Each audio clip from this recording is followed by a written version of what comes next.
their cruelty, while the faithful servants of the Imperium speak of dying gloriously for the Emperor, of making the ultimate sacrifice on distant battlefields beneath alien suns.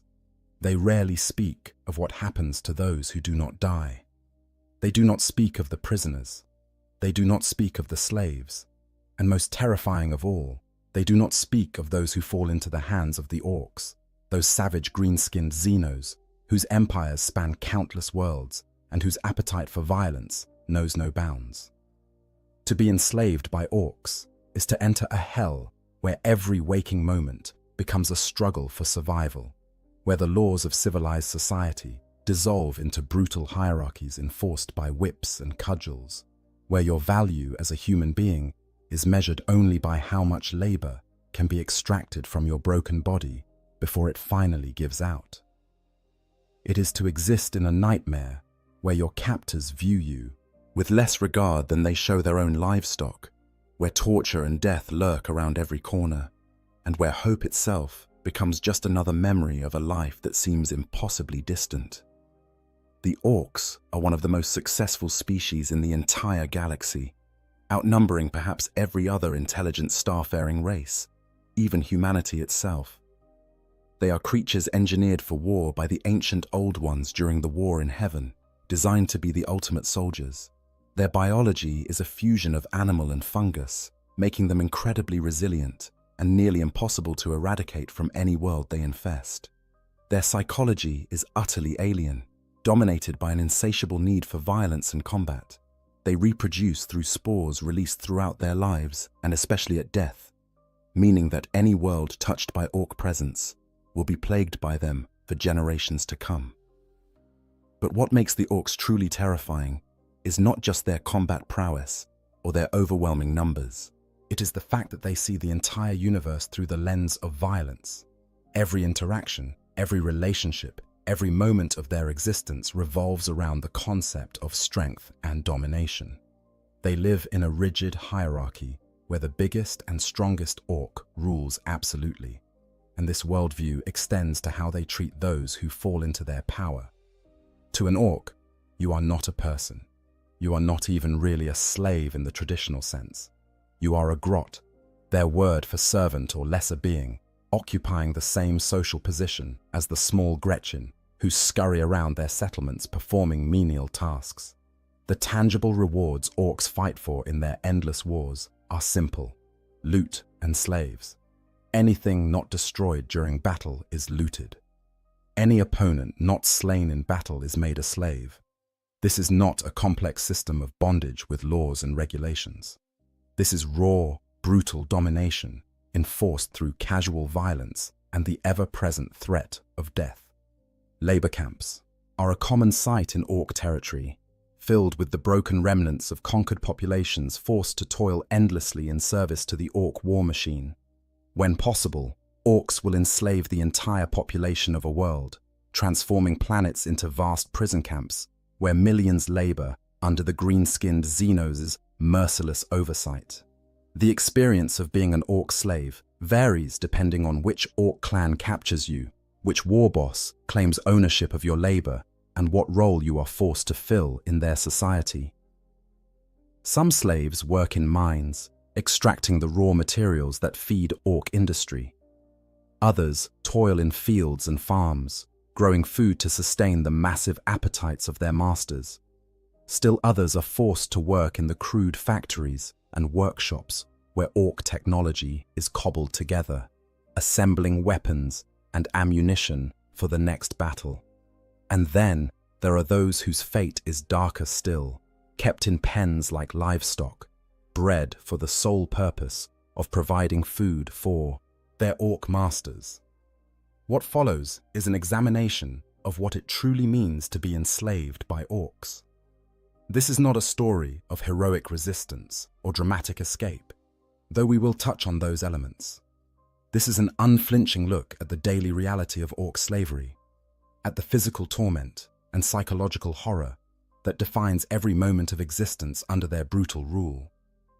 It is a journey through one of the darkest corners of the Warhammer 40,000 universe, where the words on Imperial recruitment posters about glorious service are revealed as comforting lies in the face of a truth far more terrible. For those who fall into orc captivity, there is no glory, there is no honor, there is only survival, measured in hours and days rather than weeks or months, and the gnawing knowledge that death, when it finally comes, will likely be a mercy. The capture. How humans become orc slaves. The moment your world falls to the orcs, your life as you knew it ends. The transition from free, imperial citizen to orc slave can happen with shocking speed, often in the span of a single day or even hours. Understanding how this process unfolds is crucial to grasping the full horror of what awaits those who survive the initial orc assault. Orc invasions follow a pattern, though the specifics vary depending on the size of the attacking force and the nature of the target world. When a Wei-Aiki arrives in a system, it announces itself with overwhelming violence. Orc attack craft pour from crude spacecraft and space hulks, their numbers so vast that they can darken the skies of entire continents. The initial assault is characterized by an orgy of destruction as the orcs indulge their primary instinct, the pure joy of combat. During these first hours and days of invasion, survival is largely a matter of chance. The orcs are not discriminating in their violence. They kill with gleeful abandon, cutting down anyone who stands before them simply because they enjoy the act of killing.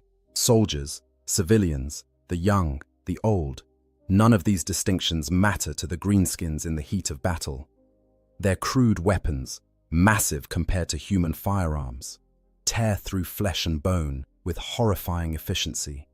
Their physical strength allows them to literally rip humans apart with their bare hands when ammunition runs low or when the mood strikes them. But not everyone dies in the initial assault. As the battle progresses and organized resistance crumbles, the nature of orc behavior begins to shift. Once the immediate thrill of combat starts to wane, the orcs remember the other reward of war: slaves.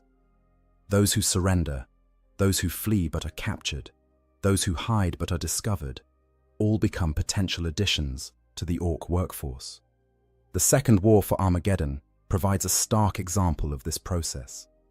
When the orc warlord, Gazgkul Mag-Uruk Thraka's forces overwhelmed the defenses of Hive Infernus, the demoralized officer in charge shamefully surrendered the entire Hive city without a fight. Refugee columns formed, stretching for hundreds of kilometers across the desert wastelands of Armageddon. These desperate people, fleeing the green tide, were systematically herded by orc speed freak biker units who circled them like predators stalking wounded prey. The bikers did not simply kill the refugees. Instead, they drove them back toward Hive Infernus, back toward their new masters, where they would be put to work as slaves in the orc war machine. This herding process is typical of how orcs handle large numbers of potential slaves. They lack the organizational skills to conduct orderly prisoner processing, but they understand the basic concept of driving groups of humans toward designated areas. Speed freaks on bikes and buggies, orc boys on foot with crude weapons. Even trained squigs and other creatures may be used to corral fleeing populations. Those who try to break away from the group are often killed as examples, their deaths serving to keep the others compliant through sheer terror. The actual moment of capture is often arbitrary and chaotic. You might be grabbed by a massive orc hand as you try to flee through rubble-strewn streets. You might find yourself surrounded by Gretchen armed with scavenged weapons, their high-pitched voices shrieking orders as they force you to join other captives. You might simply be in the wrong place when an orc runtherd sweeps through an area, rounding up anyone still alive to fill out their slave gangs. Physical violence during capture is almost universal. Orcs communicate through brutality, and they establish dominance over their new slaves through immediate and overwhelming force. Beatings are common, both to subdue resistance and simply because the orcs find it amusing. Bones may be broken, teeth may be knocked out. The message is always clear: you are powerless, you are property, and your survival depends entirely on your captor's whims. The journey to the labor camps or slave pens can be as harrowing as the capture itself. Orc logistics are crude at best, and slaves are often force-marched for days or even weeks to reach their final destinations. Those who fall from exhaustion or injury are typically killed on the spot, their bodies left to rot where they fall. Food and water are provided irregularly, if at all. The orcs seem to operate on the assumption that weak slaves who cannot survive the march are not worth keeping anyway. During these marches, you begin to understand the true nature of your new reality. The orcs do not hide their cruelty or temper their behavior.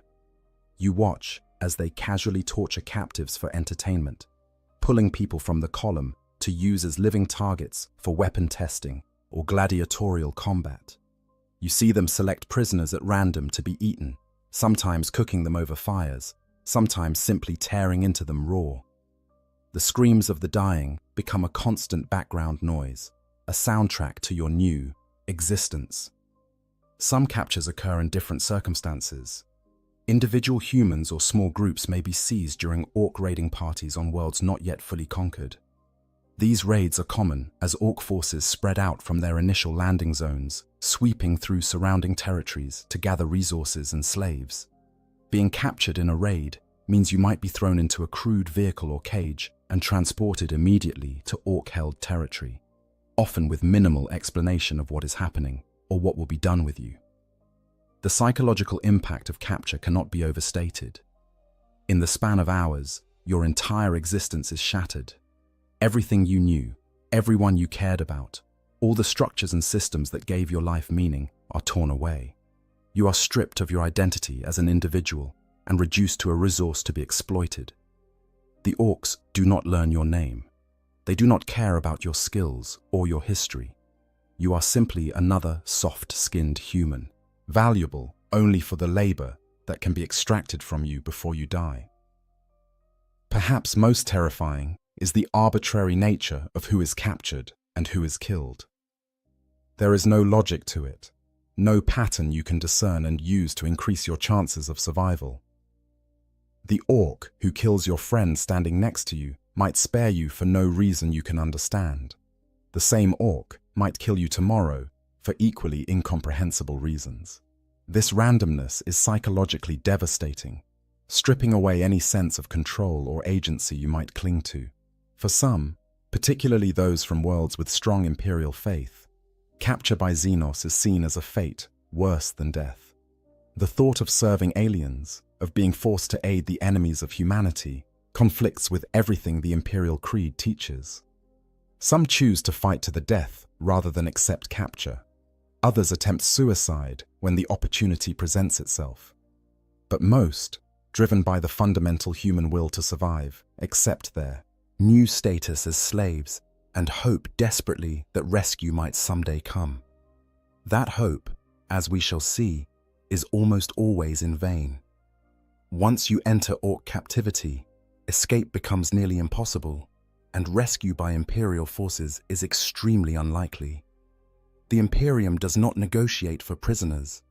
It does not launch rescue missions for enslaved civilians. The resources required to save you would be considered better spent on other military operations. In the cold calculus of Imperial strategy, you are already dead, your loss already accounted for in casualty reports filed by officials who never knew your name. The slave hierarchy and your place in it. Understanding your position in orc society is essential to survival as a slave. The orcs operate under a brutally simple hierarchy based entirely on size and strength, and this same principle extends to how they view and treat their slaves. However, the reality is more nuanced than it might initially appear, with various categories of slaves experiencing different treatment and having different chances of survival. At the very bottom of orc society are the snotlings, infantile orcoid creatures with limited intelligence used primarily for fungus tending. Just above them are the Gretchen, also called grots or runts, who are smaller, weaker orcoid subspecies that serve as the primary slave labor force within orc settlements. Gretchen perform all the menial tasks that orcs consider beneath them, from food preparation to message delivery to general organization and maintenance work. Human slaves occupy the same social position as Gretchen. The orc word for servant or slave is grot, and this term is applied equally to Gretchen and to non-orcoid slaves like humans. This linguistic detail reveals an important truth. To the orcs, there is no meaningful distinction between a Gretchen slave and a human slave. Both are weak, soft creatures to be bullied, exploited, and discarded when no longer useful. However, even within this lowest tier of orc society, there exists an informal hierarchy based on perceived usefulness. Not all slaves are treated equally, and understanding these distinctions can mean the difference between a relatively tolerable existence and a short, brutal death. The most fortunate slaves, if such a term can be applied to any aspect of orc captivity, are those with valuable skills that orcs cannot easily replicate. Technical expertise is particularly prized. While orc mech boys possess an instinctive understanding of technology, they often lack the precision and patience required for certain types of work. Human slaves with engineering knowledge, the ability to operate complex machinery, or expertise in manufacturing processes may find themselves assigned to relatively stable positions in orc workshops and factories. These skilled slaves can sometimes achieve a level of status that affords them marginally better treatment. Some even become trusted advisors to war bosses or mech boys, though this trust is always conditional and can evaporate in an instant if the orc decides the slave is no longer useful or amusing. The freebooter known as Uzgul the Magnificent, for instance, has been known to keep technical experts from various species as permanent members of his crew, valuing their expertise in maintaining and operating captured technology. Language skills can also provide a small measure of protection. Humans who learn to speak the orc language, or who can translate between different species, may be kept alive longer than others because they serve a useful function in communication. Commissar Sebastian Yarrick famously learned the orc language from a captured raider in his youth, knowledge that would later prove crucial in understanding and fighting orc invasions. Below the skilled slaves are the general laborers, the vast majority of human slaves in orc territory. These are the men, women, and children forced to toil in mines, fields, factories, and construction sites. They have no special skills that set them apart, nothing that makes them individually valuable to their masters. They are interchangeable parts in the orc industrial machine, worked until they can no longer perform their assigned tasks, then discarded like broken tools. General laborers are organized into work gangs, large groups supervised by runthurds who ensure compliance through constant threats and occasional acts of violence. The size of these gangs can vary dramatically, from a few dozen slaves to thousands, depending on the scale of the project and the size of the orc settlement. You might find yourself working alongside people from a dozen different worlds, all thrown together by the random chance of capture. Within work gangs, informal hierarchies often develop among the slaves themselves. Those who have survived longer may have learned tricks for avoiding the worst treatment or for securing slightly better working conditions. They might share this knowledge with newcomers, or they might hoard it jealously, viewing every other slave as competition for the limited safer positions. Trust between slaves is difficult to establish when the orcs deliberately foster an environment of constant fear and competition. At the very bottom of the slave hierarchy are those kept as livestock. These unfortunate souls are not workers at all, but food sources. When an orc civilization grows to sufficient size and complexity while maintaining adequate resources, they may begin breeding imprisoned populations of humans for the sole purpose of being used as food. These human livestock are kept in complete darkness, in communal pens where they can barely move. The only time they see light is when water or food is brought to their enclosures. The conditions in the breeding pens are beyond description. The humans kept there are often modified by orc pain boys, altered until they are barely recognizable as human.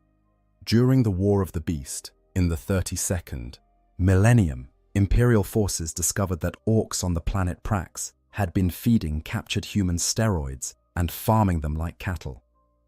The lucky ones had their teeth punched out, were shaved and branded, and then pushed into battle as auxiliary cannon fodder.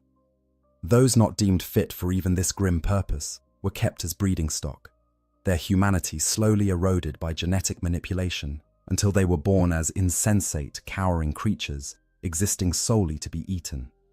Understanding your place in this hierarchy is crucial because it helps you navigate the daily realities of slave life.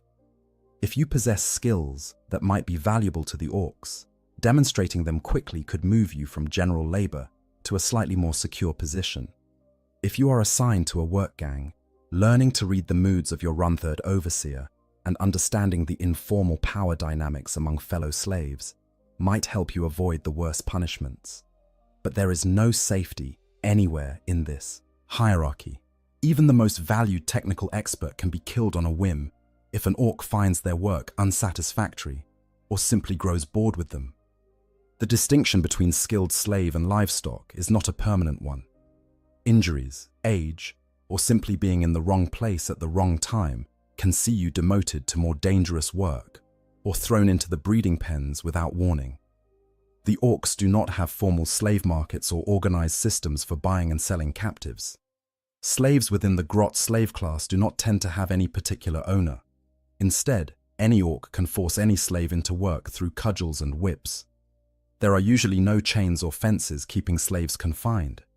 The orcs rely on the simple fact that there is nowhere for slaves to run, no escape from orc-held territory that would not result in death from the hostile environment, from feral orcs in the wilderness, or from recapture followed by brutal punishment. This lack of formal ownership creates an environment of constant uncertainty.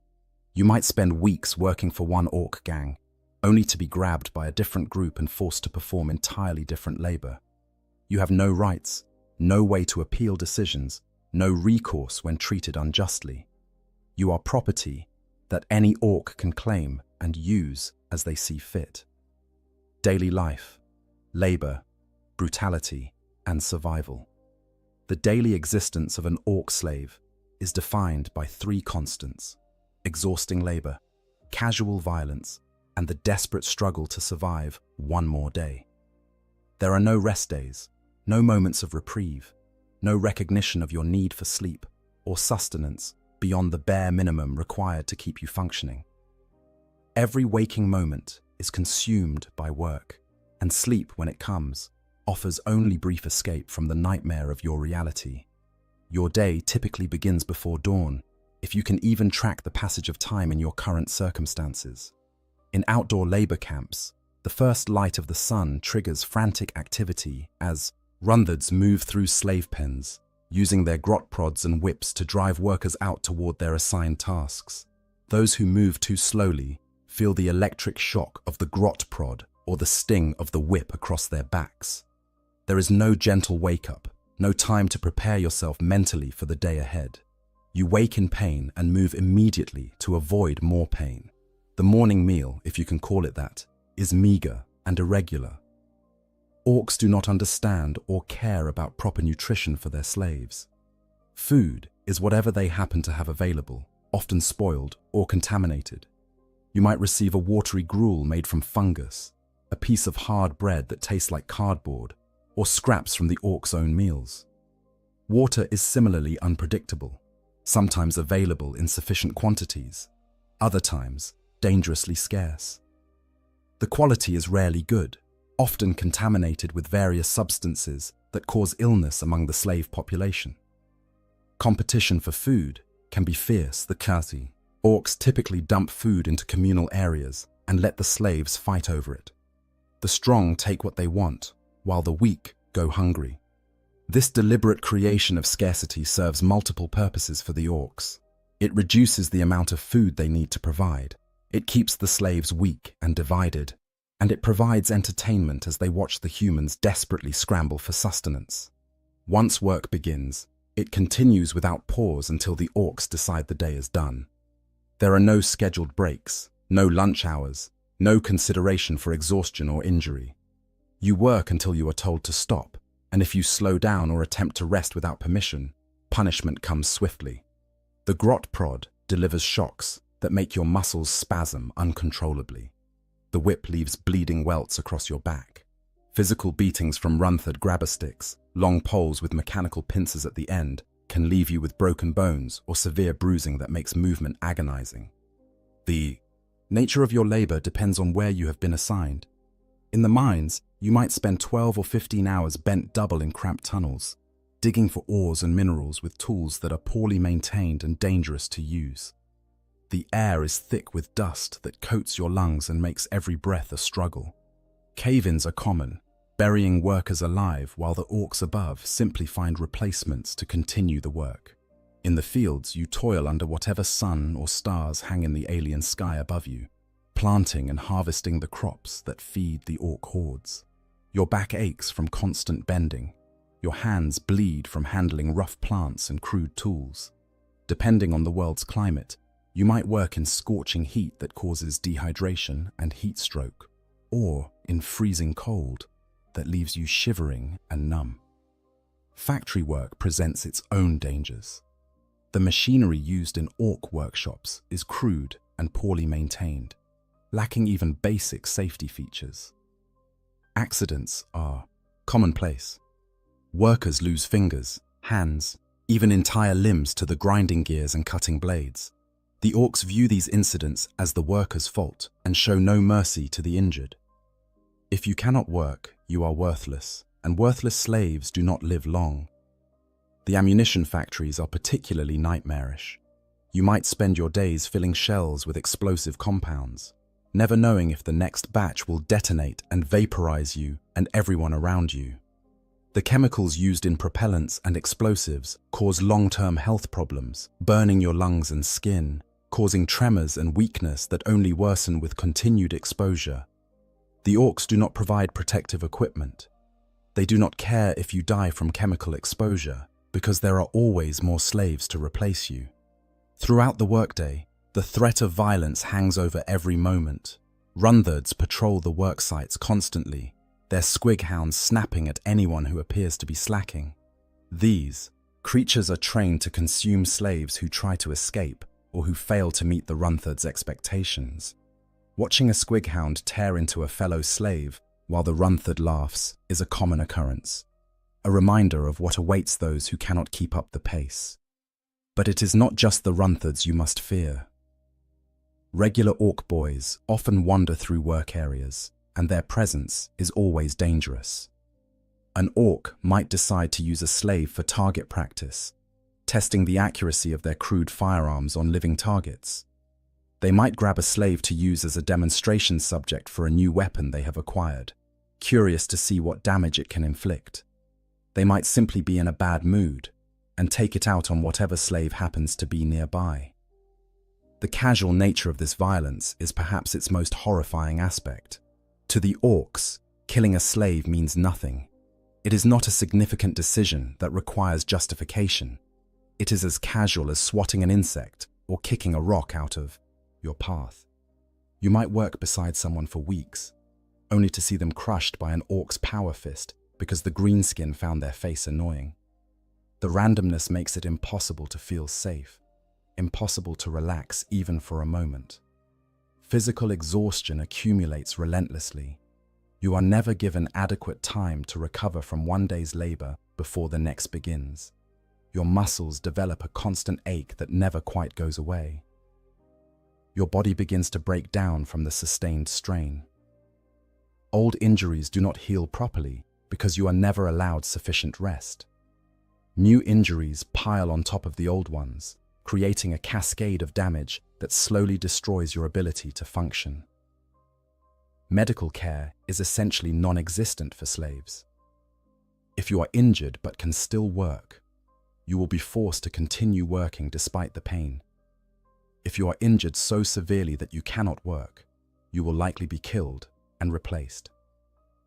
The concept of healing a slave back to health does not occur. To the orcs, or if it does, they dismiss it as inefficient. It is easier to work you to death and capture new slaves than to invest time and resources in maintaining your health. Disease spreads rapidly through slave populations. The crowded, unsanitary conditions in slave pens create perfect breeding grounds for illness. The orcs' complete disregard for hygiene means that contamination is constant. You might be forced to work in areas covered with toxic waste, or to sleep in pens where waste accumulates because the orcs never thought to provide sanitation facilities. When disease breaks out, it can devastate entire work gangs, but the orcs simply wait for it to run its course, then replace the dead with fresh captives. The psychological toll of daily life as an orc slave rivals the physical hardships. Every day requires you to witness horrible things. You watch fellow slaves die from exhaustion, from accidents, from random violence. You hear their screams as they are tortured or eaten. You see children worked to death, the elderly beaten for being too slow, the sick left to die in filth. The accumulation of these traumas weighs on your mind, creating a kind of numbness born from sheer overload. Some slaves break mentally long before their bodies give out. They become hollow shells, moving through the motions of work without really being present. They have retreated into some inner space where the horrors of their reality cannot reach them. The orcs sometimes find these broken slaves amusing and keep them around as a form of entertainment, but more often they simply work them until they stop moving, then discard the body. Others cling desperately to their humanity, trying to maintain some sense of who they were before capture.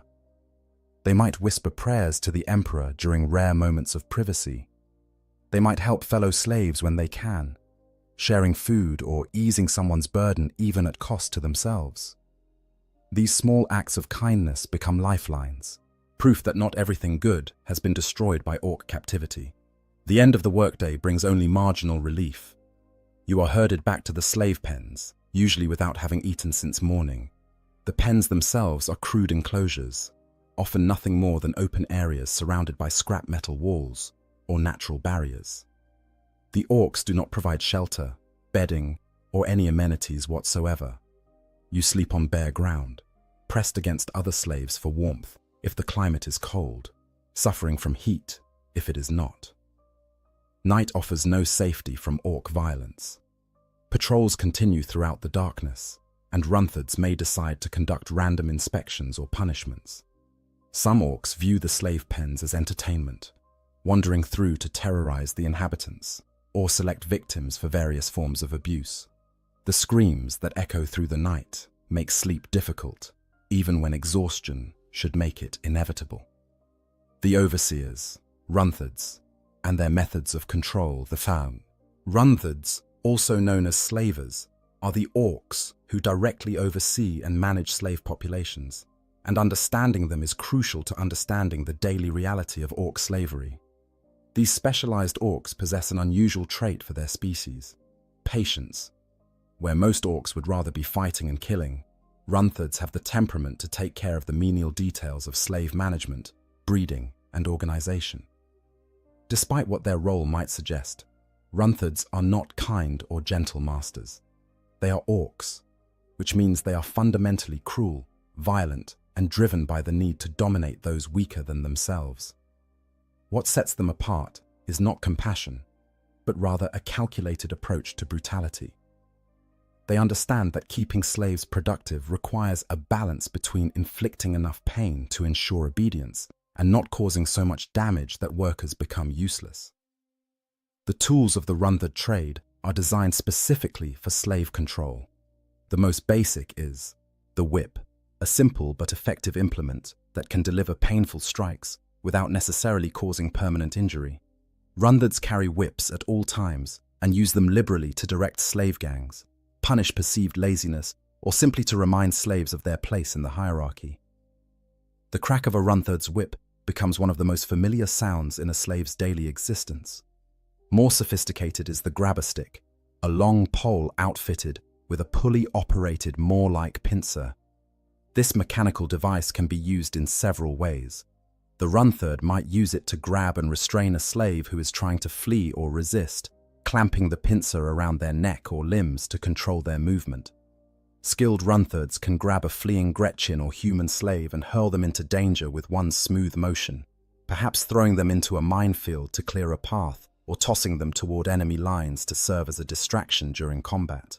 The grabber stick can also be used to throttle slaves who prove too resistant to control. The mechanical pincer tightens around the throat, cutting off air until the victim loses consciousness or dies. The casualness with which Runtherds employ this method is chilling. A slave who has been grabbed by a stick knows they are seconds away from death and will typically cease all resistance immediately.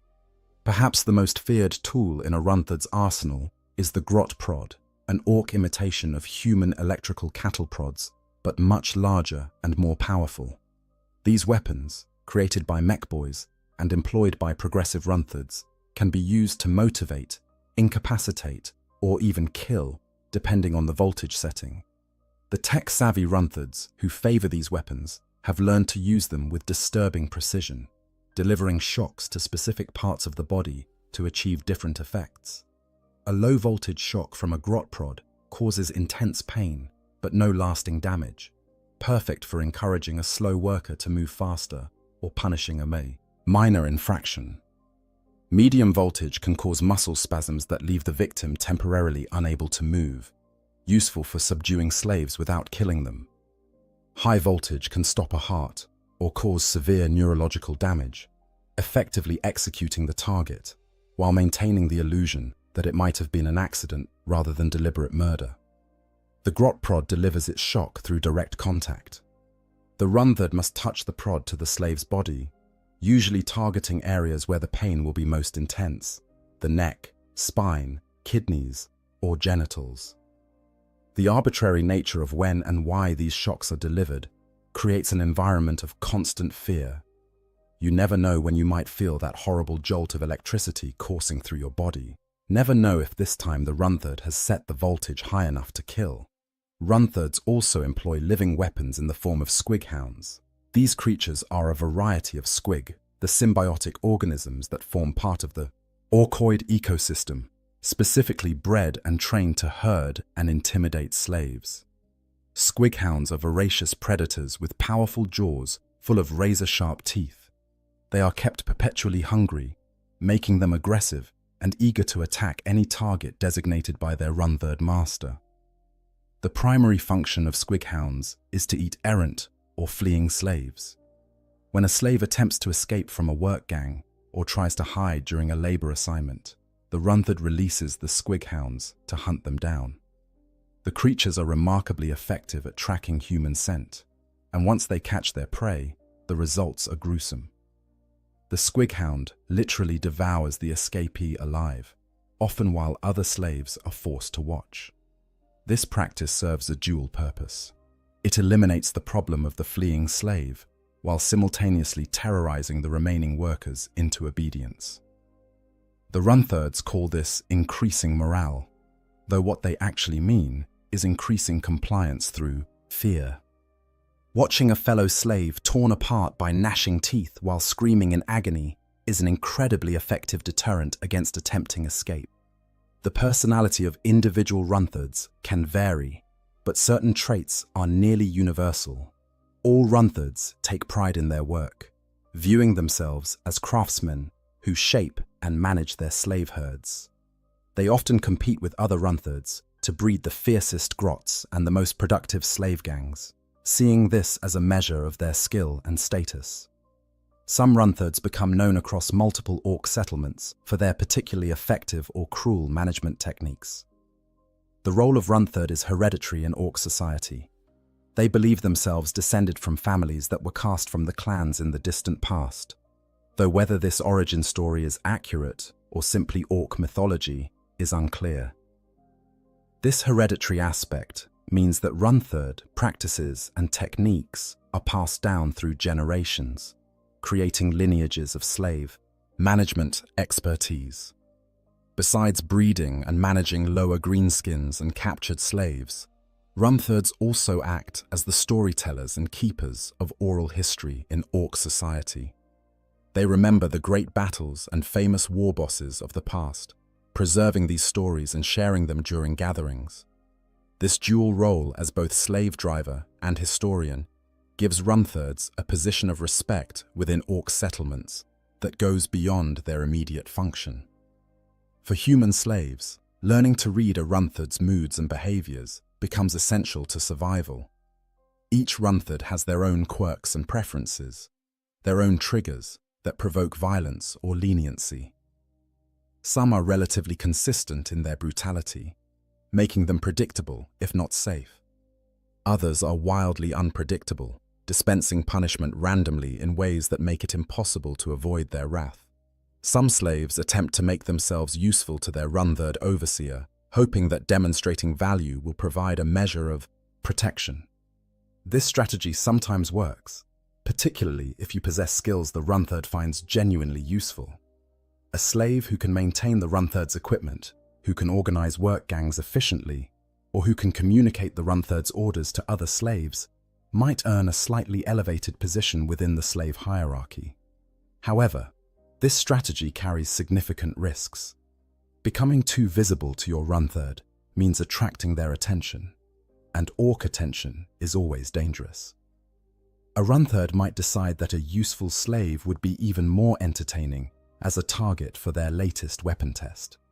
They might grow jealous of a slave who seems too competent, viewing them as a potential threat to their authority. Or they might simply grow bored with you and decide to kill you for amusement, regardless of your usefulness. The relationship between Runthurds and their charges is not one of owner and property in the traditional sense. As mentioned earlier, slaves in orc society do not have specific owners. Instead, Runthurds manage territories or work projects, and any slaves within their domain fall under their authority. Multiple Runthurds might operate within the same settlement, each responsible for different aspects of slave labor or different work gangs. This system creates a strange dynamic where slaves might interact with multiple Runthurds during any given day. The Runthurd who drives you to the mines in the morning might be different from the one who oversees your work there, and both might be different from the one who herds you back to the slave pens at night. Each transition between Runthurds represents a moment of uncertainty, a brief period where you must quickly assess the new overseer's mood and adjust your behavior accordingly. The Runthurd's most powerful weapon, beyond all their physical implements of torture and control, is the atmosphere of fear they cultivate. They are unpredictable in their violence, sometimes letting infractions slide, while brutally punishing actions that seem innocent. This inconsistency is not accidental. It serves to keep slaves in a constant state of anxiety, never knowing what might provoke punishment, always second-guessing every action and decision. Types of labor and work assignments. The variety of work assigned to orc slaves is vast, spanning everything from the most brutal physical labor to specialized technical tasks. Understanding the different types of work and their relative dangers is important for grasping the full scope of the slave experience in orc territory. Mining operations represent some of the most dangerous and physically demanding work. Orc mines are crude affairs, dug with minimal concern for stability or worker safety. The orcs extract whatever minerals and ores their mech boys need for construction and manufacturing, and they do so with the same reckless disregard for consequences that characterizes all their endeavors. As a mining slave, you might be sent deep, underground with only the crudest tools, pickaxes, shovels, perhaps a primitive drill. The tunnels are often poorly supported, prone to collapse at any moment. Rockfalls kill dozens or hundreds of workers regularly, burying them alive beneath tons of stone and earth. The orcs simply dig new tunnels around the collapsed sections, leaving the bodies where they fell. The air quality in orc mines is abysmal. Ventilation is minimal or non-existent, leaving the atmosphere thick with dust and various toxic gases. You breathe in particles that coat your lungs, causing progressive respiratory damage that makes each day harder than the last. Some mines contain naturally occurring toxic minerals that poison workers slowly, causing symptoms like tremors, loss of coordination, and eventually organ failure. Lighting in the mines comes from crude torches or bioluminescent fungus, creating pools of dim illumination separated by vast stretches of darkness. Working in these conditions means you can barely see what you are doing, increasing the risk of accidents and injuries. The darkness also allows for rats, insects, and other creatures to proliferate in the mines, some of them dangerous predators that view weak or isolated workers as prey. Agricultural work, while less immediately dangerous than mining, carries its own hardships. Entire native populations are forced into agricultural labor to manufacture food for the orc hordes. The work is backbreaking and endless, following the cycles of planting, tending, and harvesting with no rest periods between. The crops grown for orc consumption are often varieties of fungus native to the orcoid ecosystem, plants that thrive in conditions that would kill human edible species. Working with these crops exposes you to spores and toxins that cause skin irritation, allergic reactions, and respiratory problems. Some orc crop varieties are aggressive and dangerous in their own right, with thorns, acidic sap, or defensive mechanisms that cause injury to anyone handling them. The tools provided for agricultural work are crude and poorly maintained. You might spend entire days bent over hand tools with broken or missing handles, using your bare hands to pull weeds or harvest crops, because no implements are available. The physical toll of this constant bending and stooping causes chronic back problems that leave you in agony by the end of each day. Factory work encompasses a wide range of activities, all of them dangerous. Some slaves work in munitions plants, filling shells with explosive compounds, or assembling the components of orc weapons. The crude nature of orc manufacturing means that accidents are commonplace. Explosions regularly kill entire work crews, and the orcs respond by simply sending in new slaves to continue the work around the charred remains of their predecessors. Other factory slaves work on assembly lines, putting together the various components of orc technology. You might spend 12 hours a day inserting bolts into the same piece of machinery over and over again. Your hands developing calluses and repetitive stress injuries from the monotonous motion. The machinery around you operates without safety guards or emergency stops, and workers who get caught in the gears are simply pulled into the mechanism and crushed, their blood and tissue becoming part of the industrial waste. Chemical work is particularly nightmarish. Some slaves are assigned to work in facilities where propellants, explosives, and other dangerous compounds are manufactured. The exposure to these chemicals causes immediate burns and long-term health problems. Your skin develops rashes and lesions. Your lungs burn with every breath. Your vision deteriorates as the fumes damage your eyes. There is no protective equipment, no ventilation systems, nothing to mitigate the constant exposure to substances that are slowly killing you. Construction work sees slaves building or expanding orc settlements. This might involve hauling massive stones, assembling crude fortifications, or constructing the ramshackle buildings that orcs use for shelter and storage. The work is physically exhausting, requiring you to lift and move objects far heavier than what a healthy human should safely handle. Injuries are constant: crushed fingers, broken bones, hernias from excessive strain. Some slaves are assigned to maintaining orc vehicles and war machines.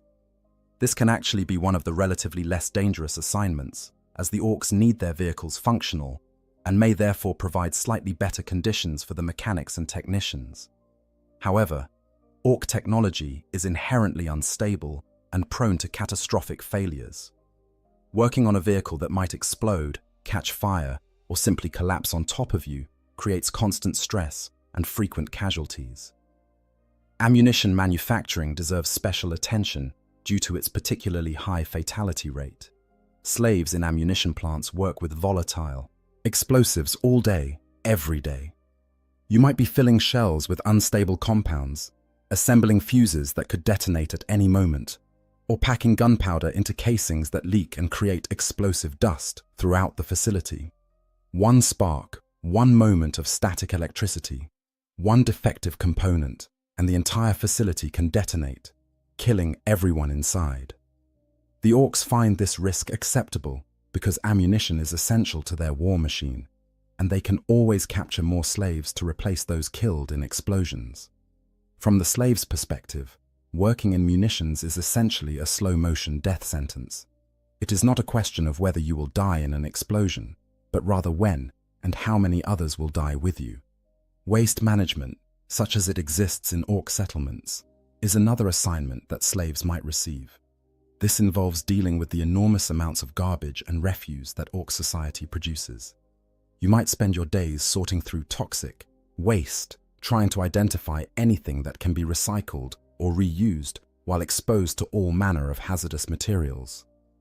The smell alone is overwhelming, and the health effects of constant exposure to rotting organic matter and chemical waste are devastating.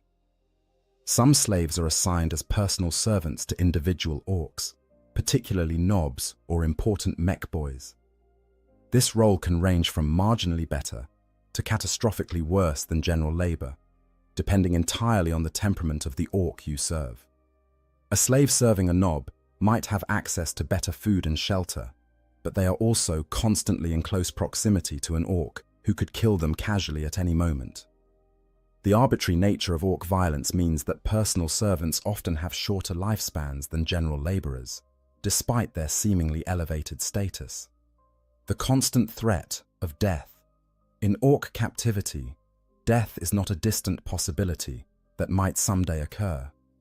It is a constant companion, present in every moment of every day, manifesting in countless forms, both sudden and gradual. Understanding the many ways you might die as an orc slave is essential to grasping the full horror of your situation. The most common cause of death is simple exhaustion and overwork. The orcs push their slaves to the absolute limits of physical endurance and beyond.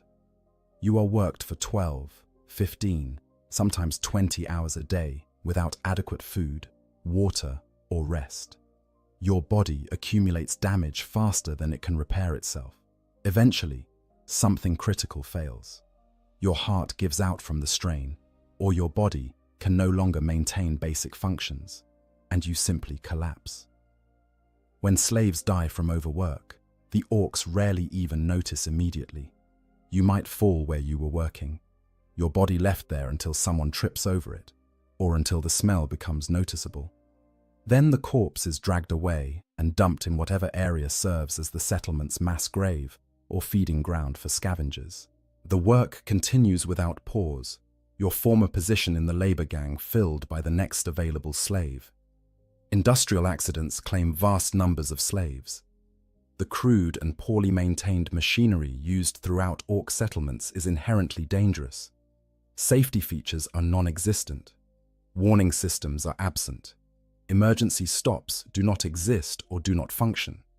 When something goes wrong, workers are simply caught in the machinery and destroyed.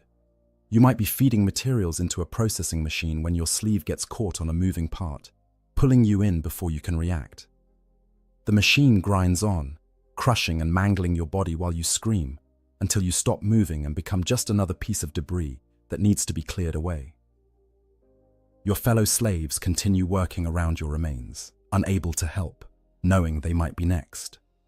Explosions are another frequent killer, particularly in ammunition plants and certain types of factories. The volatile materials being handled, combined with poor quality control and crude manufacturing processes, create conditions where catastrophic failures are almost inevitable. A batch of propellant might detonate, vaporizing everyone within the blast radius. A fuel storage tank might rupture and ignite, creating a fireball that consumes entire buildings full of workers. These explosions can kill dozens or hundreds at once, but the orcs view them as acceptable losses. The ammunition needs to be manufactured, the work must continue, and there are always more slaves to replace those killed. You might work in a munitions plant, knowing that similar facilities have exploded multiple times before, knowing that the same fate almost certainly awaits you, yet having no choice but to continue your assigned tasks. Disease and infection kill more slaves than most people would suspect. The unsanitary conditions, lack of medical care, and constant exposure to toxins and contaminants create perfect conditions for illness to spread. A simple cut that becomes infected can become a death sentence when there is no treatment available.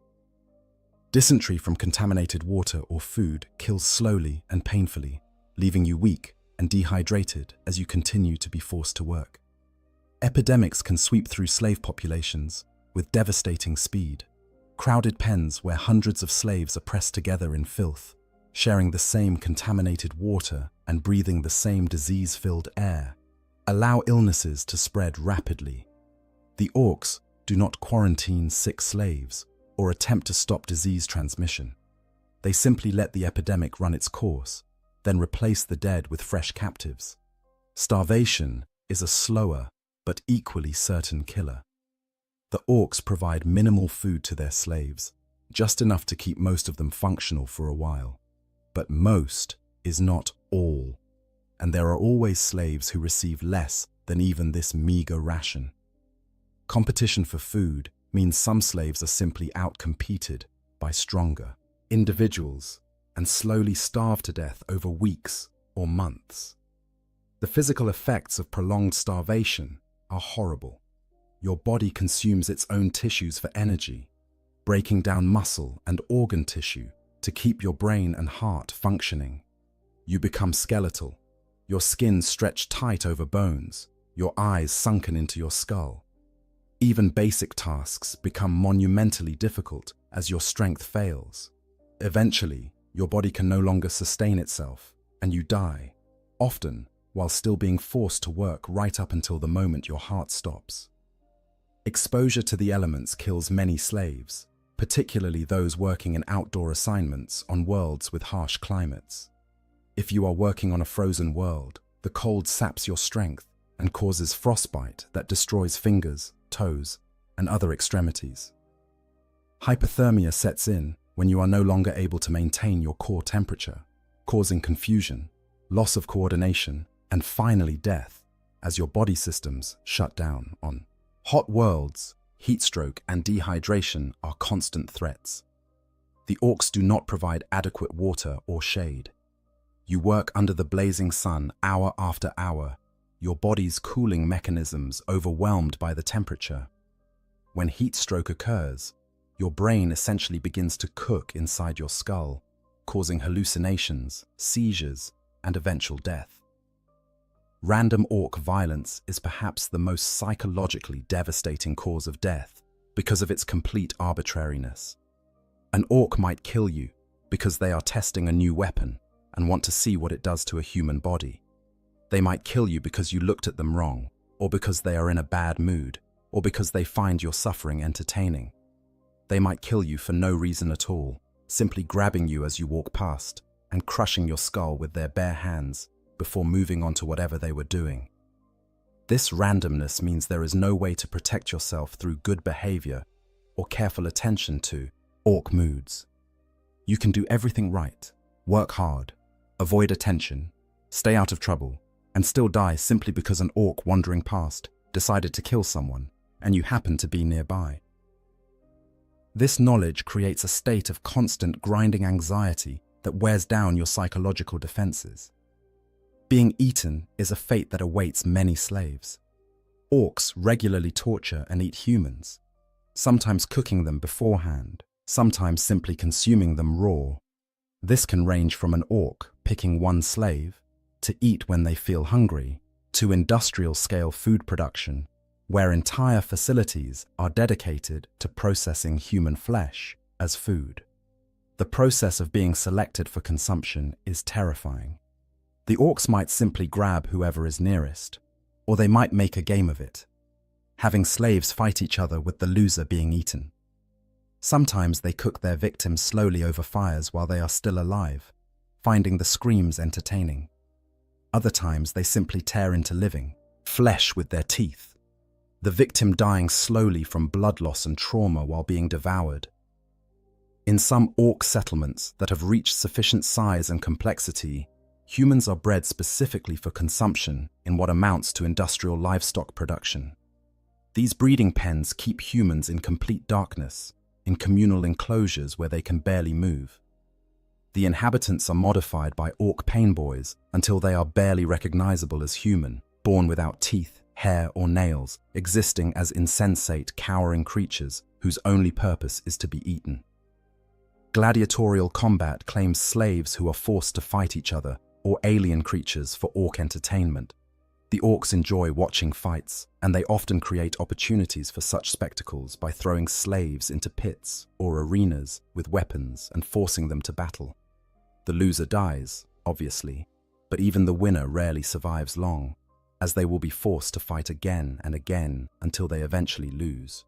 Some slaves die attempting to escape. The desperation of their situation drives them to try fleeing despite the near impossibility of success. Squighounds hunt them down and tear them apart. Orc patrols catch them and kill them as examples to other slaves. Even if they somehow evade immediate capture, the hostile environment of most orc-held worlds makes long-term survival impossible without resources and support. Punishment executions serve as examples to other slaves and as entertainment for the orcs. Slaves who displease their masters might be killed in elaborate and painful ways, specifically designed to terrorize the remaining population.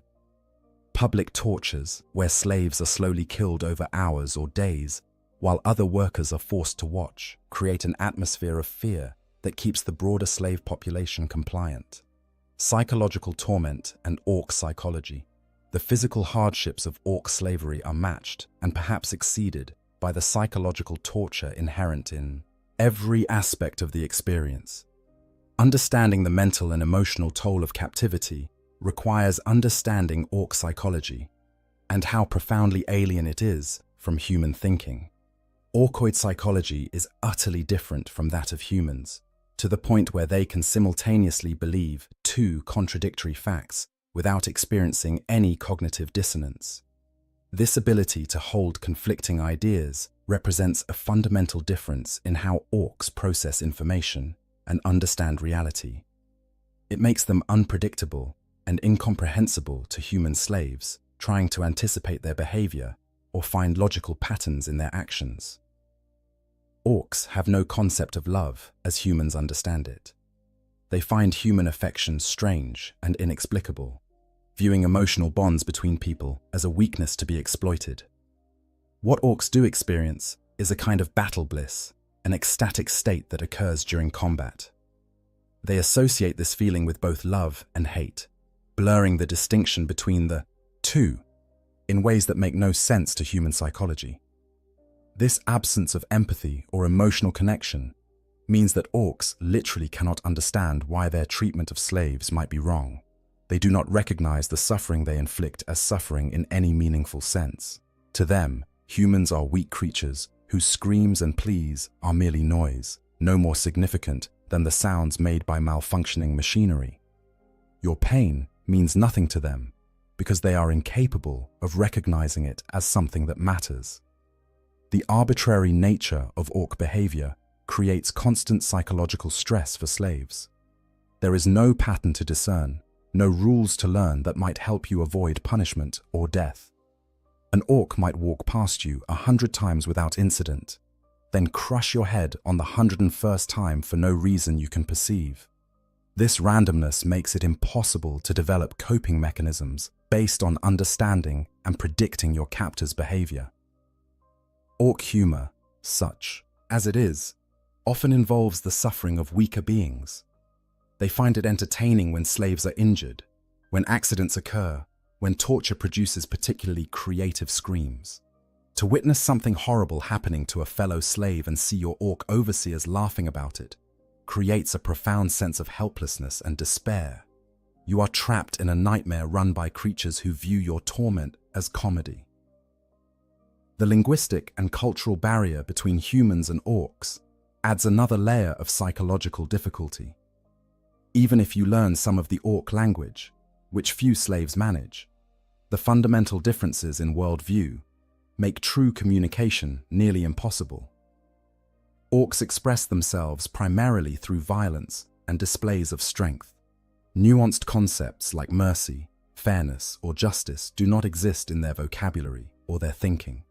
This inability to communicate or reason with your captors means there is no avenue for appeal, no way to advocate for better treatment or to negotiate for any improvement in your circumstances. You are completely at their mercy, and they have no mercy to give.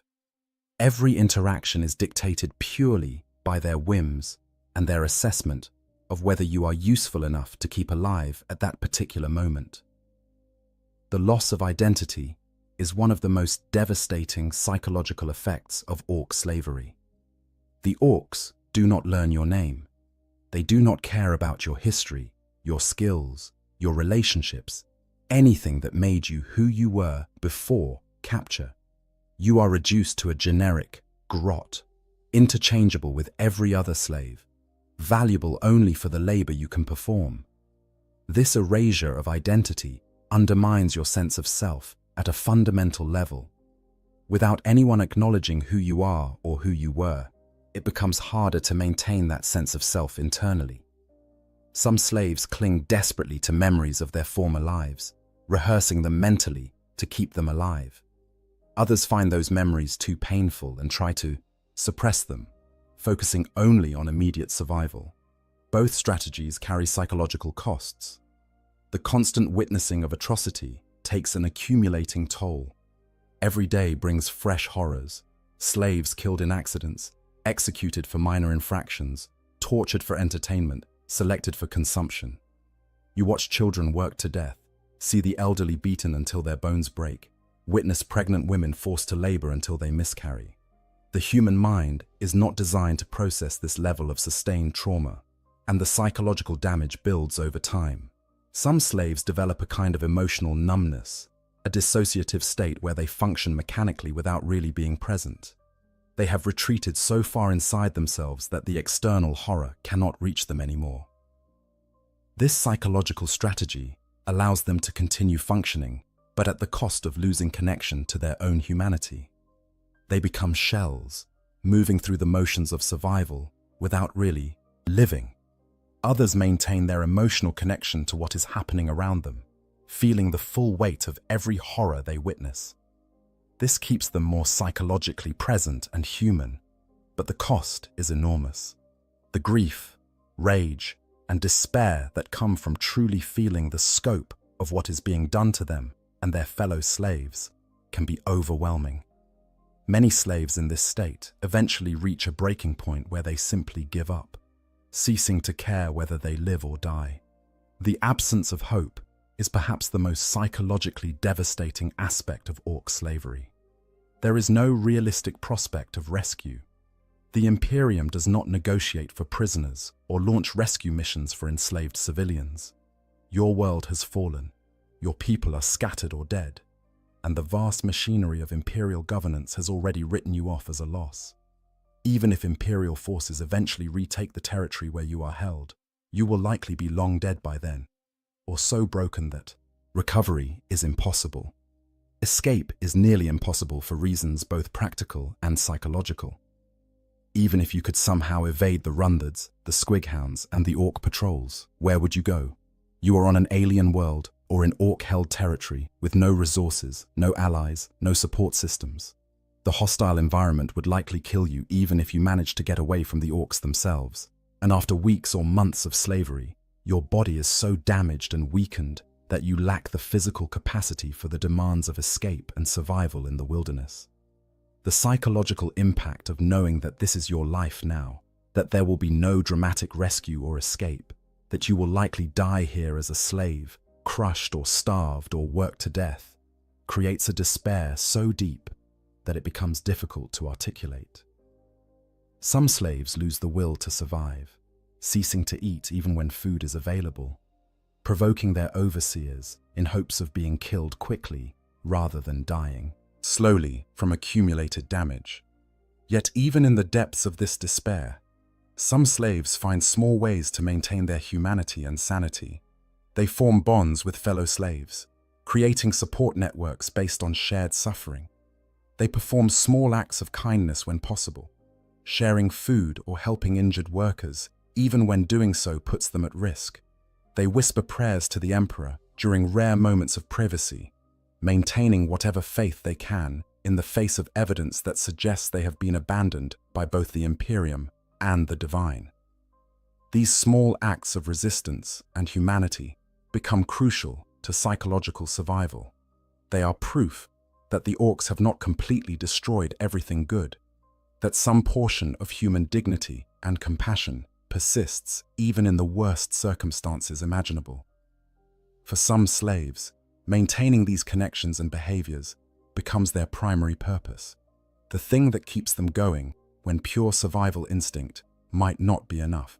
The breeding pens and livestock status. Among all the horrors of orc slavery, perhaps none is more fundamentally dehumanizing than the practice of keeping humans as livestock. When orc civilizations grow to sufficient size and complexity while maintaining adequate resources, they sometimes begin breeding imprisoned populations of humans for the sole purpose of being used as food. Understanding this practice requires confronting one of the darkest aspects of orc society and what it reveals about how they view other species. The breeding pens represent the ultimate degradation, a fate that strips away every last vestige of human dignity and reduces people to nothing more than meat to be harvested. Those consigned to these facilities experience conditions that go beyond mere slavery into territory that challenges the limits of human comprehension and endurance.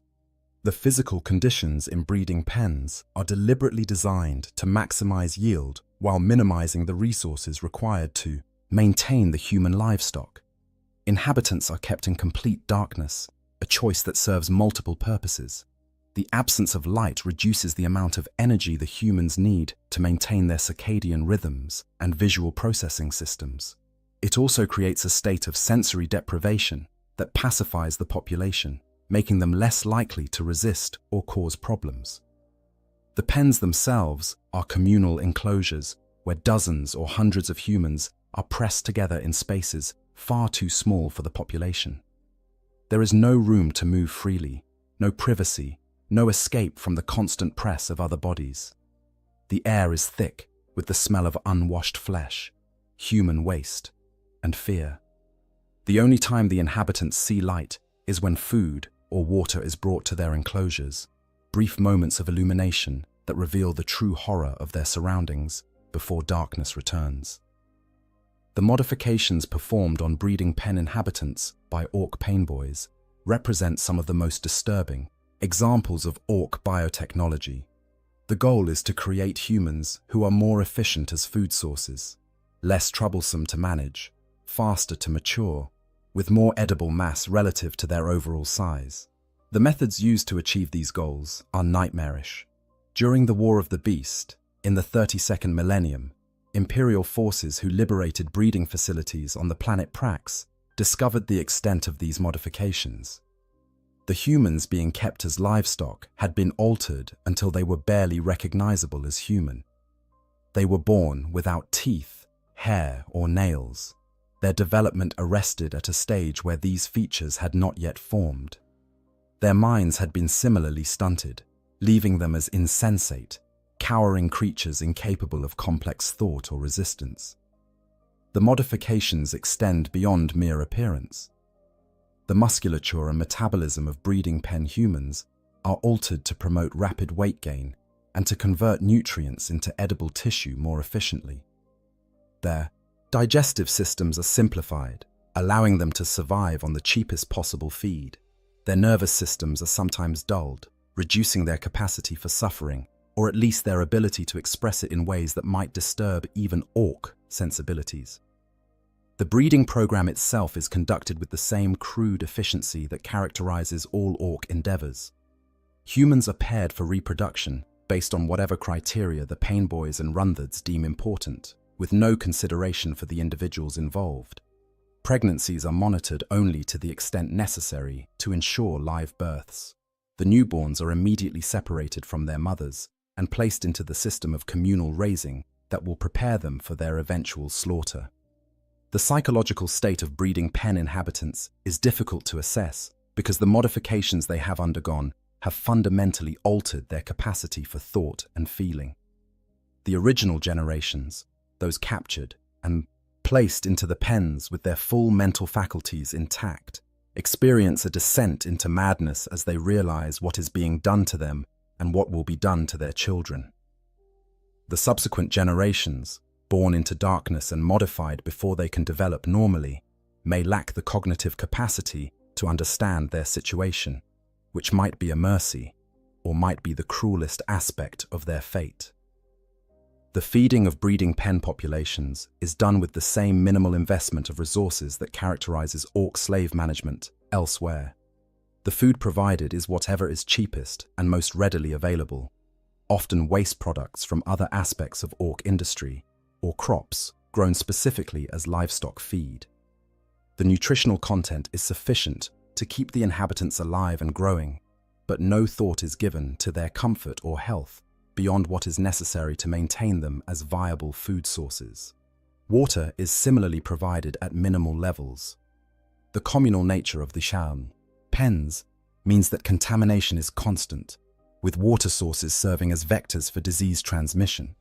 Infections and illnesses spread rapidly through the population, but the orcs simply accept this as a normal aspect of livestock management, replacing the dead and sick with new stock. The eventual slaughter of breeding pen inhabitants is conducted with the same casual brutality that characterizes orc behavior toward all slaves. Some are taken individually as needed, selected at random or based on size and weight. Others might be processed in larger numbers if the orc population is preparing for a major campaign and needs to build up food stores. The methods of slaughter vary, but they rarely include any consideration for minimizing suffering or ensuring quick death. Not all humans kept as livestock are confined to breeding pens. Some orc settlements practice a more dispersed form of human cattle ranching, where groups of humans are kept in outdoor enclosures or designated areas and raised under slightly less horrific conditions than the breeding pens. These humans might be used for different purposes, some for meat, some for leather, and other products derived from human tissue, some for experimental subjects in painboy surgeries. The fortunate individuals in these more traditional livestock arrangements still face a grim existence, but they at least maintain some connection to sensory experience and the outside world. They can see the sky, feel the weather, interact with other humans in ways that allow for the development of relationships and social structures. Their eventual fate remains the same as those in the breeding pens, but the journey to that fate is marginally less horrific. During the War of the Beast, some humans kept as livestock were given a different purpose. After being fed steroids and other substances to increase their muscle mass, they had their teeth punched out, were shaved, branded, and then pushed into battle as auxiliary cannon, fodder. This represents a variation on the livestock theme, where the meat is used for a different purpose before slaughter, sent to fight and die in orc battles rather than simply being processed for consumption. The existence of breeding pens and human livestock operations reveals important truths about orc psychology and society. It demonstrates their complete lack of empathy or moral consideration for other species. Humans are not enemies to be fought honorably, not even slaves to be worked until exhaustion. They are resources to be exploited, no different from the fungus the snotlings cultivate, or the squigs the orcs raise for various purposes. Resistance, escape, and their consequences. In the face of overwhelming oppression and seemingly impossible odds, some slaves attempt to resist their orc masters or escape from captivity. Understanding these efforts and their almost universal failure is essential to grasping the complete picture of orc slavery and why it represents such an absolute form of bondage. Active resistance within orc settlements is extremely difficult for several reasons. First, slaves are worked to near exhaustion every day, leaving them with minimal energy for planning or executing resistance activities. Second, the constant presence of runthirds and orc patrols makes secret meetings or organization nearly impossible. Third, the orcs maintain an atmosphere of suspicion and competition among slaves, making it difficult to know who can be trusted with information about potential resistance plans. Despite these obstacles, resistance does occur, typically in small, desperate actions rather than organized rebellions. A slave might sabotage equipment they are working on, causing delays or failures in orc operations. Another might steal food or supplies and distribute them to other slaves, slightly ameliorating the constant hunger and deprivation. Some attempt to help injured or sick fellow slaves, providing comfort and basic care when the orcs provide none. These small acts of resistance rarely have any significant impact on orc operations, but they serve an important psychological function. They are assertions of agency, proof that the slaves are not completely powerless, that some choices still remain even in the depths of captivity. For the individuals involved, these actions can provide a sense of purpose and dignity that helps maintain sanity in an insane situation. The consequences for resistance, when discovered, are severe. The orcs respond to any act of defiance with brutal and disproportionate violence, not just to punish the specific individual, but to terrorize the entire slave population into compliance. A slave caught sabotaging equipment might be publicly tortured to death over the course of hours or days, their screams serving as a warning to others. A theft of food might result in the execution of an entire work gang, making an example that deters future attempts.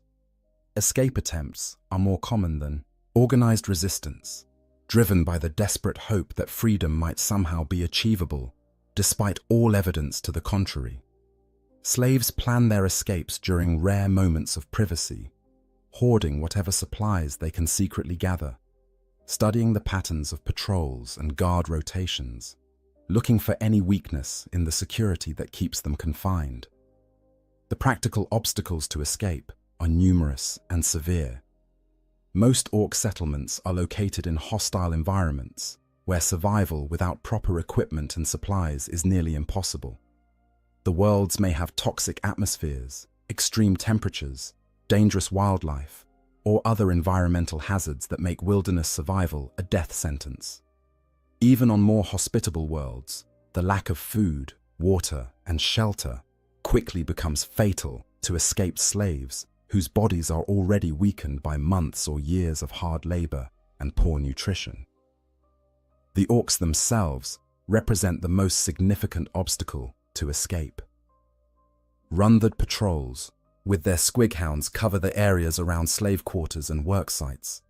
The squighounds are trained trackers, capable of following human scent across long distances. Once they pick up the trail of an escapee, they pursue relentlessly until they catch and kill their prey. Orc boys also patrol the perimeters of settlements and work sites, and while they may not be as systematic as Rundred patrols, they are far more dangerous if encountered.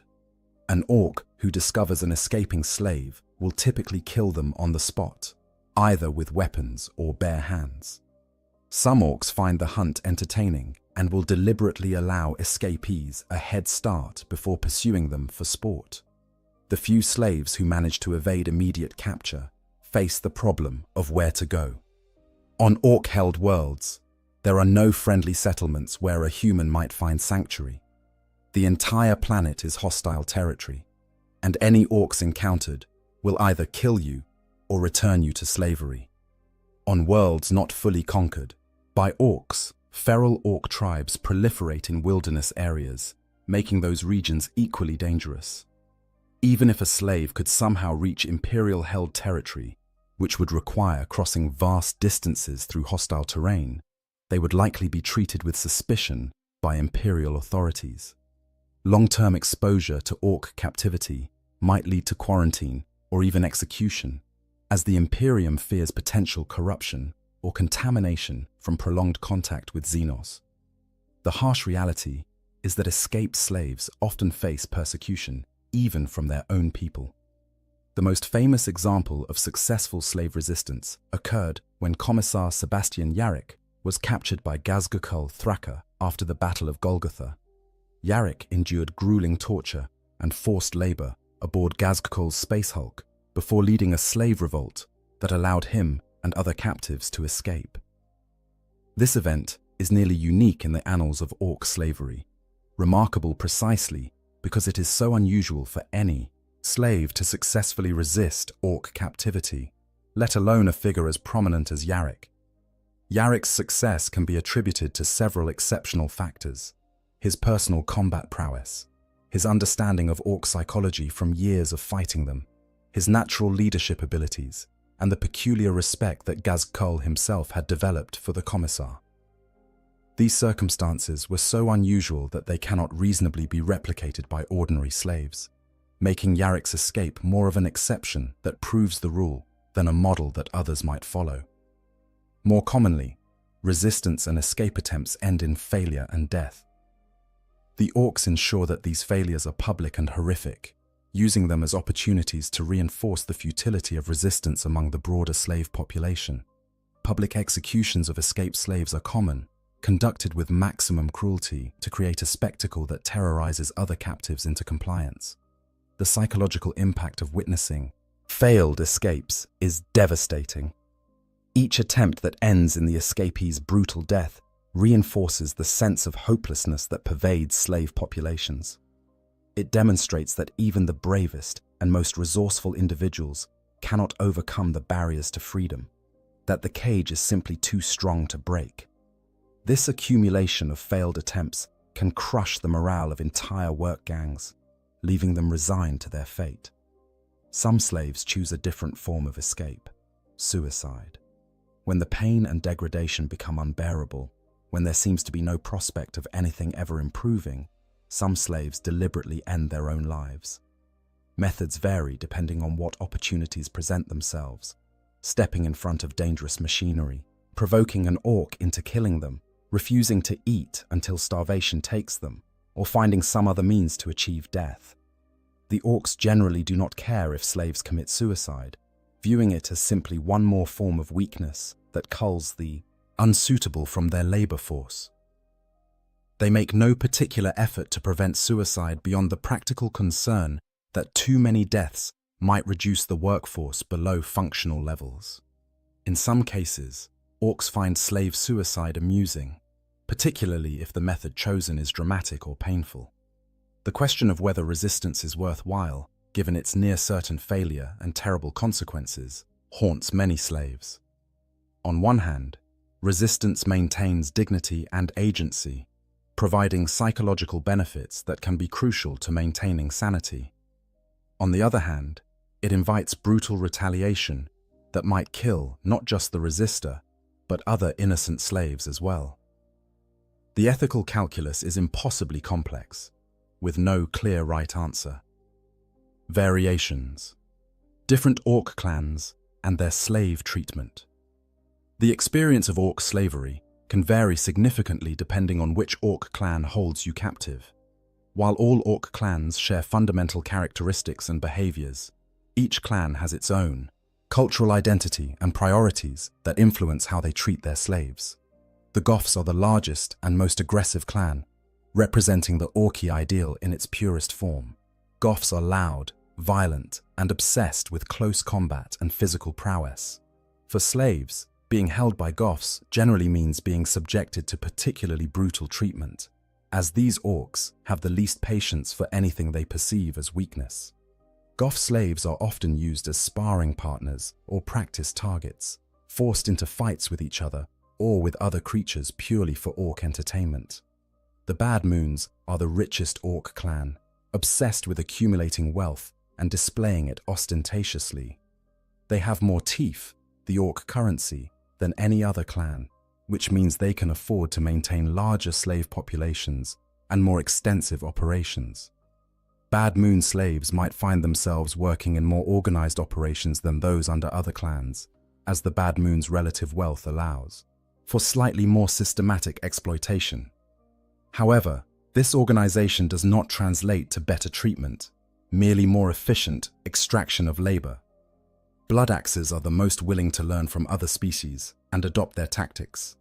They are viewed with suspicion by other orcs because they will even work as mercenaries for non-orcs, though they typically betray their employers eventually. Blood axe slaves might encounter slightly more predictable treatment patterns, as these orcs have adopted some aspects of military discipline and organization from observing human armies. However, they are still fundamentally orcs, and their treatment of slaves remains brutal by any civilized standard. Death Skulls believe that blue brings luck and are known for looting and stealing from everyone, including other orcs.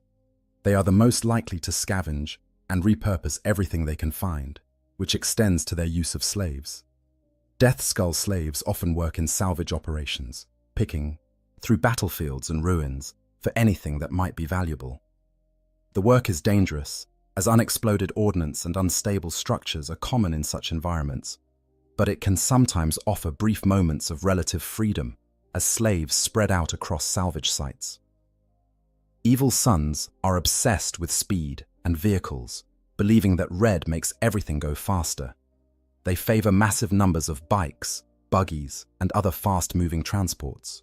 Slaves under Evil Sons might find themselves working primarily in vehicle maintenance and manufacturing, or they might be used as pit crews for orc races. The fast-paced and chaotic nature of Evil Sons culture means that accidents are particularly common, with slaves regularly crushed by vehicles or caught in crashes. Snakebites are the most traditionalist orc clan, rejecting much of the technology that other clans embrace. They prefer beast riding and primitive weapons over guns and vehicles. Slaves under Snakebite control might be assigned to care for the various creatures the clan breeds and trains for war, including massive squiggoths and other dangerous beasts. This work carries its own unique risks, as the creatures are unpredictable and often view slaves as potential prey. Freebooters are not technically a clan, but rather a collection of orc pirates and mercenaries who have been exiled or who chose to leave their original clans. They are fleet-based, using ships to traverse the galaxy and engage in piracy and raiding. The freebooter captain, known as Uzgul the Magnificent, has expressed preferences in slave species, favoring Eldar over humans because Eldar typically survive longer and have hidden reserves of strength for forced labor. Uzgul holds the spirit stones of Eldar slaves hostage as leverage to ensure compliance, demonstrating the calculating cruelty that some freebooters employ. The variation in treatment between clans should not be overstated. All orc clans fundamentally view slaves as disposable resources to be exploited until death. The differences are matters of degree and focus rather than fundamental approach. A slave under Bad Moons might have slightly more predictable working conditions than one under Goths, but both will experience brutal treatment, constant danger, and eventual death as the most likely outcome. Location also affects the slave experience beyond just which clan is in control. Slaves on Orc space hulks face unique challenges. Space hulks are massive conglomerations of ships that have been fused together by warp energies, creating unstable and dangerous environments. Atmospheric integrity is often compromised. Radiation leaks are common, and the twisted geometry of the fused ships creates countless hazards. Slaves working aboard space hulks must navigate these dangers while performing their assigned tasks. Slaves on Orc-controlled planets face different challenges depending on the world's characteristics. On hive worlds or urban centers, slaves might work in factories and industrial centers. On agricultural worlds, they toil in fields. On mining worlds, they descend into the depths of the earth to extract resources. Each environment presents its own specific dangers and hardships. The scale of the Orc settlement also matters. Small Orc encampments might have only a few dozen or 100 slaves, all pressed into whatever labor is needed with minimal organization. Large Orc empires, like the one created by the Beast in the 32nd millennium, employ millions of slaves across multiple worlds, with relatively sophisticated systems for managing and deploying this labor force. During major YHIEH campaigns, when Orc populations reach critical mass and launch massive interstellar migrations, entire native planetary populations are forced into slavery merely to manufacture ammunition for the Horde's guns. The scale of these operations is staggering, with billions of humans potentially enslaved across dozens or hundreds of worlds, all feeding the insatiable appetite of the Orc war machine. Historical examples and known cases. Throughout the long and violent history of Imperial Orc conflict, Numerous well-documented instances of orc slavery have been recorded. These cases provide concrete examples of the general patterns and practices described throughout this examination, giving faces and names to what might otherwise remain abstract horrors. The Second War for Armageddon provides one of the most thoroughly documented examples of orc enslavement of human populations. When warlord Ghazghkull Thraka's forces overwhelmed Hive Infernus in 941, the subsequent surrender delivered hundreds of thousands of humans directly into orc captivity. The refugee columns that stretched across Armageddon's desert wastelands, harried by Speed Freak biker units, represented one of the largest forced migrations of the modern imperial era. These refugees were driven back to Hive Infernus to work as slaves in the orc war machine, the Worm. Industrial capacity of the Hive was turned toward producing munitions, weapons, and supplies for Ghazghkull's continuing campaign. Human slaves operated the foundries, assembled the weapons, and loaded the ammunition that would be used against their own people in the defense of Hades' Hive and other imperial strongholds. The psychological torture of being forced to aid in your own civilization's destruction added another layer to the physical suffering of slavery. Commissar Yarrick's own capture and enslavement aboard Ghazghkull's Space Hulk 3 years after the Second War demonstrates that even the most formidable imperial heroes are not immune to the horrors of orc captivity. After his defeat at Golgotha in 944, Yarrick endured grueling torture and forced labor alongside other captured humans. His eventual leadership of a slave revolt and escape represents an extraordinary achievement that has entered into imperial legend, but it also illustrates just how exceptional such outcomes are. The planet Letum in the Calixis sector provides a more recent example of orc slave practices. Following its conquest by Wa'arg Grimtuf, the entire surviving population of this temperate, fertile world was forced into slavery. Work camps were established in the planet's fields, mines, and foundries. Human labor now fuels the orc war machine, with every crop harvested and every mineral extracted going towards sustaining the Warg's ongoing expansion. The surviving population of Letum endures a daily regime of forced labor and surveillance. Slaves are herded from pens to labor sites and back again under threat of violence or execution. Constant supervision by orc forces and their underlings prevents any organized resistance or communication beyond the planet.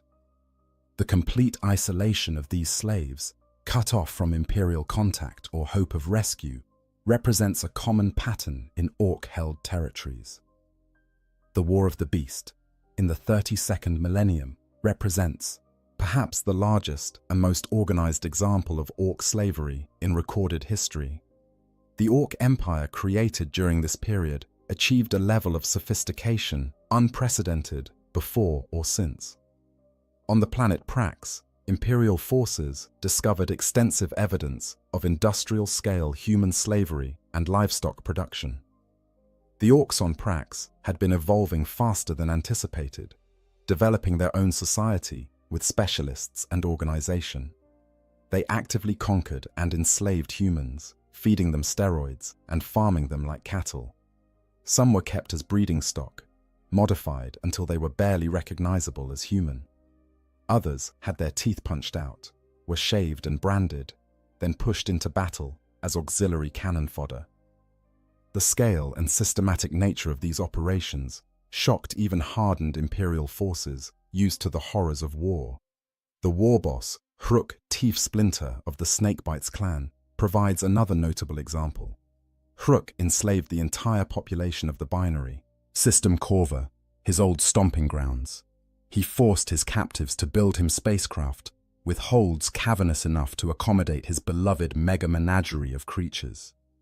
This represents a case where slave labor was employed for a specific, large-scale construction project at the whim of an individual war boss.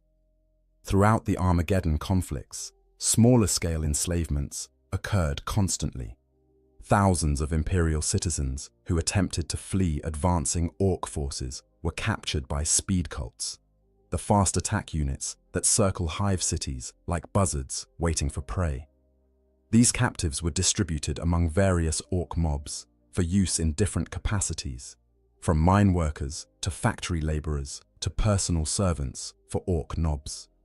The freebooter Uzgul the Magnificent's admitted preference for Eldar slaves over human ones provides insight into how some orcs think about the relative value of different species as labor sources. Uzgul notes that humans typically survive for only a short time and need to be replaced frequently, while Eldar slaves have a greater will to live and hidden strength for forced labor work. His practice of holding Eldar spirit stones hostage as leverage demonstrates a level of psychological manipulation unusual among orcs, but not unique. Lesser-known cases exist throughout imperial records, brief mentions in military reports or administrative documents that hint at the broader scope of orc slavery. References to liberated slaves found in reclaimed territories, their minds and bodies shattered by their experiences. Reports of work camps discovered and destroyed during imperial offensives, the emaciated survivors barely recognizable as human. Accounts from interrogations of captured orcs that casually mention slaves as just another resource they manage alongside ammunition and fuel. These historical examples collectively paint a picture of slavery as a fundamental and enduring aspect of orc civilization. It is not an aberration or an occasional practice, but rather a core component of how orcs organize their societies and conduct their wars. Wherever orcs conquer, slavery follows, as inevitable as the spores they release and the violence they perpetuate. Conclusion: to be enslaved by orcs in the grim darkness of the far future is to experience a form of suffering that challenges the limits of human endurance and comprehension. It is a descent into a hell where every day brings fresh horrors, where survival is measured in hours rather than weeks, and where death, when it finally comes, is often welcomed as a mercy. The physical torments are immense, the back-breaking labor that continues until your body fails, the constant beatings and casual violence, the inadequate food and water, the complete lack of medical care or basic sanitation. Your body accumulates damage faster than it can heal, slowly breaking down under the relentless strain until some critical system fails and you die. Another statistic in the endless churn of orc slavery.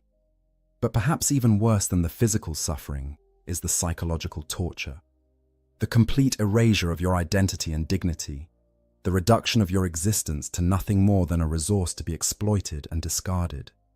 The constant witnessing of atrocity, the accumulation of trauma that no human mind was designed to process. The crushing despair that comes from understanding that rescue will not arrive, that escape is impossible, that this nightmare is your life now until death finally releases you.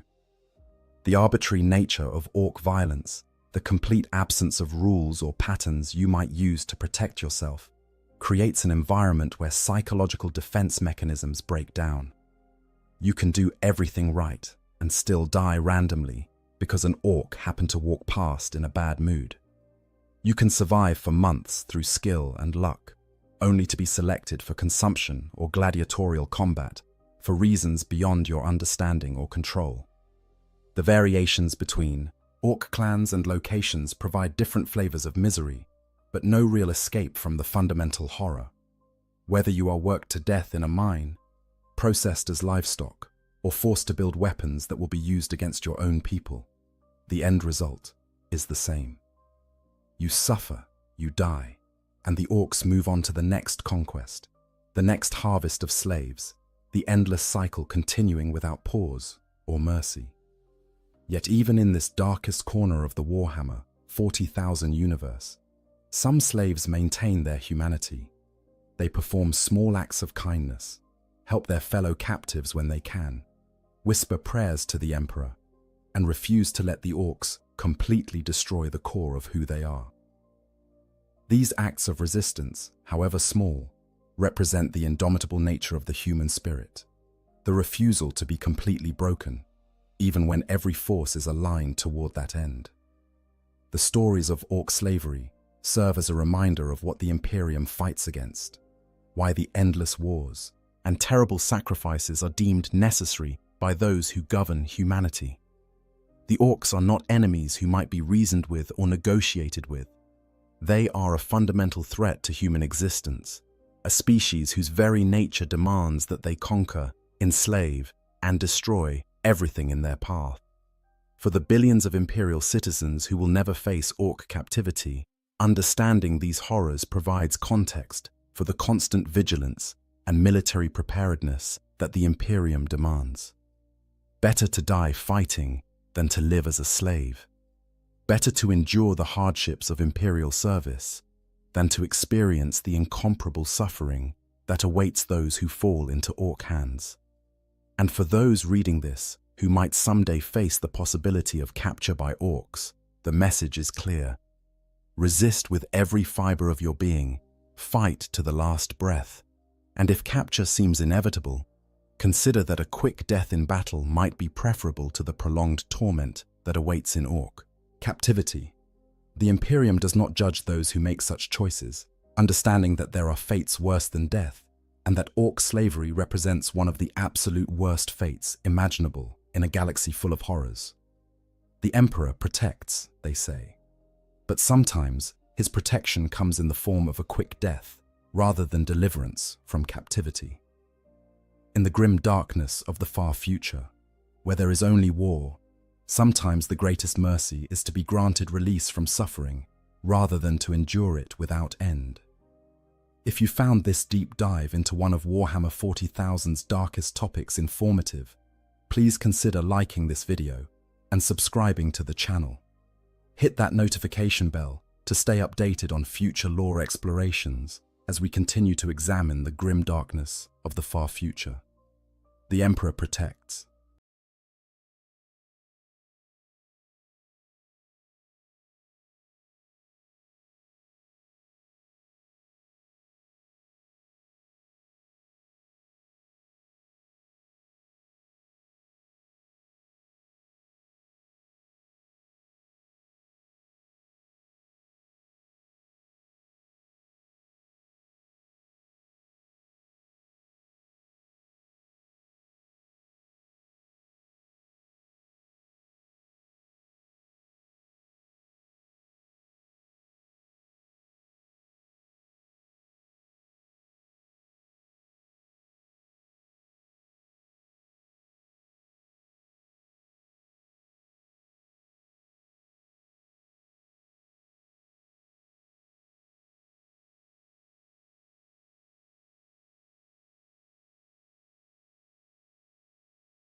In the grim darkness of the far future, there are few things more dangerous than the collision of radically different forces.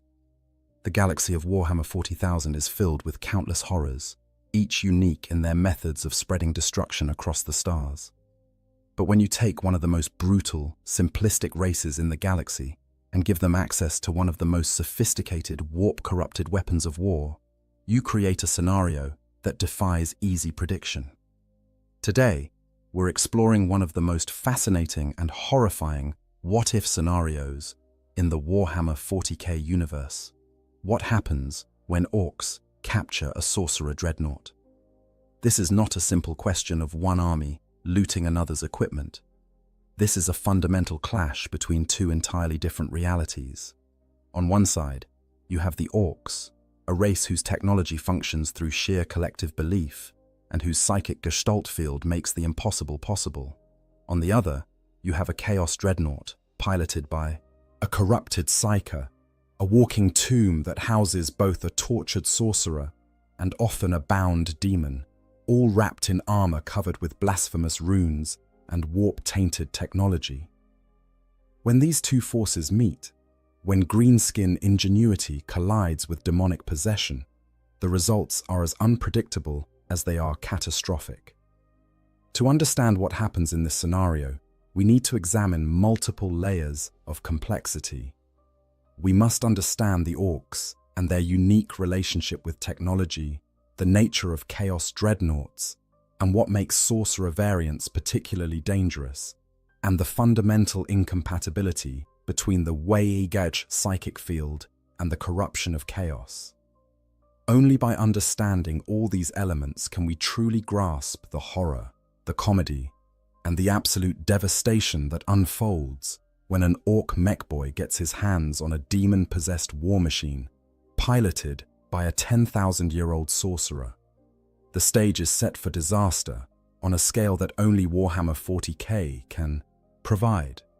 Let us begin. Understanding orc technology and looting culture.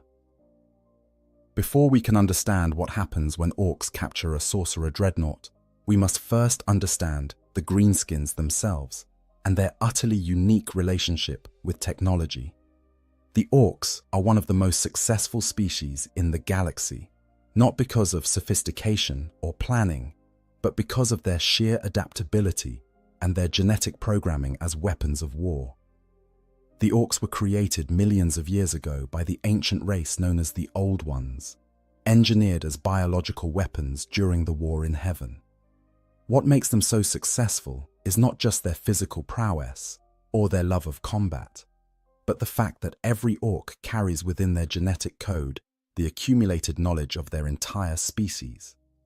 This manifests most clearly in the Odd Boys, specialized orcs, who are born with instinctive knowledge of specific tasks. Among these, the mech boys are perhaps the most important to orc society, as we know it. Mech boys are not engineers in any conventional sense. They do not study, they do not learn through trial and error in the way other races might. Instead, they simply know how to build things. This knowledge is encoded in their DNA, passed down from the brain boys who originally created the orc species. A mech boy will look at a pile of scrap metal and instinctively understand how it can become a functional weapon or vehicle. They work by feel, by intuition, hammering and welding and bolting pieces together until they have created something that, by all rights, should not work at all. And here is where things get truly strange. Orc technology is famously unreliable when handled by other races. Imperial forces who have captured orc weapons often find them to be crude, poorly assembled, and in some cases, physically impossible. A shooter might be little more than a metal tube with a trigger mechanism that has no clear path for the ammunition to travel. A truck might have an engine that is missing critical components, or wheels that are not properly attached to any drivetrain. By all logic, by all physical laws, these things should not function, yet they do. And they function because of the way. The way is one of the most important concepts in understanding orc society and technology. It operates on 3 levels simultaneously. First, it is the massive military campaigns that orcs undertake when enough of them gather under a powerful war boss. Second, it is the collective psychic field that all orcs generate simply by existing in proximity to one another. Third, it is the reality warping effect that this psychic field creates. This third aspect is crucial to understanding orc technology. The Wei-Jish field does not simply make orcs stronger or more aggressive, though it does do both of those things. It actually alters reality itself to match orc expectations. If enough orcs believe that red vehicles go faster, then red vehicles do go faster. If orcs believe that a particular gun should work, then it works, regardless of whether its construction actually makes any sense. The Adeptus Mechanicus has studied this phenomenon extensively, and their findings are both fascinating and deeply disturbing to their religious sensibilities. During the War of the Beast, tech priests observed that orc weapons would only function when held by orcs themselves. When a human tried to fire a looted orc weapon, it would often fail to operate entirely. The same weapon, in the hands of an orc, would function perfectly. This suggests that the Wei-Er field provides something that other races would call a machine spirit, a psychic animating force that makes the physically impossible into functional reality. This brings us to the orc practice of looting. Orcs are natural scavengers and looters. In fact, looting is so ingrained in orc culture that there is an entire specialized caste dedicated to it. The looters are orcs who follow the battlefield like vultures, stripping anything valuable from the wreckage of battle. They prize enemy weapons and vehicles above all else, seeing them as proof of their victories and as useful components for future projects. The process of looting is not subtle. When orcs find a functional enemy vehicle, they do not carefully disassemble it to understand its function. They tear it apart with their bare hands, ripping out anything that looks valuable or interesting. Weapons are pulled from their mounts, armor plates are torn free, and internal components are extracted without any regard for how they might be connected to other systems. To an observer from the Imperium or any other organized faction, this appears to be mindless vandalism, and in many ways, it is. But then the looted components make their way to the mech boys, and something remarkable happens. The mech boy will look at this pile of disconnected, damaged components and immediately begin to see possibilities. That Imperial battle cannon could be mounted on a truck. That targeting system could be welded to a big shooter. That armor plating could be bolted onto a def dread. The mech boy does not need to understand how these components were originally designed to function. They simply know, instinctively, how to make them work in new and horrifying ways. The results of orc looting are vehicles and weapons that are simultaneously terrifying and absurd. A looted Lehman Russ tank might have had all of its original weapons replaced with orc equivalents, its armor reinforced with mismatched plates bolted on at random angles, and its engine improved with modifications that would make any tech priest weep with rage. The inside might be barely large enough for an orc crew to squeeze into. The controls might be simplified to the point of being dangerous, and the entire vehicle might be painted in garish colors that serve no tactical purpose whatsoever. And yet it works. It works because the orcs believe it works. The Wei-Ag field fills in the gaps, makes the impossible connections, provides the missing components through sheer psychic will. The tank might be slower and less accurate than its Imperial counterpart, but it is also bigger, louder, and more likely to explode in a satisfying manner when it finally does break down. Looted vehicles are particularly prized by the Death Skulls clan, who have elevated the practice to an art form. Death Skulls orcs can often loot a vehicle, repair it with scavenged parts, and then use it in battle during the same campaign from which they stole it. This requires an impressive level of both audacity and mechanical intuition, even by orc standards. The Death Skulls paint everything they own blue because they believe blue is the luckiest color, and their belief makes it so. The scale of orc looting can be truly staggering. There are legends among the Imperium of an orc looter called Grabber Gutzbag, who supposedly looted Imperial titans. Titans are walking cathedrals of war, some standing over 100 feet tall and mounting weapons capable of leveling cities. The idea that an orc could not only capture one of these god machines but make it work is almost too horrifying to contemplate. Yet, in the Warhammer 40k universe, with the power of the WAG behind them, even this becomes possible. But looting is not just about vehicles and weapons. Orcs will loot anything they find useful or interesting. Armor, tools, ammunition, even bits of decorative trim if it is shiny enough. Everything gets torn apart, hammered into new shapes, and incorporated into the growing mass of orc technology.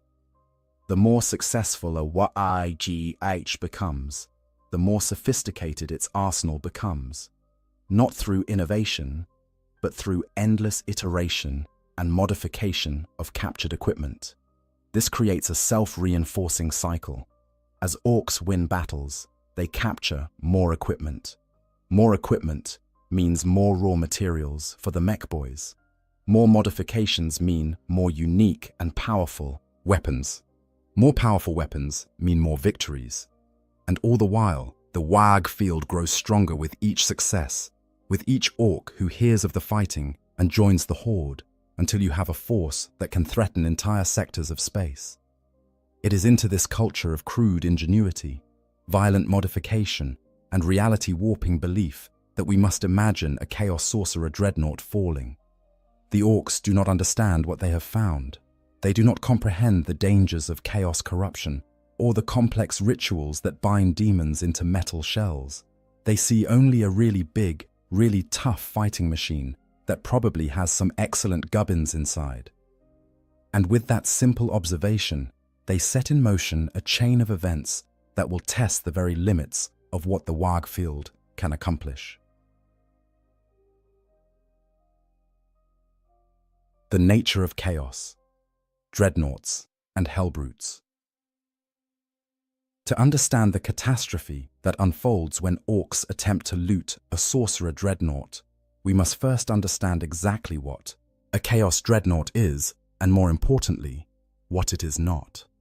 These walking tombs of rage and madness represent one of the most tragic fates that can befall a Chaos Space Marine, a punishment that makes death seem like mercy.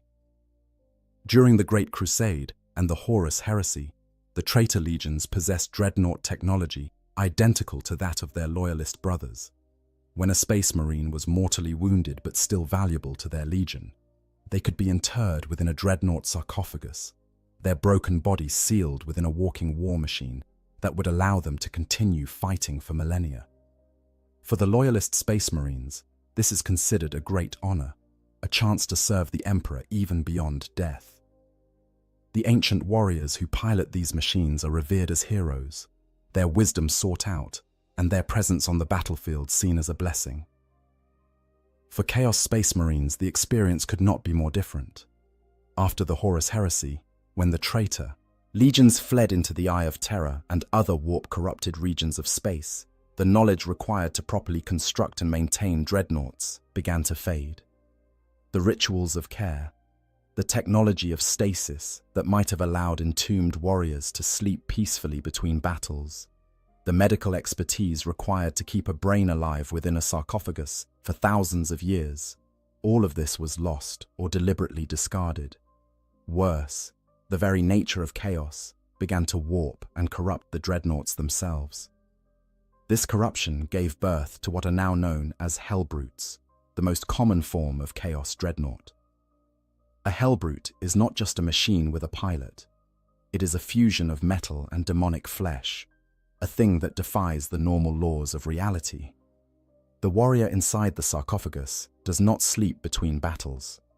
Instead, their sarcophagus is disconnected from the hellbrute's body and hung in special chambers, surrounded by warding runes that barely contain the demons that claw at the imprisoned marine from the other side of reality. The marine inside is not at peace. They are awake, aware, and suffering. They have been awake for centuries, perhaps millennia, with nothing but their own thoughts and the whispers of chaos for company. The body that was once theirs has long since fused with the interior of the sarcophagus, flesh melding with metal until the two are inseparable. The pain is constant. The madness is inevitable. When the Hellbrute is activated and reconnected to its mechanical body, the Marine inside is given brief moments of release through violence. They fight with a fury born of desperation, knowing that when the battle ends, they will be returned to their isolation and torment. This makes Hellbrutes incredibly dangerous, but also unpredictable. They have been known to attack their own allies in the midst of battle, so consumed by rage and madness that they can no longer distinguish friend from foe. Unlike loyalist dreadnoughts, Hellbrutes are not honored relics to be preserved. They are manufactured in grotesque daemon forges by warpsmiths and the Dark Mechanicum. The sarcophagi used are parasitic in nature, designed to accelerate the fusion of flesh and metal to enhance the suffering of the Marine inside. This is not accidental cruelty, it is deliberate design. The more the pilot suffers, the more rage they can channel in battle, the more useful they become as weapons. The physical form of a Hellbrute reflects this corruption. Where loyalist dreadnoughts are noble and carefully maintained, Hellbrutes are twisted mockeries. Their armor plates might appear to be made of demonic flesh rather than metal. Faces might appear in the metal, screaming silently.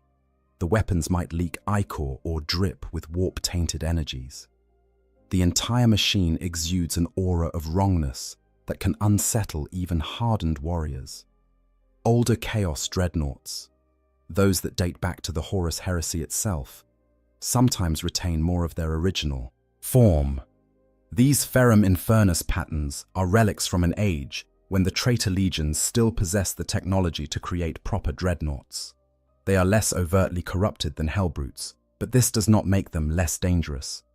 The Marines inside have been conscious for 10,000 years. They have witnessed the long decline of their legions, the slow descent into madness and desperation. Some have maintained their sanity through sheer force of will, becoming tactical geniuses whose experience spans millennia. Others have become monsters, their personalities eroded by time until nothing remains but rage and the desire for oblivion. These ancient dreadnoughts are extremely rare and valuable. Each one represents a warrior who fought alongside the Primarchs, who participated in the Siege of Terror, who remembers a time before the Imperium became the stagnant tyranny it is today. They cannot be easily replaced. When one is destroyed, it represents a permanent loss to whichever warband possessed it. And then there are the Sorcerer Dreadnoughts, the rarest and most dangerous variant of all. Sorcerer Dreadnoughts, psychic power entombed. The creation of a Sorcerer Dreadnought represents one of the greatest technical and occult achievements of the traitor legions, particularly the Thousand Suns. For centuries after the Horus Heresy, the problem seemed insurmountable. How do you preserve the psychic powers of a mortally wounded sorcerer when you seal them within a dreadnought sarcophagus? The difficulty is multifaceted.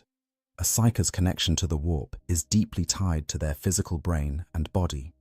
When you reduce a human being to little more than a brain and a few organs suspended in amniotic fluid, you risk severing or damaging that connection. The intense trauma of the injuries that necessitate dreadnought internment, combined with the psychological horror of being sealed in a metal tomb, could easily drive a psyker insane or burn out their powers entirely. For a regular space marine, this is merely tragic. For a sorcerer of the Thousand Suns or another psychic-focused legion, it represents the loss of their most valuable asset. The solution came from Magnus the Red himself, the Daemon Primarch of the Thousand Suns. Magnus, who had delved deeper into the mysteries of the warp than perhaps any being save the Emperor himself, developed what he called the Osiren device. This psychometric barrier lattice was designed to crown the sarcophagus, protecting the sorcerer's brain while simultaneously enhancing and focusing their psychic abilities. The technology was incredibly difficult to construct and based on principles that even the most learned psi-arcanists of the Imperium could barely comprehend. The Osiren device essentially created a protected psychic resonance chamber. The sorcerer's consciousness remained fully functional and fully connected to the warp, but the barriers prevented the worst effects of corruption and madness. that normally accompanied dreadnought internment. More than that, the device actually amplified the sorcerer's powers, using the dreadnought's reactor and systems to boost psychic abilities beyond what they had been capable of in their mortal flesh. The result was the Osiren Pattern Contemptor Dreadnought, a war machine that combined all the firepower and durability of a Contemptor chassis with the reality-warping abilities of a powerful sorcerer. These dreadnoughts could wield force weapons, massive blades that channeled psychic energy with devastating effect. They could cast the full range of psychic powers, from bolts of warp lightning to mind-crushing telepathic assaults. They were, in every sense, mobile psychic artillery platforms wrapped in tons of ceramite armor. Magnus, generous in his scholarly enthusiasm, shared the design of the Osiren device with other legions. The Blood Angels, with their own tradition of psychically gifted warriors, made use of it.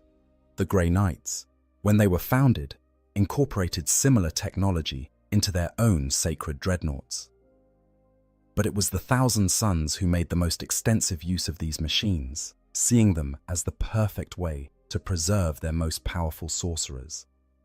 After the Thousand Sons turned to chaos and became embroiled in the machinations of Tzeentch, these sorcerer dreadnoughts took on an even more sinister aspect. The psychometric barriers that had once protected against madness now contained and focused corruption.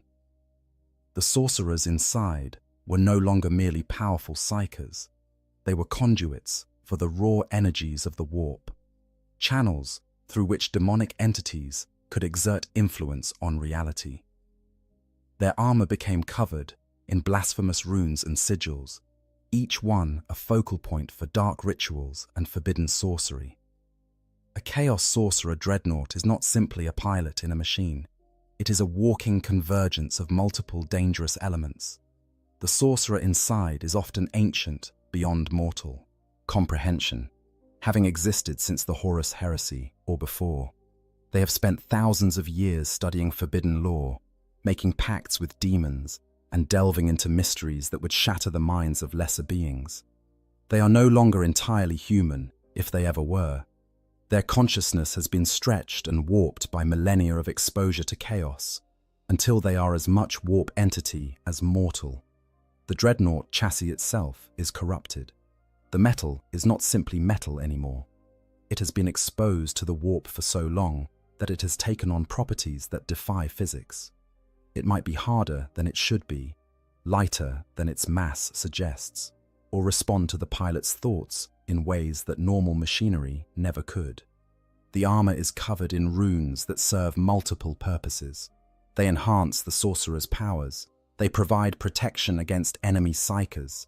They bind demonic entities to the chassis, and they serve as focuses for ritual magic. And in many cases, there is a daemon bound within the machine itself. Sorcerer dreadnoughts, particularly those of Tzeentch, often have lesser warp entities imprisoned within their systems. These demons might power certain weapons, enhance the machine's speed or strength, or provide additional psychic abilities. They are bound by complex rituals and warding runes, forced into service against their will. This makes the dreadnought not just a vehicle with a pilot, but a prison containing at least two sentient entities, one mortal and one demonic, existing in a state of permanent conflict and cooperation. The weapons of a sorcerer dreadnought reflect this dual nature. A force blade, already a weapon that channels psychic energy, becomes something else entirely in the hands of a millennia-old sorcerer bound to a demon. It does not simply cut through physical matter, it slices through reality itself. It can sever souls from bodies, open rifts to the warp, or channel bolts of warp lightning that can melt through the heaviest armor. The combi weapons and heavy weapons mounted on the chassis are similarly enhanced, their ammunition often inscribed with curses or soaked in warp-tainted energies. The psychological impact of encountering a sorcerer dreadnought on the battlefield cannot be overstated. Even before it begins to fight, it radiates an aura of wrongness. Reality seems to bend around it. Shadows fall in directions that make no sense. Temperature fluctuates without reason. Those with even minor psychic sensitivity feel physically ill in its presence. And when it speaks, which it rarely does, its voice carries the weight of the warp itself, sometimes speaking in multiple voices simultaneously, as if the demon within is contributing to the conversation. In combat, a sorcerer dreadnought is a terrifying sight. It might stride forward through enemy fire, its force blade crackling with eldritch energy, while simultaneously casting psychic bolts at distant targets. It could summon warp phenomena, creating zones of unreality where the laws of physics no longer apply. It might perform ritual magic in the midst of battle, speaking words of power that cause reality to tear and demons to manifest, all while shrugging off weapons fire that would destroy normal vehicles. The Thousand Sons in particular prize their sorcerer dreadnoughts, seeing them as honored repositories of knowledge and power. When one of these ancient warriors falls in battle, it is a loss that cannot easily be replaced. The sorcerer inside possessed wisdom accumulated over thousands of years. The dreadnought chassis itself was a masterwork of forbidden technology. The rituals and bindings that held the whole thing together were unique, crafted specifically for that individual sorcerer's needs and abilities. This is what makes the prospect of orcs capturing one of these machines so particularly horrifying. They have no understanding of what they are dealing with. They do not comprehend the psychometric barriers, the warding runes, the bound demons, or the psychic resonance chambers. They see a big, tough fighting machine with lots of dakka and some spiky bits that look quite flash. And they immediately set about improving it with orc technology, utterly oblivious to the catastrophe they are about to unleash. The moment of capture, how it happens. For an orc warband to capture a chaos sorcerer dreadnought, a very specific set of circumstances must align. These war machines are rare, precious to their owners, and extraordinarily difficult to disable without destroying them entirely. Yet in the vast, chaotic galaxy of Warhammer 40,000, impossible events happen with surprising regularity, and orc ingenuity combined with sheer bloody-minded persistence can overcome obstacles that would stop more sophisticated races in their tracks. The most likely scenario for such a capture begins with a three-way battle. Orcs thrive in chaos, and nowhere is there more chaos than when multiple factions collide in the same war zone. Imagine a chaos warband assaulting an imperial world, their forces including a precious sorcerer dreadnought, an ancient relic of the Thousand Sons piloted by a sorcerer who has walked the galaxy for 10,000 years. The Imperials fight desperately, throwing everything they have at the traitors. And then the orcs arrive. Orcs are drawn to war like moths to flame. The psychic resonance of large-scale combat calls to them across the void, the wag field pulling them toward battles that promise the kind of excitement they crave. When they detect a major engagement, they do not carefully assess the tactical situation or determine which side they should support. They simply attack whoever looks like they will provide the best fight. In a three-way battle, this usually means attacking everyone. The sorcerer dreadnought, ancient and powerful, carves through Imperial lines like a scythe through wheat. Its force blade splits tanks in half. Its psychic powers tear through ranks of guardsmen, making their heads explode or driving them insane with visions of horrors beyond comprehension. Its heavy weapons reduce bunkers to rubble. For thousands of years, this warrior has fought in battles across the galaxy, and its experience shows in every movement, every shot, every swing of its massive blade. But even the most powerful warrior can be overwhelmed by sheer numbers, and orcs have numbers in abundance. They crash into the chaos lines in a green tide of roaring bodies, crude guns blazing, choppers raised high. They do not fear the dreadnought. They do not understand the warp-tainted horror of what they are facing. They see only a really big enemy that is crumping a lot of other gits, which means it must be good at fighting, which means it will be fun to fight. Dozens of orcs throw themselves at the sorcerer dreadnought. The ancient warrior cuts them down with contemptuous ease, each swing of its force blade sending half a dozen greenskins flying in pieces. But there are always more. Orcs are fearless to the point of insanity, and the bigger and scarier the enemy, the more eager they are to test themselves against it. They attack from all sides, firing wildly, throwing stick bombs, and simply trying to climb onto the dreadnought to hit it with hammers.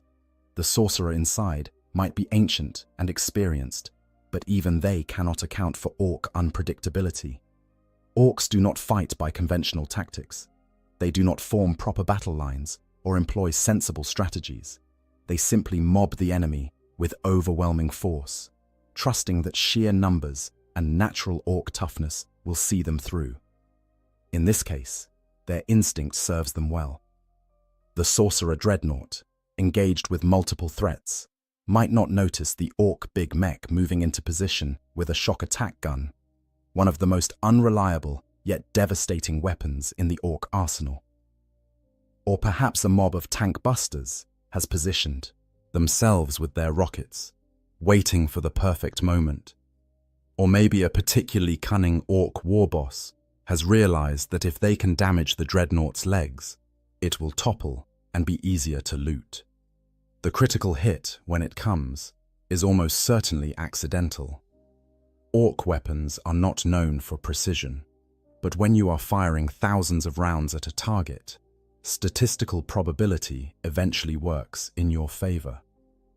A rocket might strike the dreadnought's leg joint at exactly the wrong angle, severing critical hydraulics. A shock attack gun might malfunction in just the right way, teleporting a handful of angry snotlings directly into the dreadnought's engine compartment, where they wreak havoc on delicate systems.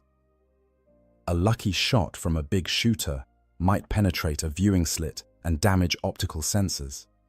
The sorcerer dreadnought stumbles. It tries to right itself, ancient gyroscopes compensating for the damage, but the orcs are already swarming over it. They pull at cables, hammer at armor plates, and generally tear at anything that looks like it might be important. The sorcerer inside unleashes psychic fury, casting spells that would level buildings and incinerate entire squads of normal enemies. Flames erupt from the ground. Lightning arcs between orcs. Some of the greenskins simply explode into clouds of spores as their brains are turned to mush by telepathic assault. But orcs are partially resistant to psychic attack through the sheer density of their WWA-AG field. A psychic assault that would instantly kill a human might only daze an orc, and a dazed orc is still an orc, still swinging, still fighting. The more orcs that gather around the dreadnought, the stronger their collective field becomes, providing a kind of inadvertent shielding against the worst of the sorcerer's powers. Eventually, through sheer persistence and an overwhelming expenditure of orc bodies, critical damage is achieved. Perhaps the dreadnought's power core is breached. Perhaps its targeting systems are destroyed. Perhaps the sorcerer inside, exhausted from millennia of warfare and now facing an enemy that seems immune to reason and fear, makes a mistake. The mighty war machine crashes to the ground, its systems failing, smoke pouring from ruptured seals. The orcs immediately descend on it like scavengers on a corpse. They do not kill the sorcerer inside, mostly because they do not realize there is a sorcerer inside. They see a beaten enemy vehicle that has stopped moving. In orc logic, this means it is time for looting. They tear off weapon mounts, pry open access panels, and begin the process of disassembly that precedes any serious looting operation. The sarcophagus containing the sorcerer, embedded deep within the dreadnought's chassis and protected by multiple layers of armor and warding runes, survives the initial looting. The orcs do not recognize it for what it is. They see a weird metal box covered in spiky symbols, and they decide that it probably contains something important or valuable.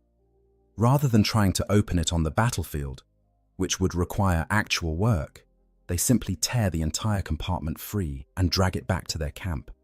Inside the sarcophagus, the sorcerer is trapped. Their consciousness remains intact, their psychic powers still potent, but they are disconnected from the dreadnought systems and unable to interact with the physical world. They are aware of being moved, of orc voices shouting in their crude language, of the jolting journey back to the orc settlement. They try to reach out psychically, to either summon aid from their warband or to strike at their captors, but the warding runes that protect their mind also limit their ability to project their power outward without the dreadnought systems to amplify it.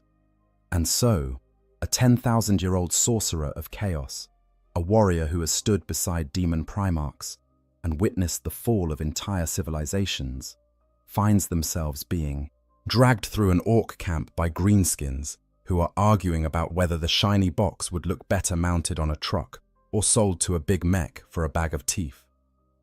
It is a humiliation beyond measure, and it is only the beginning of their nightmare. Initial looting. The mech boys' first examination.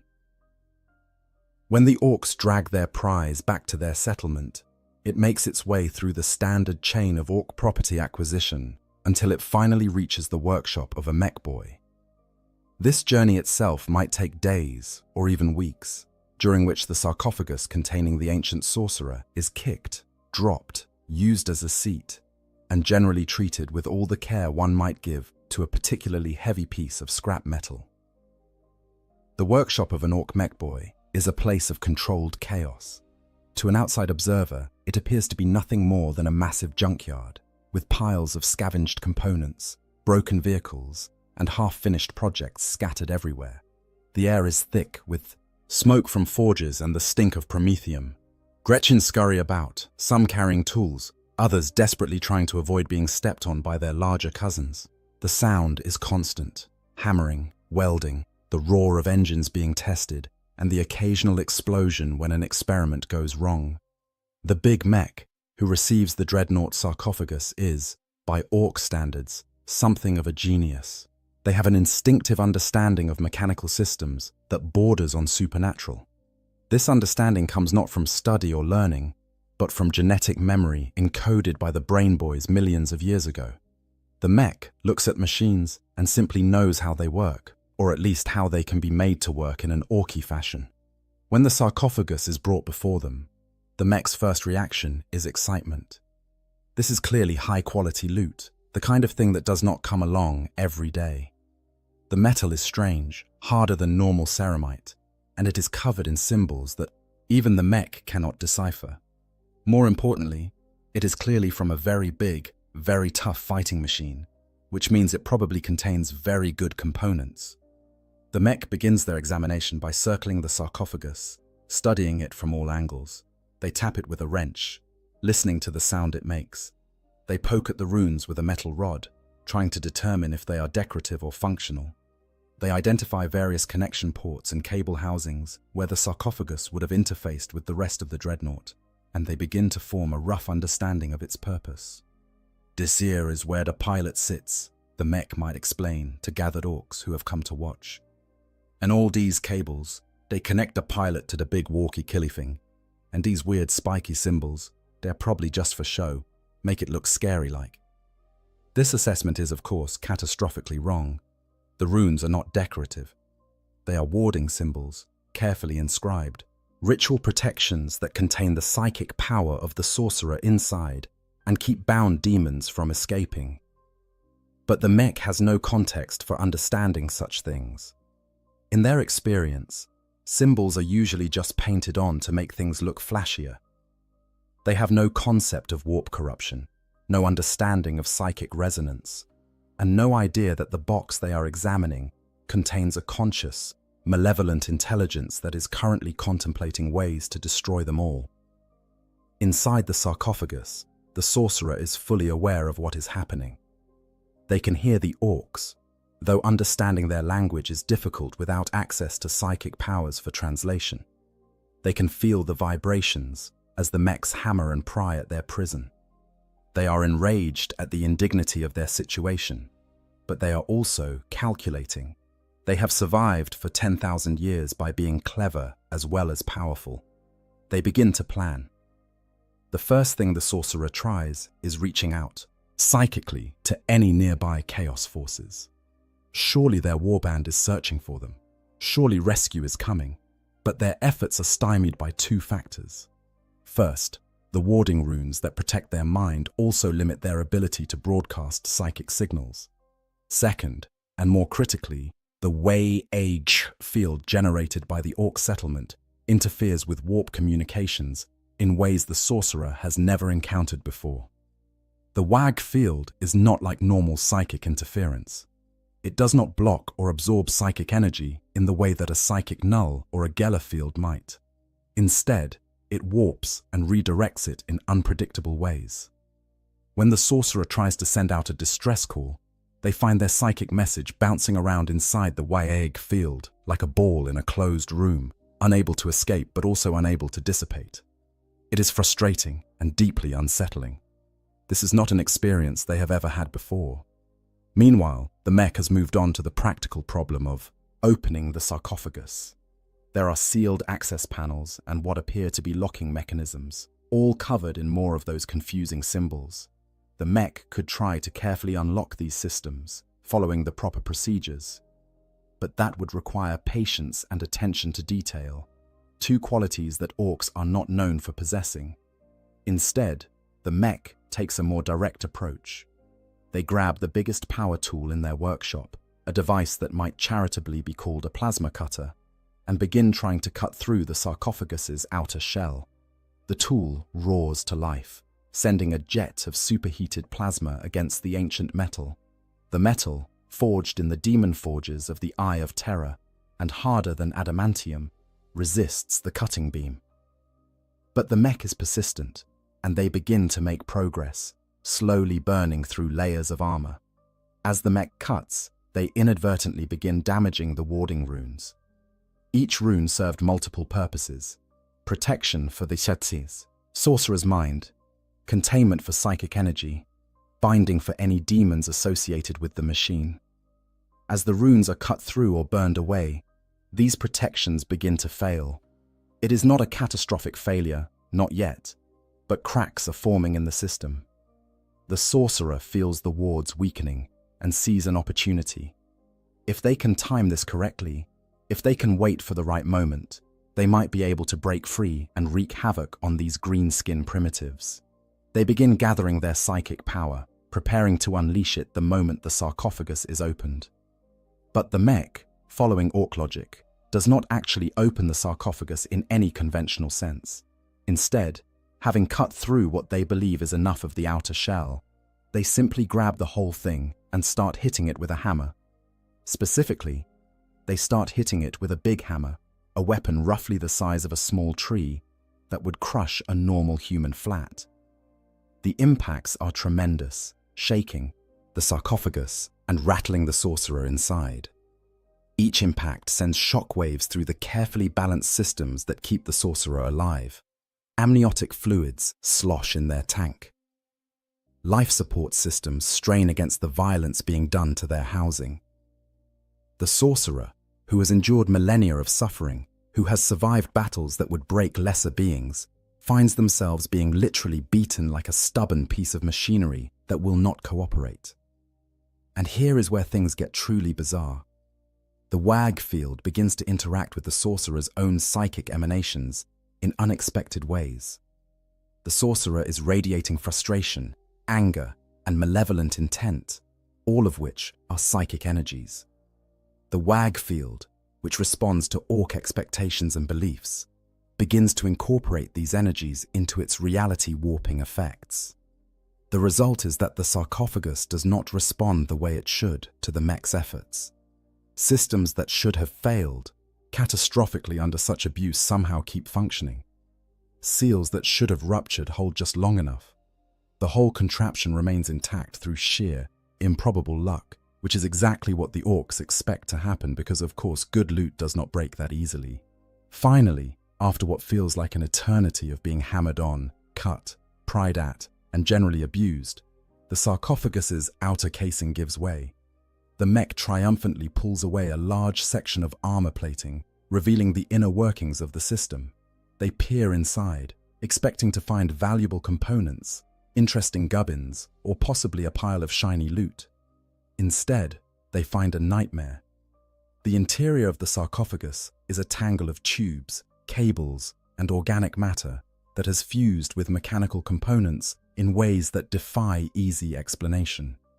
At the center of this horror is what is left of the sorcerer's physical form, a brain suspended in amniotic fluid, connected to what might be parts of a spinal column, some organ meat that serves unclear purposes, all of it linked to the dreadnought's systems by cables that seem to disappear into flesh without clear boundaries.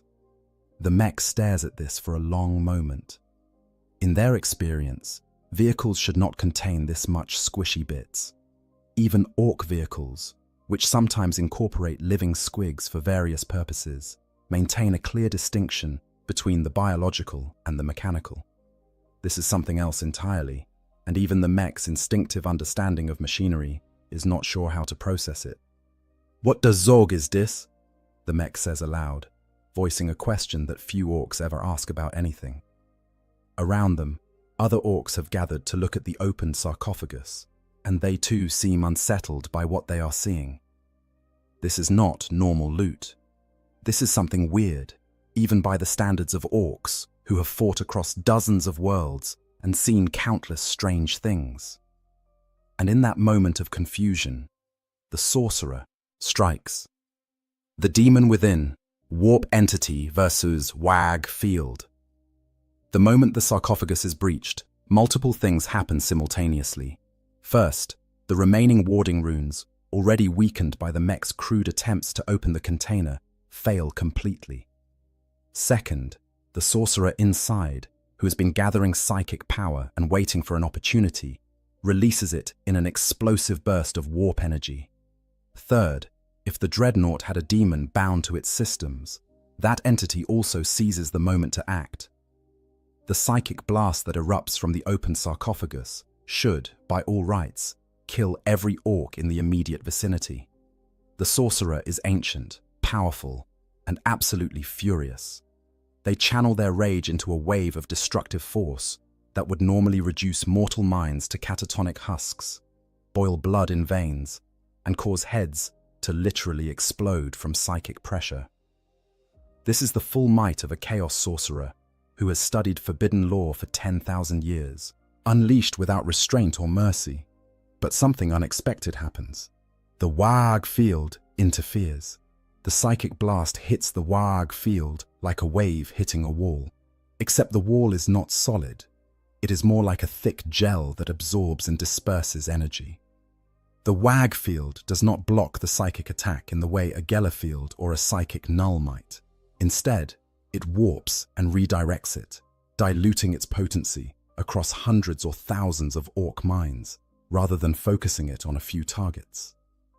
The orcs in the immediate vicinity of the sarcophagus do feel something. Their heads hurt. Some of them see strange flashing colors or hear voices that are not there.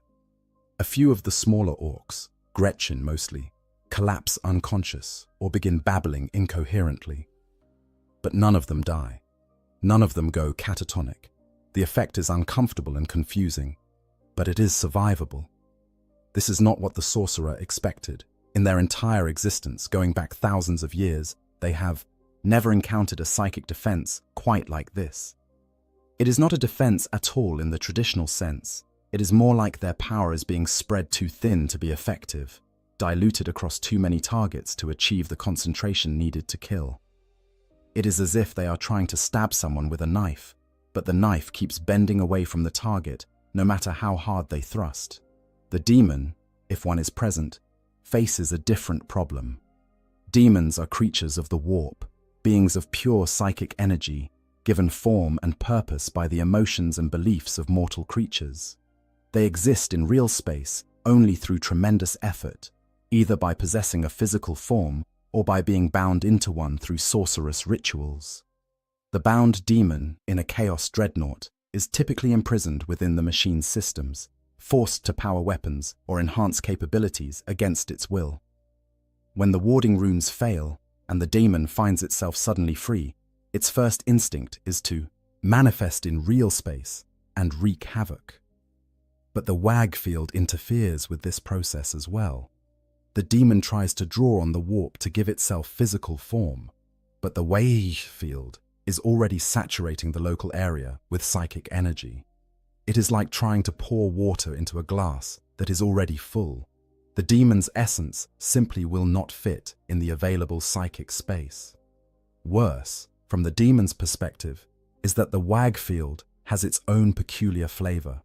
Demons are sustained by specific emotions. Khorne by rage and bloodlust, Nurgle by despair and entropy, Tzeentch by hope and ambition, Slaanesh by excess and sensation. The WAG field, by contrast, is generated by the orc desire for a good fight and the belief that they will win. It is not an emotion that easily translates to demonic sustenance. The demon tries to manifest anyway, forcing itself into reality through sheer will. It begins to take form, perhaps as a creature of writhing tendrils and too many eyes, if it serves Tzeentch, or as a rot bloated horror, if it serves Nurgle. The orcs, who moments ago were confused and unsettled by the sorcerer's psychic attack, now see something they understand much better, a weird monster that needs to be crumped. Dozens of orcs immediately open fire. Shooters rattle, rockets fly, and choppers are raised for combat. The demon, still struggling to fully manifest in the hostile psychic environment of the WAG field, finds itself under physical attack before it has even fully formed. Bullets and rockets tear through its half-formed substance. Orcs charge forward with characteristic fearlessness, swinging their weapons at a creature that exists only partially in real space. Under normal circumstances, a demon of any significant power could shrug off such attacks. Physical weapons have limited effectiveness against warp entities unless they are specially blessed or psychically active. But the demon is weakened by the interference of the WAG field, and the orcs are attacking in such overwhelming numbers that even limited effectiveness adds up. It is death by 1,000 cuts, quite literally. The demon screams, a sound that exists on both psychic and physical levels, and tries to retreat back into the warp. But retreating is not easy. The WAG field, which prevented it from fully manifesting, now makes it difficult to de-manifest.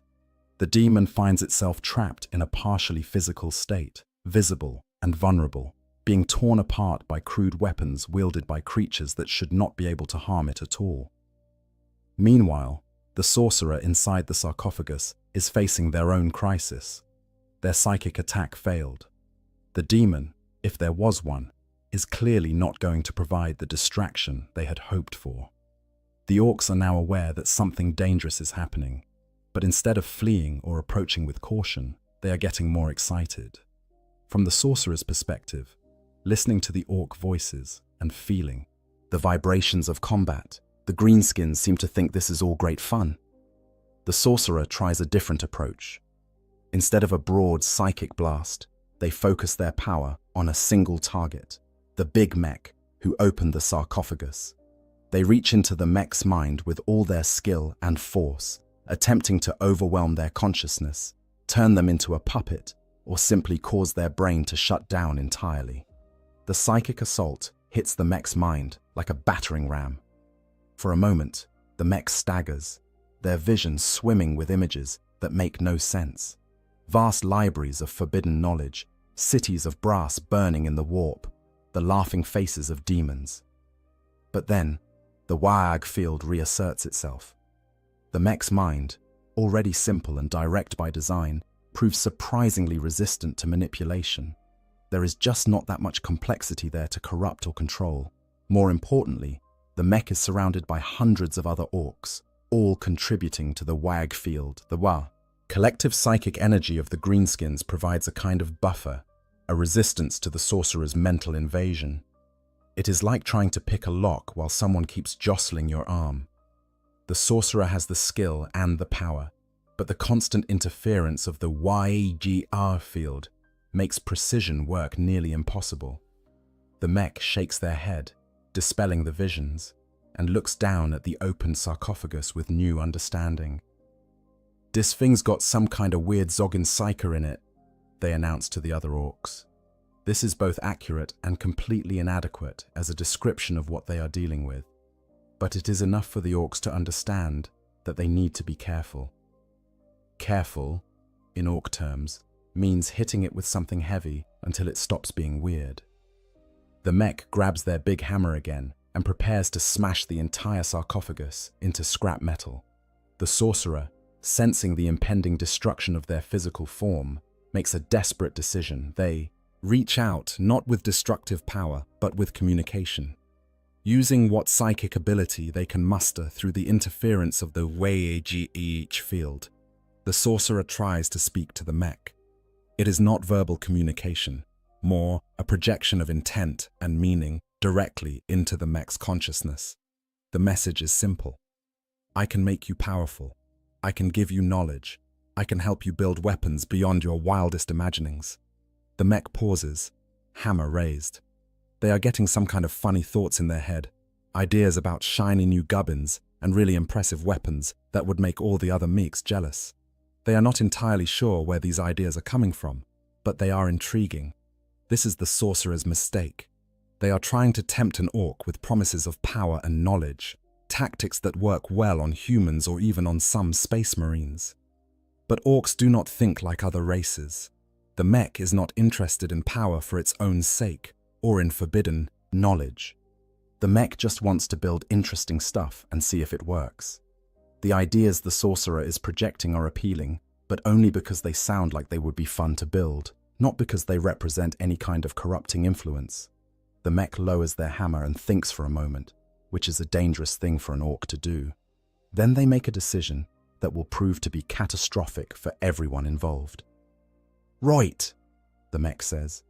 "We's gonna keep this weird psycho box thing. Might be useful, yeah? But first, we's gonna make some improvements." The sorcerer, hearing this through their psychic connection to the mech's mind, feels a sensation they have not experienced in thousands of years, genuine dread. Not the theatrical dread of horror at corruption, or the religious dread of facing the divine, but the simple, visceral dread of knowing that something terrible is about to happen and being completely powerless to stop it. The orcs drag what is left of the dreadnought sarcophagus with its psychically screaming occupant deeper into the mech's workshop. The demon, if it survived the initial assault, is likely being chopped into pieces and used as raw material for some unrelated project. The warding runes that protected the sorcerer are gone. The psychometric barriers that preserved their sanity are damaged. And now, a bunch of orcs who think they are helping are about to start modifying their prison with power tools and enthusiastic ignorance. For a being who has studied the intricacies of the warp for millennia, who has bargained with demon princes and stood in the presence of chaos gods, this is the ultimate nightmare. To be entirely at the mercy of creatures who have no concept of mercy and who think that hitting things with a hammer is an acceptable solution to every problem. Modification and improvement. Orky enhancements. What follows is a process that, if the sorcerer still possessed a physical body capable of such things, would cause them to weep with despair. The orcs begin their improvements with the kind of enthusiasm and complete lack of understanding that characterizes all orc engineering projects. The first problem the mechs identify is that the sarcophagus is not properly attached to anything. In its original configuration, it would have been integrated into the dreadnought's chassis, connected by dozens of cables and support systems. Now, it is just a heavily damaged box containing a brain in a jar and a lot of weird tubes. This will not do. The mechs decide that if they are going to use this thing, they need to mount it on something useful. The question becomes, what should they mount it on? The original dreadnought chassis is in pieces, scattered across the battlefield, or already looted for parts. The mechs have several options available in their workshop. A partially completed Def Dread, a looted Lehman Russ tank with its turret blown off, a converted truck that is missing most of its roof, or a completely scratch-built vehicle that the mechs have been working on that defies easy categorization. After much discussion and a few brief fistfights, the mechs decide to mount the sarcophagus on the Def Dread. This decision is based on sound orky logic. The Death Dread is also piloted by an orc in a box, so it makes sense that this weird, hummy psyker in a box would work the same way. The fact that Death Dreads are piloted by orcs who have been driven insane and wired into their machines against their will seems, to the mechs, like a point of commonality rather than a warning sign. The process of mounting the sarcophagus to the Death Dread involves a lot of cutting, welding, and creative use of rivets. The mechs cut away portions of the Death Dread's original pilot compartment, which contained an orc who was too crazy even by orc standards and who had been sealed in for his own safety. They unceremoniously dump this unfortunate orc out of his housing. He staggers away, babbling about enemies only he can see, and begin fitting the sorcerer's sarcophagus into the space. The sarcophagus does not fit. This is not surprising, as it was designed for a completely different chassis with completely different specifications. But orcs are nothing if not adaptable. When something does not fit, you make it fit. This is accomplished through the generous application of hammers, cutting torches, and the occasional explosion when a Gretchen welds something in the wrong place. The sorcerer, experiencing all of this from inside their prison, is forced to endure sensations that their mind cannot properly process. They feel cables being ripped out of connection ports. They feel new connections being forcibly jammed into interfaces that were never designed for them. They feel their life support systems being disconnected and reconnected in ways that should not work, but somehow do, because the WAG field insists that if the orcs think it should work, then it does. The psychometric barrier, already damaged, is being further degraded by the modifications. Portions of it are cut away to make the sarcophagus fit in its new housing. Other portions are accidentally reinforced when orcs weld random bits of armor plating to the exterior to make it more tough-like. The result is a psychic resonance chamber that is now wildly unstable, amplifying some psychic frequencies while dampening others in completely unpredictable ways. Next, the mechs address the problem of weapons. The Death Dread originally mounted two massive close combat weapons, a combination of drills, saws, and crushing claws designed to tear apart enemy vehicles and infantry. The mechs decide to keep one of these, because it looks properly orky and violent. The other arm, however, they replace with a weapon salvaged from the original Chaos Dreadnought, a heavy flamer that is still inscribed with warp-tainted runes and that occasionally leaks demonic ichor. The installation of this weapon is done with no understanding of the rituals or protections that should accompany handling chaos-corrupted equipment. The mechs simply unbolt it from wherever they found it and bolt it to the Death Dread's arm assembly. The warp-tainted runes that cover the weapon begin to interact with the sorcerer's psychic emanations in ways that were never intended, creating feedback loops of corrupting energy. To make matters worse, the orcs decide that the Death Dread needs more Daka. This is the universal orc solution to any problem. If it does not have enough guns, add more guns. They mount additional shooters, rockets, and a big shooter to various points on the chassis, without regard for balance, firing arcs, or ammunition supply. Some of these weapons are aimed forward. Some are aimed to the sides. One is pointed almost straight up for reasons known only to the mech who installed it. The power supply is the next problem. The Death Dread's original reactor was designed to power orc systems, which have very different energy requirements than chaos-corrupted Imperial technology. The sorcerer's sarcophagus needs a steady supply of precisely regulated power to keep the brain alive and the psychic resonance systems functional. The Death Dread's reactor produces power in violent, irregular surges that would fry normal electronics. The solution, in orc logic, is to add more power. They bolt a second reactor to the Death Dread's back, this one looted from a destroyed Space Marine Rhino. They connect it to the first reactor with cables that spark ominously. They hook both reactors up to the sarcophagus through a junction box that one of the mechs claims probably regulates the zappy bits, yeah? The junction box is, in fact, just a metal box full of wires connected to other wires with no particular logic or protection systems. But here is where the WAG field performs its reality warping magic. The mechs believe that this cobbled-together power system will work. They are confident that the cables they have installed will carry the power without exploding. They think the junction box will regulate the energy flow properly. And because they believe these things, the Warhammer field makes them true, at least to the extent necessary for the whole contraption to function without immediately killing everyone nearby. The sorcerer, feeling their life support systems connected to this improvised and impossible power grid, experiences a sensation that they can only describe as reality revulsion. They are a being who has spent millennia studying the fundamental laws of the universe, both material and immaterial. They understand how energy flows, how systems interact, how the warp and real space touch each other. What the orcs have created violates every principle they know. It should not work, it cannot work, and yet it does work because orc belief makes it work. The modifications continue. The mechs add armor plating, not systematically, but wherever they think it. Looks good. They paint portions of the Death Dread in their clan colors, covering over some of the Chaos runes in the process. They add decorative elements, skulls, both orc and enemy, dangling chains, trophies from previous battles, and graffiti in orcish script that translates roughly to various boasts about how tough and killy this machine is going to be. At one point, a mech decides that the sarcophagus needs a viewing port so they can see if the Humi Psyker is still alive in there. They cut a hole in the armor and install a thick piece of cracked glass they salvaged from somewhere.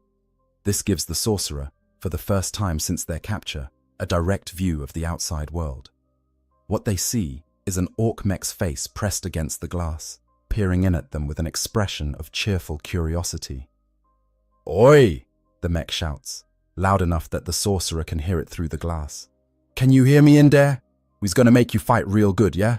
Gonna be proper tough." The sorcerer tries to respond, tries to project psychic terror, or at least communicate their rage. But the modifications have left their psychic abilities even more unreliable. What comes out is a burst of formless psychic static that makes the mech's ears ring and gives them a brief nosebleed. The mech wipes their nose and grins, showing huge tusks.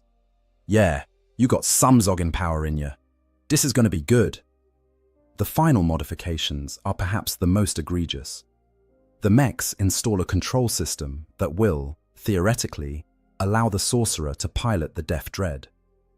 This system consists of cables running from the sarcophagus to the Death Dread's movement systems, weapons, and sensors. The mechs do not understand that the sorcerer used psychometric interfaces and thought-activated controls in their original dreadnought.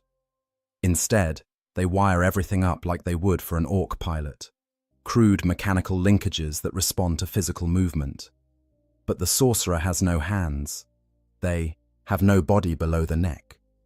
They are a brain in a jar, connected to their original interface systems, which are now connected to orc systems in ways that make no sense. The mechs do not understand this problem. They assume that if they hook everything up, it will just work, because that is how things work in orc engineering.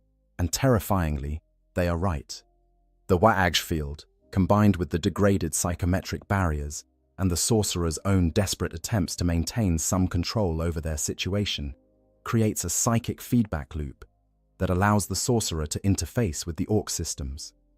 It is not clean, it is not precise, but it works, in the same way that all orc technology works, through sheer, stubborn insistence that it should. The entire process takes about 3 days, which is remarkably fast by orc standards for such a complex project. When it is done, the result is an abomination that defies easy description. It is part Death Dread, part Chaos Dreadnought, part random scrap metal, and part psychic impossibility.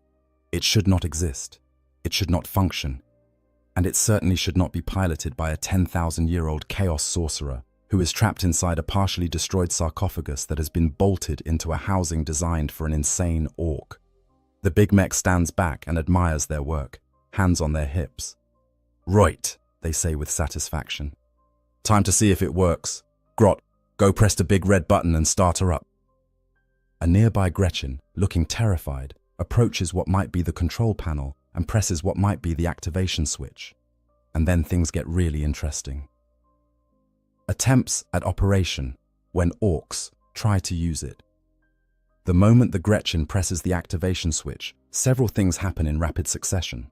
First, power flows from the dual reactor system into the sarcophagus through the improvised junction box.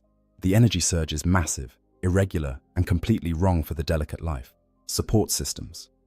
Second, the control interfaces activate, sending signals to the Death Dread systems in patterns that make no logical sense. Third, the sorcerer inside, feeling their prison coming to life around them, tries to seize control of the situation. The result is catastrophic in a uniquely orky way. The Death Dread lurches to its feet, servos screaming in protest. It takes 2 steps forward, then 1 step back, then spins in a circle for no apparent reason. The weapon systems activate randomly, the heavy flamer spewing promethium fire across the workshop and forcing orcs to dive for cover. The shooter on top begins firing, bullets ricocheting off the ceiling and sending Gretchen scrambling for safety. The rocket launcher does not fire, but it does make a concerning grinding noise that suggests it is trying very hard to do so. The sorcerer, experiencing the Death Dread through the bizarre interface the orcs have created, feels like they are trying to control their body while extremely drunk and also experiencing severe nerve damage. The responses are delayed, imprecise, and sometimes completely contrary to their intentions. They try to take a step forward, and the machine lurches sideways. They try to aim the flamer, and it sprays fire in a completely different direction. They try to access the weapons systems in a controlled manner, and every gun on the machine fires at once. The mechs watching this display are delighted. "Look at that!" one of them shouts over the noise of weapons fire and servo motors. "It's working. Well, sorta. Needs a bit more tuning." The sorcerer screams psychically, a wordless expression of rage and frustration that ripples through the wag field.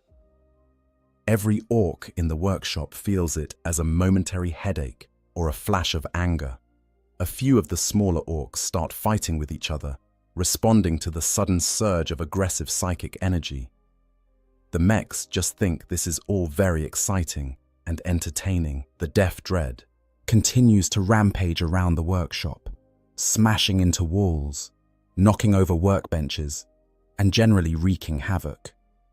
The sorcerer is trying to stop it, trying to gain control, but the interface is too alien, too unpredictable. It is like trying to pilot a vehicle when all the controls have been randomized and also you are blindfolded and someone is occasionally hitting you with a stick. Eventually, after what feels like an eternity, but is probably only a few minutes, the power systems overload and the Death Dread shuts down. It freezes in mid-step, 1 foot raised, weapons still pointed in random directions, smoke pouring from various joints and connections. In the sudden silence that follows, the mechs approach cautiously. "Well," says the big mech, "that was interesting. Clearly needs some work. And maybe we should put it outside before we turn it on again, yeah?" The sorcerer, exhausted from the attempt to control the machine and still reeling from the disorientation of the interface, would laugh if they had the capability.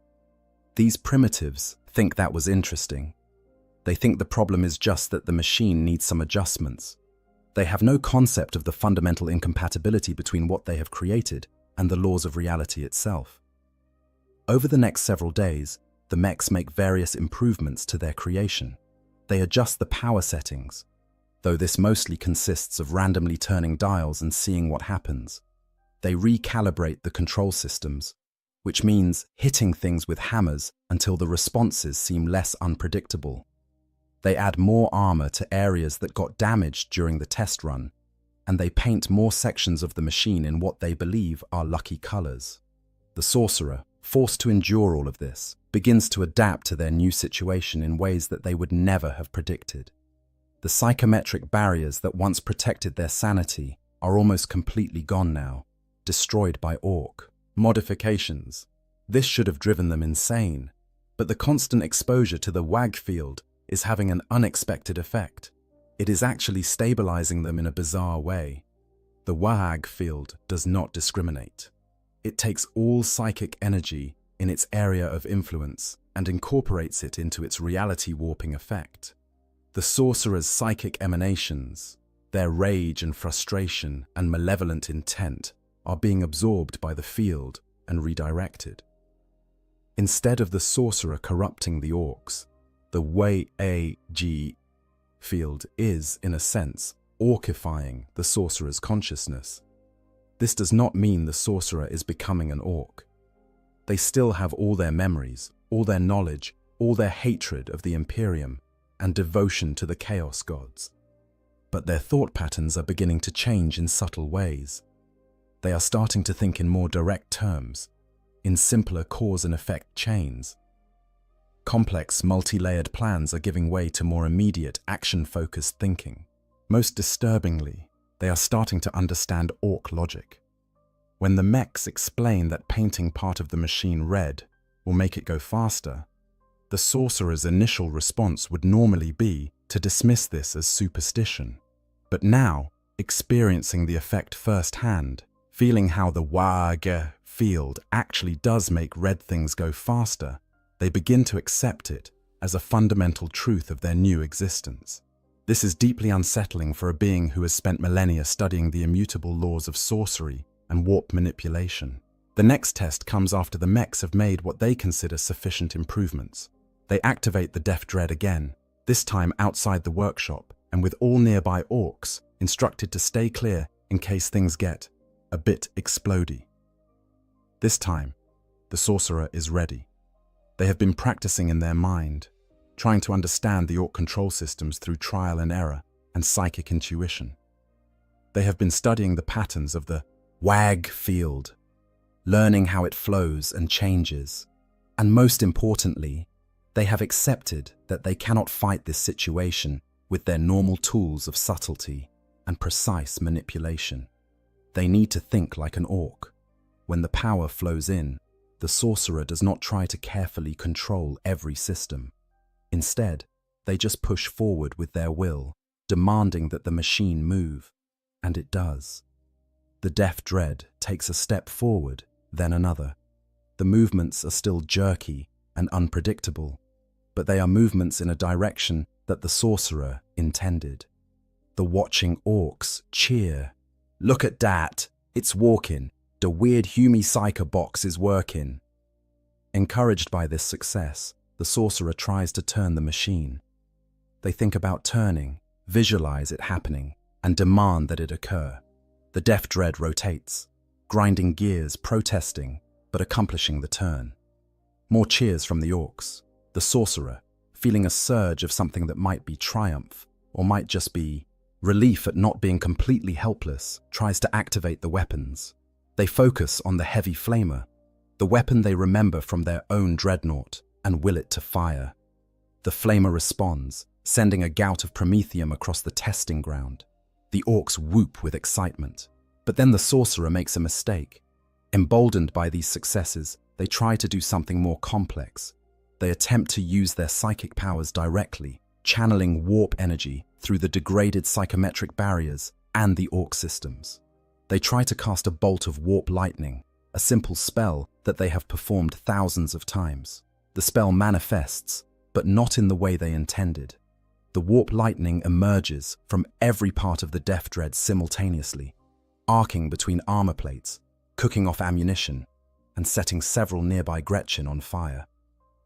The machine itself becomes a conductor for uncontrolled psychic energy, every metal surface crackling with eldritch power. The sorcerer's scream of frustration manifests as a psychic shockwave that knocks down every orc within 20 feet. And then, because this is a machine built by orcs and powered by belief as much as by reactors, the overload triggers a chain reaction. The jury-rigged power systems cannot handle the surge of warp energy. The junction box, already a disaster waiting to happen, begins to glow red-hot. The dual reactors both start overloading at the same time. Every weapon on the machine fires at once, in all directions, creating a storm of bullets, rockets, and flame that turns the testing ground into a war zone. The mechs watch in awe. "By Gork and Mork," breathes the big mech. "That's the most orky thing I've ever seen a humie make." The Death Dread, with the sorcerer trapped inside and unable to stop what they have set in motion, continues to rampage. It is firing wildly, moving erratically, and broadcasting psychic chaos in all directions. This is not the controlled destruction of a chaos dreadnought in the hands of an experienced pilot. This is pure, uncontrolled mayhem, and the orcs love it. The catastrophic outcomes. What goes wrong? The immediate outcome of the Death Dread's uncontrolled rampage is, by orc standards, pretty entertaining. The machine eventually runs out of ammunition, runs out of fuel for the flamer, and exhausts the sorcerer's psychic reserves. It stumbles to a halt, smoking and sparking, in the middle of a crater it accidentally created with its own weapons fire. Several nearby structures are on fire. A dozen Gretchen are unconscious, and there is a small warp rift that opened briefly before snapping closed again, leaving an area of disturbed reality that will probably cause problems later.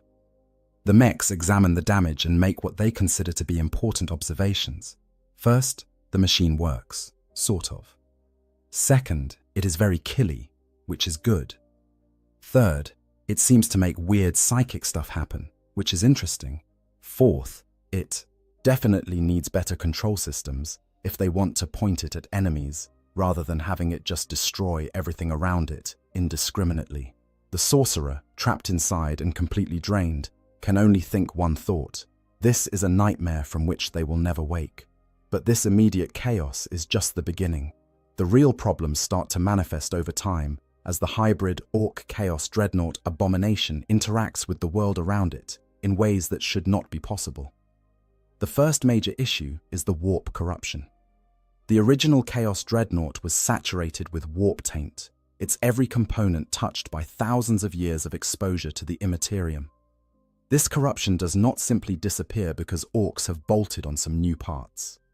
Instead, it begins to spread through the orc components, changing them in subtle and not so subtle ways. The orc armor plating that was welded to the sarcophagus begins to develop strange markings that the orcs did not paint there. The metal itself seems to shift and flow when no one is looking directly at it. The machinery makes sounds that are not quite mechanical, whispers and screams that seem to come from somewhere other than the physical components. Gretchen, who work on maintaining the machine, start having nightmares about things with too many eyes and geometries that hurt to look at. The WAG field is fighting against this corruption, constantly pushing back against the taint of chaos. This creates a kind of psychic battleground around the Death Dread, a zone where reality is even more unstable than usual. Probability gets weird in this zone. Things that should work do not. Things that should not work do. Weapons fire might curve in flight, following paths that seem to bend around the Death Dread. Enemies might find their shots missing when they should hit, or hitting when they should miss. The sorcerer, experiencing all of this from inside their sarcophagus, begins to understand something profound and terrible. The WAG field and the warp corruption are not cancelling each other out. They are creating a new kind of phenomenon, something that has characteristics of both, but is entirely neither. It is a psychic hybrid, an abomination that should not exist according to either orc or chaos metaphysics. This hybrid effect starts doing things that neither the orcs nor the sorcerer intended. The Death Dread develops a kind of semi-autonomous behavior, acting on impulses that seem to come from neither the sorcerer's will nor orc control systems. It will occasionally move on its own when powered down, taking single steps or turning to face perceived threats that no one else can see. It fires weapons when no one is at the controls, targeting enemies with uncanny accuracy that is completely at odds with normal orc marksmanship. The orcs think this is great. They interpret it as the machine spirit being really enthusiastic about fighting. They do not understand that what they are seeing is the confused amalgamation of a chaos sorcerer's will demonic taint, and the Warhammer field, trying to reconcile three fundamentally incompatible realities. The second major problem manifests when the orcs actually try to use their creation in a real battle. The war boss, hearing about this amazing new fighting machine, demands to see it in action. A raid is organized against a nearby Imperial outpost, and the Death Dread is deployed alongside regular orc forces. The battle starts normally enough. Orcs charge across open ground, firing wildly and whooping with joy at the prospect of violence. The Death Dread advances with them, the sorcerer inside grimly accepting that they have no choice but to participate in this farce. Imperial guardsmen open fire, lass bolts stitching across orc armor and dropping some of the greenskins, but failing to stop the momentum of the charge. And then things go very wrong in several different directions simultaneously. The sorcerer, seeing humans for the first time since their capture, reflexively tries to use their psychic powers to crush the minds of the enemy. But their powers, filtered through the orc systems and warped by the Warhammer field, manifest in completely unexpected ways. Instead of the precise telepathic attacks they intended, they create a wave of raw psychic pressure that causes guardsmen to see hallucinations of giant green monsters, even bigger and scarier than the actual orcs charging at them. This is helpful to the orcs, but it is not what the sorcerer meant to do at all.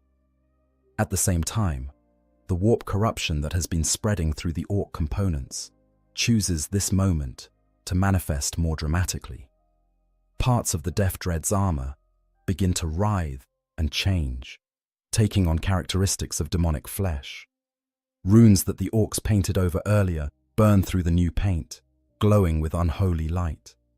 The heavy flamer starts spewing not just promethium, but warp fire, flames that burn in colors that should not exist, and that cause anything they touch to age rapidly or mutate in disturbing ways.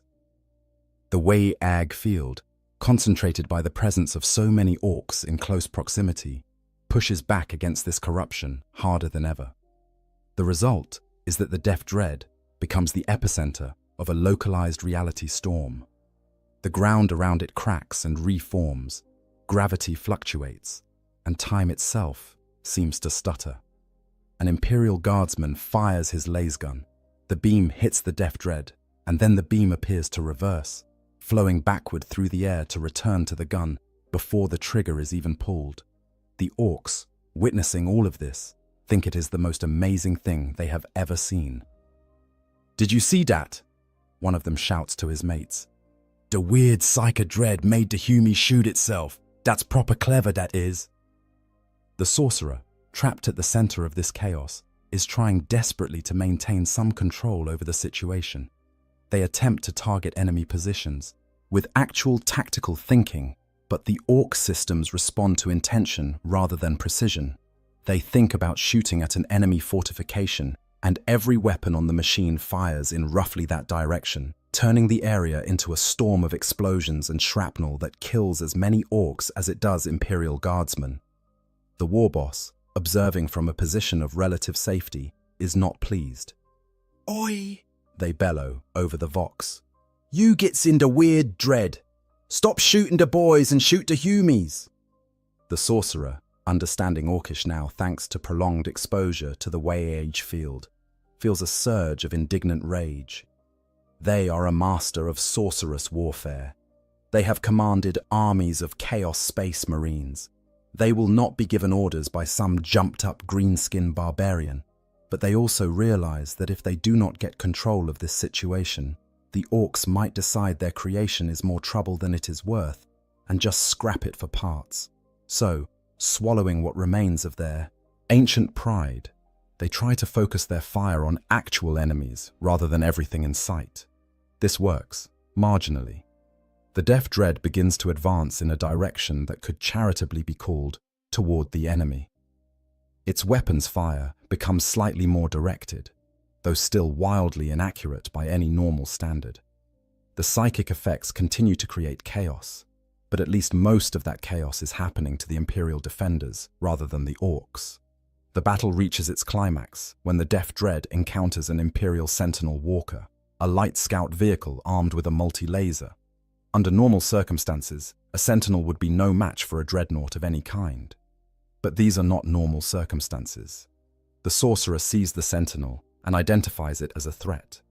They channel psychic energy to enhance their weapons, they aim the heavy flamer, and they advance to engage. But at the same moment, the warp corruption surges, the Wei-Ji field pushes back, and the Orc control systems interpret the sorcerer's commands in their own unique way. What follows is less a fight and more a cascade of improbable events. The Sentinel fires its multi-laser, but the beams curve around the Death Dread as if repelled by some invisible force. The Death Dread's heavy flamer shoots a gout of warp fire that should incinerate the Sentinel, but the flames instead spiral upward in a corkscrew pattern before dissipating into non-existence. The sorcerer tries to use telekinesis to simply crush the Lightwalker, but the psychic energy manifests as green lightning, very orky lightning, that makes the Sentinel's metal frame magnetic, causing it to attract every bit of loose metal debris in the area until it is buried under a pile of scrap. The Sentinel's pilot, trapped under tons of metal and completely unable to explain what just happened, ejects from their vehicle in a panic. The Death Dread, mission accomplished in the most confusing way possible, turns its attention to the next target. The Imperial forces, facing this abomination that seems to warp reality itself with its mere presence, do the sensible thing. They call for an immediate tactical withdrawal. The Orcs, delighted by their victory, chase the fleeing guardsmen and loot everything that is not nailed down, and several things that are. After the battle, the war boss approaches the Death Dread. Not bad, they concede. Still a bit wobbly, and you shot the boys a few times, but you crumped the Humies good. We's gonna keep ya, I think. The sorcerer, exhausted and reeling from the experience, can only think that they have somehow managed to survive another day in this bizarre existence. They are becoming effective at fighting alongside Orcs, which is perhaps the most humiliating realization they have ever had in 10,000 years of existence. But the problems are only going to get worse, because every battle damages the already fragile systems holding the sorcerer and the machine together. Every engagement spreads more warp corruption through the Orc components, and every day spent in proximity to the Wei-Ji field erodes more of the sorcerer's identity and sanity. The catastrophic outcome is not a single dramatic explosion. It is a slow-motion disaster that threatens to consume everyone involved. Broader implications and known examples. While the specific scenario of Orcs capturing a sorcerer dreadnought is rare, the broader pattern of greenskins looting chaos equipment and creating dangerous hybrid abominations has precedent in Warhammer 40k lore. Understanding these parallels helps us grasp just how catastrophic the consequences of such looting can become. The fundamental problem is that chaos corruption and Orc technology operate on completely opposite principles. Chaos corruption is about the deliberate, carefully controlled channeling of warp energies for specific purposes. It requires rituals, discipline, and an understanding of the symbolic and metaphysical significance of every component. Orc technology, by contrast, works through collective belief and aggressive simplicity. The two approaches are so incompatible that bringing them together should result in immediate catastrophic failure. Should, but does not. Because the Wei-Ag field has its own rules, and those rules sometimes override even the fundamental laws of chaos corruption. There are recorded instances of Orcs looting chaos vehicles and weapons, with results that range from darkly comedic to genuinely terrifying. During the Gothic War, an Orc freebooter captain named Captain Bloodskull captured a chaos cruiser that had been possessed by a demon. The ship, known as the Bane of Cadia, was a terror weapon, its hull inscribed with runes that drove Imperial crews mad just from looking at it. The Orcs, being Orcs, simply painted over most of the runes with their own graffiti, welded on additional armor plating and weapons, and renamed it Da Bloodflag.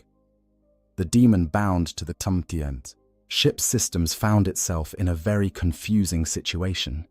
It was accustomed to feeding on the fear and despair of its victims. But orcs do not feel fear or despair. They feel excitement and the desire for a good fight. The demon's attempts to corrupt the orc crew were about as effective as trying to poison someone who eats garbage for fun. The ship continued to function, after a fashion. The demon would sometimes manifest in the corridors, trying to terrify the orcs with visions of their darkest fears. The orcs would respond by shooting it, hitting it with wrenches, or just ignoring it depending on whether they had time to deal with weird stuff at that particular moment. Eventually, the demon seemed to give up on corruption and just settled for occasionally making the lights flicker and causing doors to stick, which the orcs interpreted as the ship having a bit of character. This example illustrates an important principle. Chaos entities are sustained by specific emotions and belief patterns. When they encounter orcs, who have completely different emotional responses and belief systems, the normal rules of corruption simply do not apply. The demon in the ship wanted terror. It got curiosity and mild annoyance. It wanted souls to devour. It got greenskins whose souls are so tied up in the wag field that separating one for consumption is nearly impossible. A sorcerer dreadnought represents an even more complex version of this problem.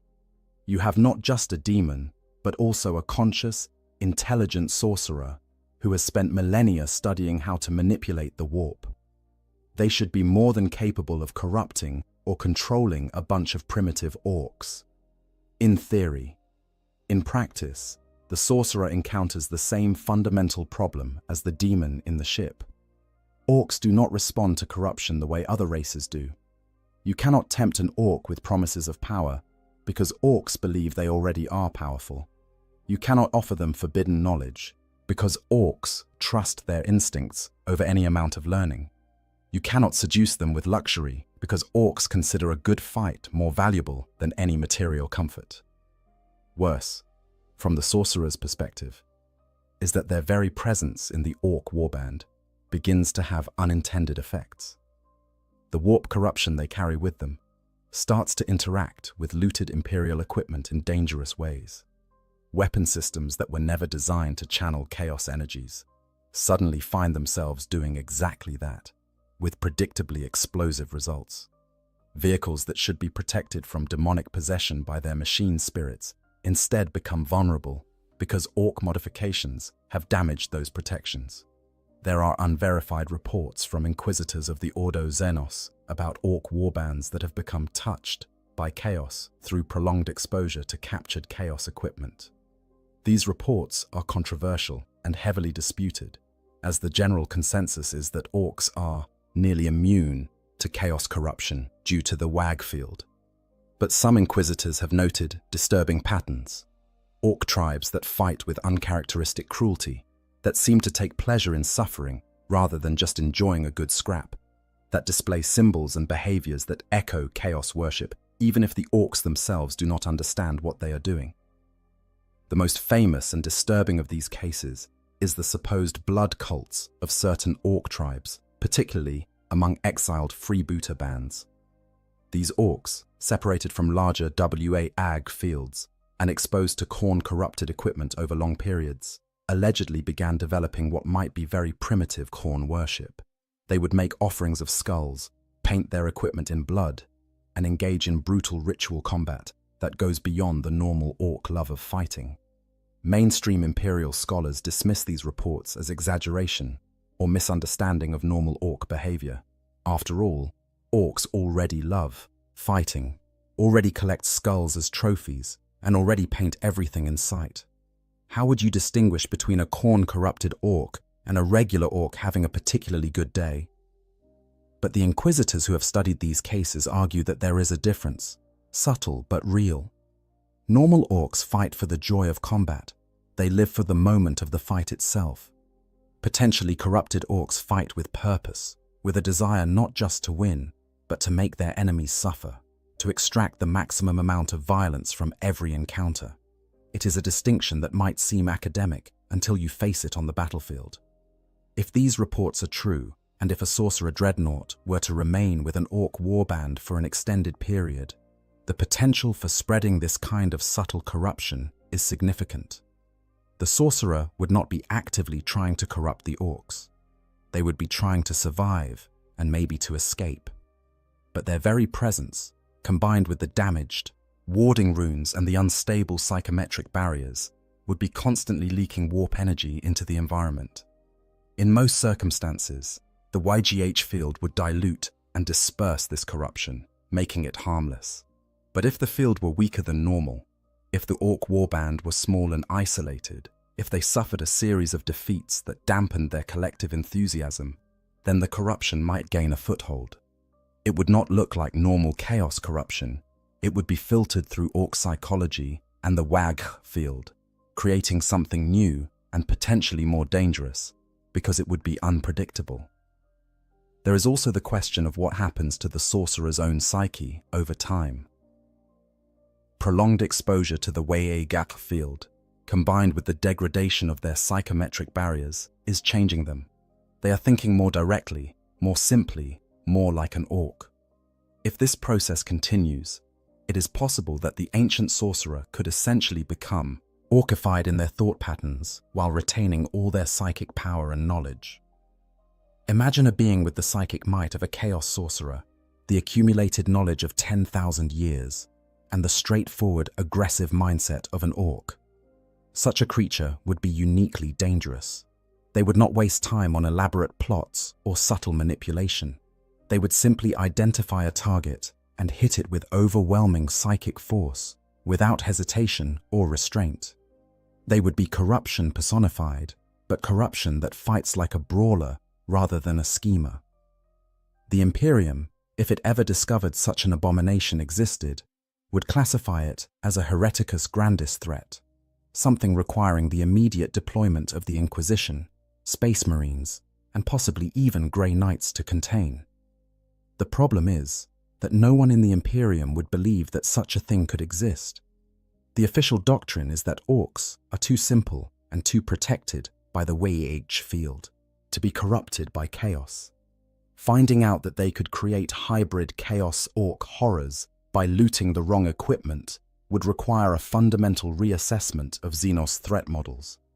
Meanwhile, from the chaos perspective, the loss of a sorcerer dreadnought to orc capture would be considered a catastrophic intelligence failure. Such a valuable asset should have been better protected. If recovery is possible, every effort would be made to retrieve the sorcerer and their knowledge. But if the Chaos forces arrive to find their ancient warrior trapped inside an orc deaf dread, fighting alongside greenskins and showing signs of WAG field contamination, they might face an impossible choice: rescue a corrupted asset or destroy it to prevent further degradation. The Chaos gods themselves would find this situation fascinating for different reasons. Horn would see the violence and bloodshed and approve, even if it comes wrapped in green skin and bad grammar. Tzeentch would be intrigued by the unexpected change and the new form of corruption emerging. Nurgle might see the degradation of the sorcerer's identity as a kind of entropy and decay worth encouraging. Slaanesh would just enjoy the sheer excess and chaos of the whole situation. The sorcerer, trapped in the middle of all of this, would experience a kind of existential crisis that no amount of chaos worship could have prepared them for. They served the dark gods faithfully for millennia. They studied the deepest mysteries of the warp. They survived the Horus heresy, the Long War, and countless battles across the galaxy. And now they find themselves as a curiosity in an orc warband, their grand purpose reduced to the weird psycho box what makes stuff go explodey sometimes. It is, in many ways, a fate worse than death, and it is entirely possible in the grim darkness of the far future, where even the most unlikely scenarios can and do occur with horrifying regularity. Conclusion. The question of what happens when orcs capture a sorcerer dreadnought cannot be answered with a single, simple outcome. Instead, we find ourselves exploring a cascade of improbable events, each one stranger and more dangerous than the last. From the initial capture through crude battlefield tactics, to the catastrophic modifications by enthusiastic mech boys, to the ongoing struggle between warp corruption and the wage field, every step of this process reveals new layers of complexity and danger. What we see is a fundamental collision between two of the galaxy's most potent forces: the reality-warping power of chaos and the collective belief system of the Orcs. Neither can fully overcome the other. The wage field prevents the sorcerer from unleashing their full psychic might or spreading corruption in the normal ways. The warp taint prevents the Orc modifications from functioning purely on Orcy logic, introducing elements of unpredictability even beyond the normal unreliability of Orc technology. The result is something that should not exist: a hybrid abomination that combines the worst aspects of both chaos and Orc engineering. It is dangerous not just because it is powerful, but because it is unpredictable in ways that even the most experienced warriors cannot anticipate. Imperial forces trained to fight Chaos Dreadnoughts, or Orc Death Dreads, would find themselves facing something that responds to neither set of tactics effectively. For the sorcerer trapped inside, the experience represents a slow erosion of everything they once were. Their identity is being stripped away, not through the deliberate corruption of chaos, but through the involuntary transformation induced by the wage field. They are becoming something new, something that has never existed before in the long history of the galaxy. Whether this transformation is a kind of death or a kind of rebirth is a philosophical question that the sorcerer probably does not have time to contemplate while being shot at by Imperial guardsmen and accidentally shooting their Orc allies. The broader implications for the Warhammer 40k universe are equally disturbing. If Orcs can capture and repurpose chaos equipment with some degree of success, and if this creates new forms of corruption that can spread back to Orc populations, then the assumption that greenskins are immune to chaos may need to be reconsidered. The Imperium's defensive strategies rely on certain fundamental truths about how different threats operate. Learning that Orcs can become vectors for chaos corruption, even accidentally and imperfectly, would require a complete reassessment of threat priorities. What we learn from examining this scenario is that in Warhammer 40k, the most dangerous threats often come from unexpected combinations. It is not enough to understand how Orcs fight or how chaos corrupts. You must also understand what happens when these forces collide, when the unstoppable force of the Warhammer meets the immutable corruption of the warp. When the crudest technology in the galaxy is applied to the most sophisticated demonic machinery. The answer, ultimately, is chaos. Not chaos with a capital C, the realm of the dark gods, but chaos in its most fundamental sense: unpredictability, disorder, and outcomes that no amount of planning or wisdom can anticipate. In a galaxy already drowning in war and madness, the idea that Orcs could make things even worse, simply by being themselves, is both darkly comedic and genuinely terrifying. And somewhere in that bizarre hybrid machine, a 10,000-year-old sorcerer is learning to think like an Orc, which might be the most disturbing outcome of all. If you found this deep dive into one of Warhammer 40k's most bizarre scenarios entertaining and informative, please consider leaving a like on this video and subscribing to the channel for more explorations of the grimdark future. The Emperor protects, but knowledge protects even better, and understanding the strange intersections of the galaxy's many threats might just keep you alive one more day in the grim darkness of the far future. Thank you for listening, and may your loot always be Orky. Imagine waking up one morning and everything seems normal. You go about your daily routine in the manufactorum, processing the same components you've assembled for years. The prayers to the Emperor echo through the hab blocks at dawn, just as they always have. The Arbites patrol the streets with their usual stern efficiency. The planetary governor's face stares down from propaganda posters, promising prosperity through labor and devotion. Everything is as it should be. Everything is as it has always been. But something has changed. You can't quite put your finger on it, but there's a wrongness in the air. A neighbor you've known for 20 years won't make eye contact anymore. The servitors in your sector have been malfunctioning more frequently, their monotone voices occasionally stuttering into sounds that almost seem like screaming. The water from the reclamation systems tastes different. At night, you hear sounds that don't belong in an imperial hive city, sounds that make your skin crawl and your heart race for reasons you cannot explain. You tell yourself it's nothing. You have to believe it's nothing. Because the alternative, the possibility that something fundamental has gone wrong, is too terrifying to consider. So you pray harder. You work longer shifts. You avoid asking questions. You do what good imperial citizens are supposed to do. You have faith in the Emperor's protection. You don't yet realize that faith alone won't save you. You don't know that your world has already begun its descent into something far worse than death. You don't understand that chaos has taken root in your world, and nothing will ever be the same again. In the grim darkness of the far future, there are fates worse than simple death. One of the most horrifying is to watch your entire world slowly consumed by the forces of chaos, to see reality itself twist and corrupt around you, to witness friends and family transform into monsters, and to face a choice between a quick death or eternal damnation. This is not a quick annihilation by Xenos raiders or a clean execution by the Arbites.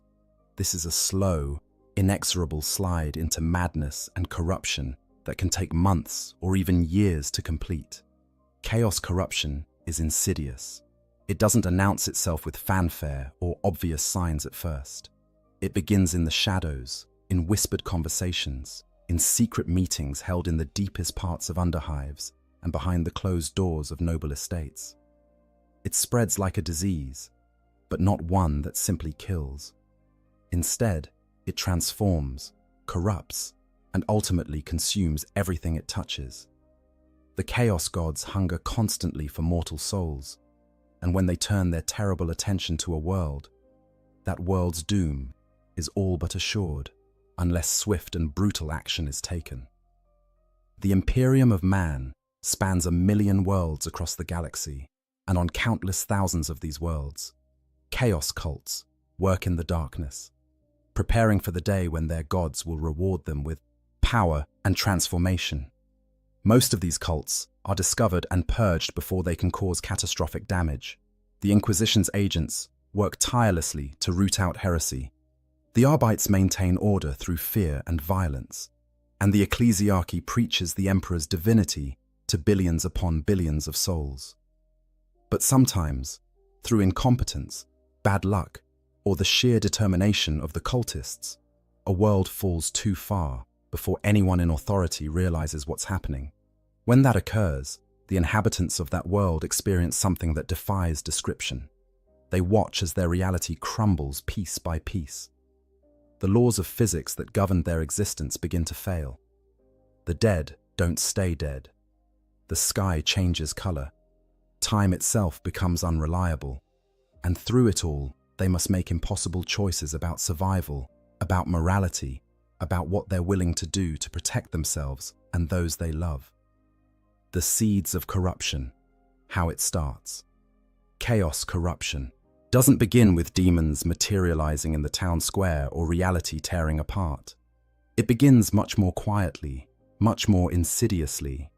It begins with people who are desperate, angry, afraid, or simply curious about powers beyond the Imperium's rigid doctrine. It begins in the dark corners where the Emperor's light doesn't quite reach, where his protection seems like an empty promise rather than a tangible reality. The Imperium of Man is a deliberately oppressive regime. It has to be. With 1,000,000 worlds to govern and countless threats both internal and external, the Imperium maintains control through fear, faith, and overwhelming force. Life for the average Imperial citizen is one of grinding labor, minimal comforts, and constant surveillance. You work until you're too old or injured to be useful, and then you're processed into corpse starch to feed the next generation of workers. Your children are taken for military service or labor assignments. Your thoughts are monitored for heresy. Your every action is scrutinized for signs of deviation from the approved norms. This oppression, while necessary from the Imperium's perspective to maintain unity across such a vast empire, creates the perfect breeding ground for resentment. People who feel powerless begin to look for alternatives. Those who've lost everything to the uncaring machinery of the Imperium's bureaucracy seek revenge. The ambitious, who are denied advancement through legitimate means, are tempted by promises of power through other avenues. And into this fertile ground of discontent, chaos plants its seeds. The four major chaos gods each offer something different, something tailored to human weakness and desire. Khorne, the blood god, appeals to those consumed by rage and the desire for martial prowess. In a galaxy where violence is constant and life is cheap, Khorne's promise of strength through bloodshed resonates with soldiers tired of watching their comrades die, with workers brutalized by their overseers, with anyone who's been made to feel weak and wants the power to strike back. His cultists don't necessarily understand they're worshipping a chaos god at first.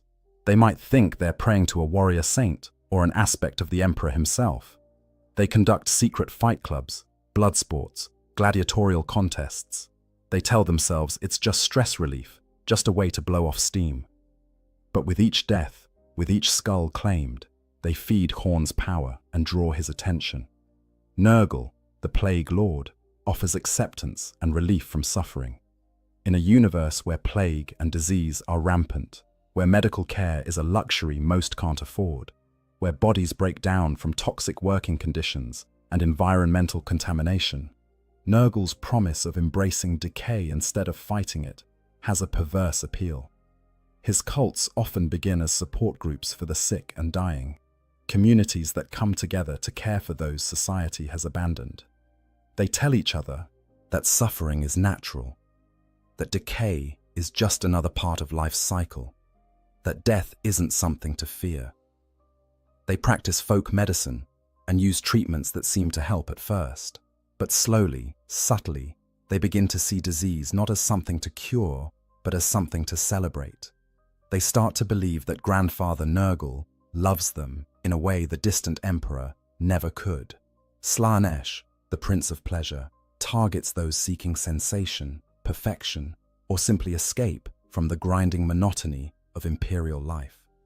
Artists, musicians, nobles bored with their privileged existence, workers who want more than endless labor, all can fall prey to Slaanesh's allure. The cult might begin as a philosophical society discussing banned literature, an art collective exploring forbidden aesthetics, or simply a group seeking pleasure through drugs, music, and sensual experiences. They convince themselves they're not doing anything wrong, that the Imperium's restrictions on such things are just another form of control. They chase ever greater heights of sensation, ever more perfect artistic achievement, ever more intense experiences. And with each new indulgence, they fall deeper into Slaanesh's grasp. Tzeentch, the changer of ways, appeals to those who crave knowledge, change, and the power that comes from understanding forbidden truths. In an Imperium that treats knowledge as dangerous and change as heretical, Tzeentch finds ready converts among scholars frustrated by restrictions on their research, psychers who want to understand their powers beyond the limited training the Imperium provides, and anyone who believes the rigid imperial system needs to change. His cults often disguise themselves as secret societies, fraternal organizations, or academic circles.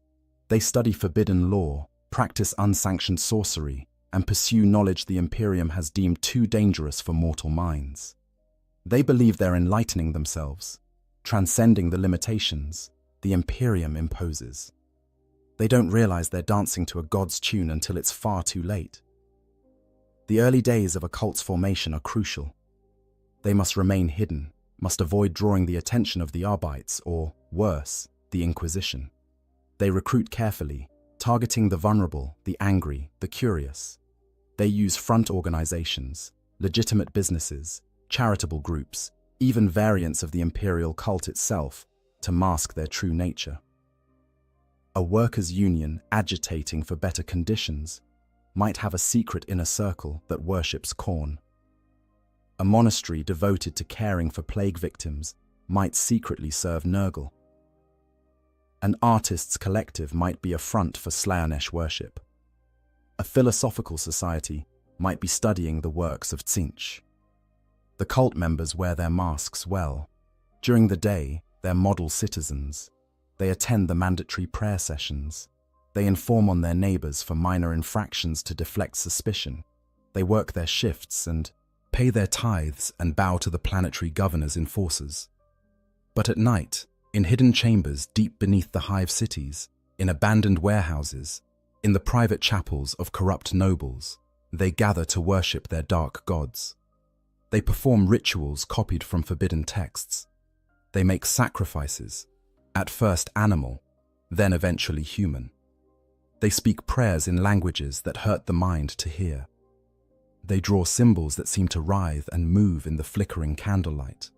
And slowly, very slowly, they grow in number and power. Each new recruit is a victory. Each successful ritual without detection is proof that their gods protect them. Each answered prayer, each small manifestation of unholy power, reinforces their belief that they've chosen the right path. They begin to see themselves as the enlightened few who understand the true nature of the universe, who've been granted secret knowledge denied to the mindless masses who worship the corpse emperor. They don't yet realize they're pawns in a game far beyond their comprehension. They don't understand that the Chaos Gods care nothing for their individual lives or dreams. They're tools to be used and discarded, fuel for powers that view mortal existence as barely more significant than we might view the lives of bacteria. But by the time they realize this truth, if they ever do, it's far too late to turn back. The cult grows. It spreads through families, through social networks, through professional associations. A factory worker recruits his shift supervisor. A noble brings her friends into the fold. A priest of the imperial cult, disillusioned by years of preaching to people who suffer endlessly despite their faith, begins to wonder if perhaps there are other gods who might actually answer prayers. The infection spreads from person to person, from district to district, from social class to social class. The rise of the cults, hidden among us. As the cult grows in size and confidence, it must become more sophisticated in its operations. What began as a handful of true believers meeting in secret becomes an organization that requires structure, hierarchy, and careful planning to avoid detection. The cult develops internal ranks, with the most devoted and powerful members forming an inner circle, while newer or less committed members remain on the periphery, often unaware of the cult's true nature and ultimate goals. The cult's public face becomes increasingly important. They establish front organizations that serve real, legitimate purposes while funneling resources and recruits to the hidden core. A charitable organization that provides food to the poor might be using its distribution network to identify vulnerable targets for recruitment. A merchant house that trades across the hive might be moving not just goods, but forbidden texts, cult paraphernalia, and messages between different cells.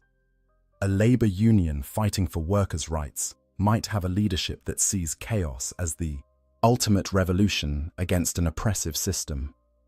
These fronts are carefully chosen to blend into the fabric of imperial society.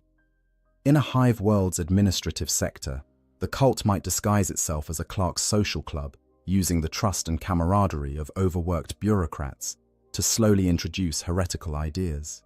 In the underhive, they might pose as a gang or protection racket, indistinguishable from the countless other criminal enterprises that operate below the sight of imperial authorities. In noble circles, they might be a secretive art society or a philosophical discussion group where the wealthy and bored can indulge in forbidden knowledge without fear of being associated with common criminals. The cult's leadership typically emerges from those who show the greatest devotion or who demonstrate psychic potential. These are the cult demagogues, charismatic figures who can inspire others to greater acts of heresy. who can justify the increasingly horrific things the cult does in service to their dark gods. Some are true believers, utterly convinced of their chosen deity's righteousness. Others are cynical manipulators who see the cult as a path to personal power. Many are former imperial officials, priests who lost their faith, military officers cashiered for infractions, or nobles who've grown bored with conventional power and seek something more. These leaders conduct the cult's most important rituals, the ones that go beyond simple worship and begin to actively invoke the powers of chaos.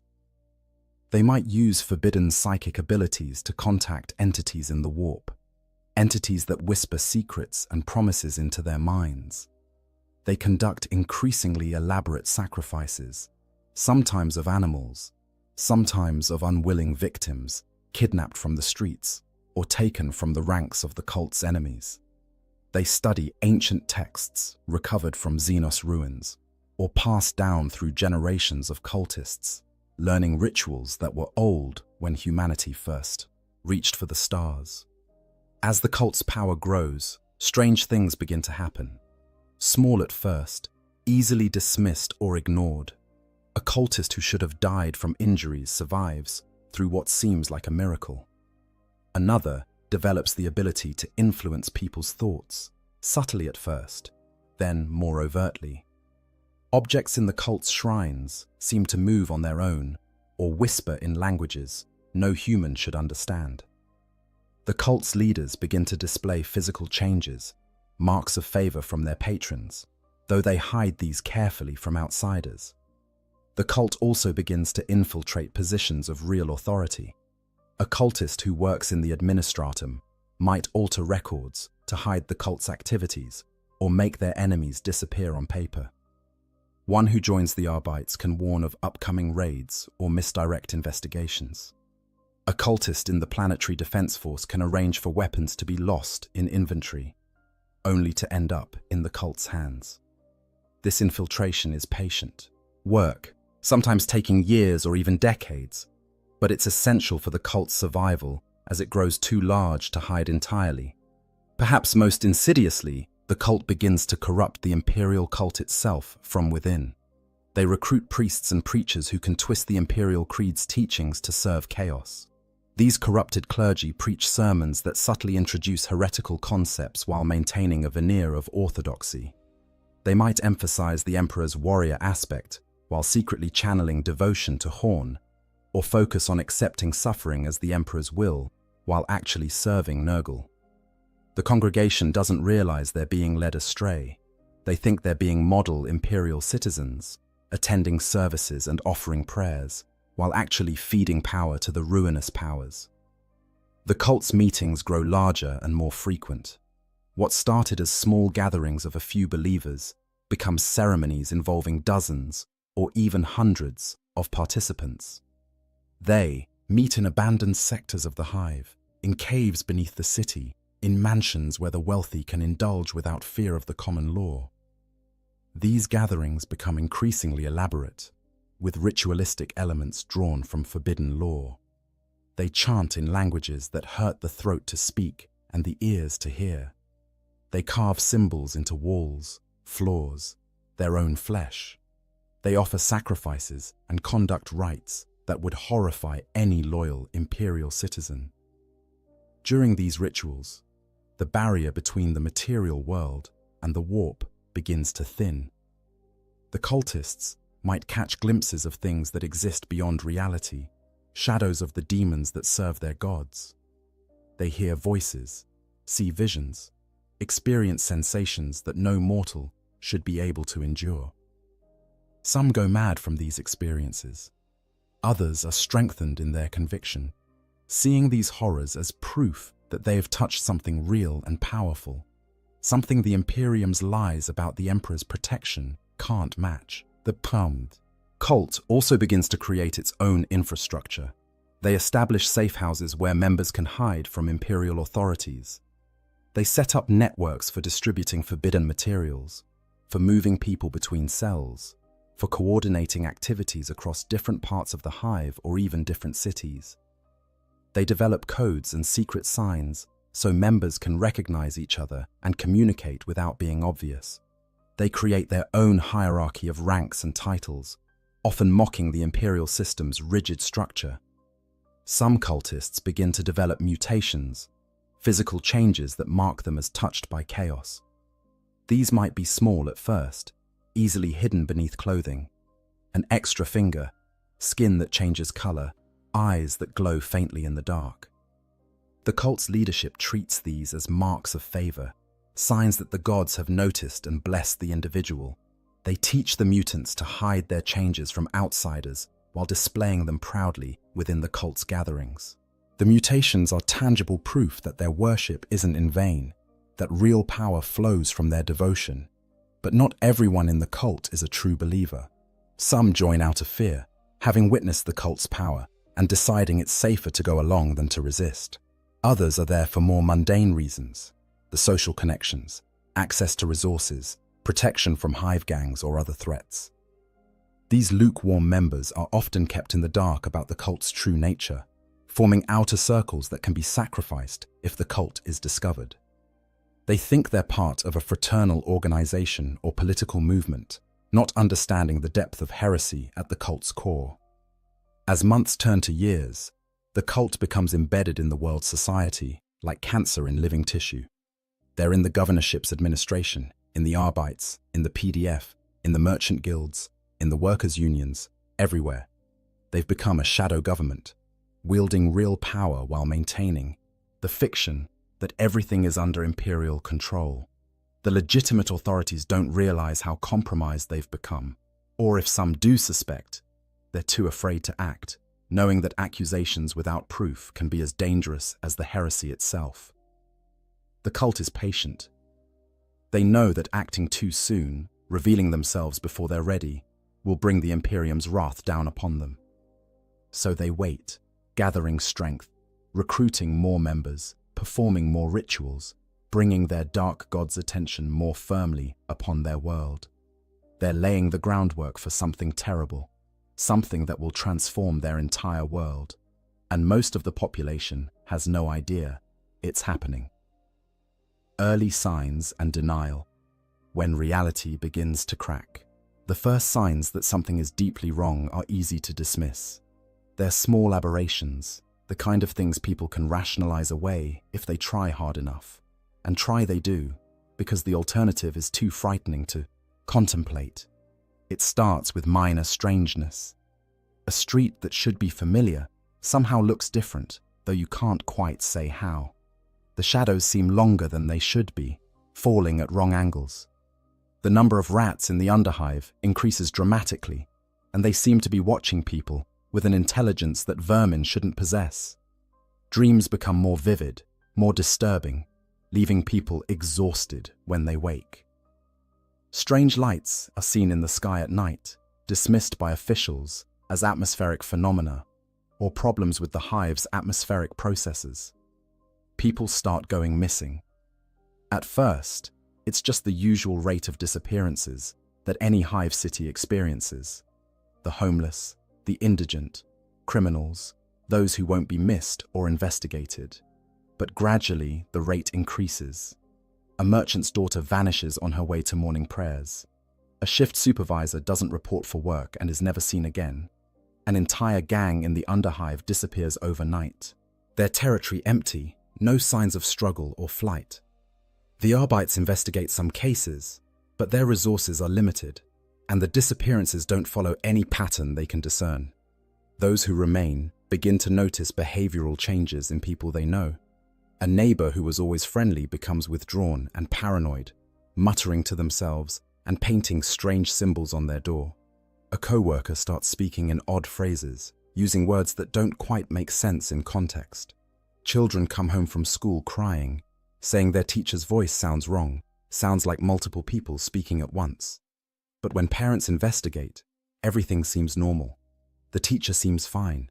The child must have been mistaken or making things up for attention. There are small physical anomalies too. Food spoils faster than it should, developing growths and molds that don't match any known biological contaminant. Water from the reclamation systems sometimes comes out tinted with colors. That shouldn't be there. Sickly greens, deep purples, colors that seem to shift and change when you're not looking directly at them. The air quality monitors show strange readings, fluctuations that the tech priests dismiss as equipment malfunction, but never quite manage to fix. The hive's servitors begin to malfunction more frequently. These cyborg slaves, their brains mostly replaced with cogitators, should be predictable and reliable. But they start to act erratically. One might stop mid-task and stare at nothing for hours. Another might repeat the same phrase over and over, something that isn't part of its programmed responses. Some simply cease functioning, their biological components rotting from within despite the preservatives that should keep them stable. The Adeptus Mechanicus sends tech priests to investigate, but they find no consistent cause for the malfunctions. Temperature fluctuations become more common. A section of the hive might suddenly become freezing cold. Frost, forming on metal walls despite the climate control systems. Then hours later, that same area might be sweltering hot, hot enough that workers collapse from heat exhaustion. The tech priests blame it on failing infrastructure, which is plausible enough in a hive that's millennia old. They make repairs, but the problems persist. Time itself seems to become unreliable. Workers report that their shifts seem to last longer or shorter than they should, though the chronometers say otherwise. People age faster than they should, their hair turning grey and skin wrinkling over the course of weeks. Others seem to not age at all, remaining unchanging even as months pass. Pregnant women give birth far too early or far too late, and the children born are often wrong in ways that are hard to articulate. They might be physically perfect, but their eyes are empty, or they might have subtle deformities that grow worse as they age. The planetary Vox network begins to experience strange interference. Broadcasts are interrupted by sounds that might be voices, speaking in languages no one recognizes. Sometimes music can be heard, haunting melodies that stick in the mind and leave listeners disturbed for days. The tech priests blame solar flares or equipment degradation, but the interference follows patterns that seem almost deliberate. Religious observances become problematic. Priests conducting services report that the words of familiar prayers sometimes come out wrong, twisted into phrases that sound almost blasphemous. Holy symbols crack and tarnish for no apparent reason. Saints' relics, housed in cathedrals, begin to decay or change, developing growths or discolorations that shouldn't be possible given their preservation. The ecclesiarchy sends investigators, but they find no evidence of deliberate desecration. They attribute it to environmental factors and order the relics restored. Animals begin to behave strangely. The groks in the agri levels become aggressive, attacking their handlers without provocation. Vermin breed at impossible rates, producing litters far larger than their species should be capable of. Some of the creatures born are malformed, sporting extra limbs or features that don't match their species. These aberrations are killed and incinerated, but they keep appearing. People start having similar nightmares. Workers across different shifts and different hive sectors report dreaming of the same things. Endless corridors that fold in on themselves, voices calling from the darkness, symbols that burn themselves into the mind's eye. They wake screaming, unable to shake the feeling that something was watching them in their sleep, something hungry and malevolent. But dreams are just dreams, aren't they? Stress and poor nutrition and the constant grind of imperial life can explain nightmares. Small groups of people begin to hear voices. Not the mechanical voices of voxcasters or servitors, but voices that seem to come from nowhere, whispering in. The quiet moments. The voices say different things to different people. Some hear promises of power and pleasure. Others hear warnings of doom. Still others hear commands, instructions to do things that range from harmless to horrific. Most people don't act on what the voices say, dismissing them as auditory hallucinations brought on by fatigue or stress. Some seek help from medical facilities, only to be told their brain scans are normal and they should get more rest. The rate of violent crime increases. Murders become more common and more brutal. The victims are found in positions that suggest ritualistic killings, their bodies arranged in patterns, often with symbols carved into their flesh. The Arbites crack down, making examples of those they catch. But for every killer they execute, 2 more seem to emerge. The violence has a pattern to it, though the investigators can't quite identify what it is. It's as if the city itself is becoming more aggressive, more hostile to life. Throughout all of this, the authorities maintain that everything is under control. The planetary governor gives speeches about law and order, about faith in the emperor, about how these minor disruptions are nothing to be concerned about. The Arbites increase patrols, but make no major changes to their procedures. The ecclesiarchy holds more prayer services, attributing the problems to moral laxity among the population that can be corrected through greater devotion. The tech priests work on infrastructure repairs, convinced that mechanical failures explain most of the anomalies. But underneath the official dismissals and explanations, people are afraid. They might not understand what's happening, but they can feel it. Something is deeply wrong with their world, something that all the prayers and all the enforcement can't fix. They lock their doors at night and keep their children close. They avoid the lower levels of the hive where the strangeness seems most concentrated. They pray more fervently, hoping that if they're devout enough, the emperor will protect them. They don't realize that the emperor's protection may no longer extend to their world. They don't know that the barriers between reality and the warp are thinning, that their planet is being targeted by powers far beyond their comprehension. They don't understand that many of their neighbors, their co-workers, perhaps even their family members, are part of a cult that's deliberately bringing this corruption upon them. The denial persists because the truth is too terrible. If they admitted what was really happening, they would have to admit that their world is doomed, that the Imperium might not be able to save them, that they might have to make impossible choices in the days ahead. So they cling to rationalizations and official explanations, even as the evidence of chaos corruption becomes harder and harder to ignore.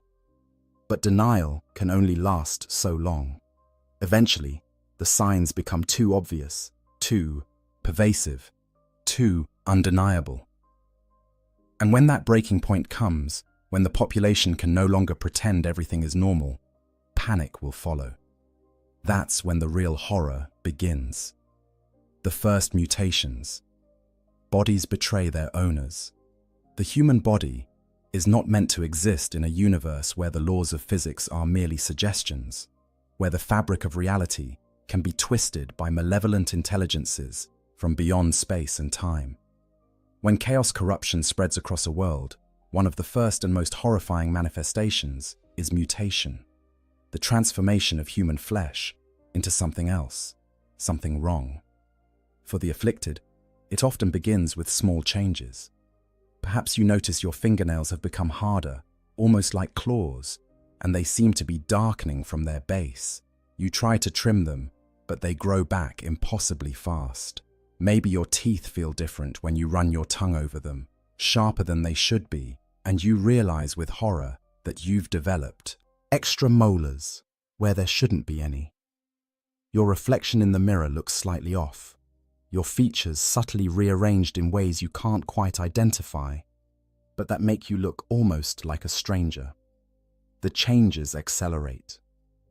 Skin might develop patches of discoloration that spread like bruises but never fade. Some people's skin hardens, becoming leathery or scale-like.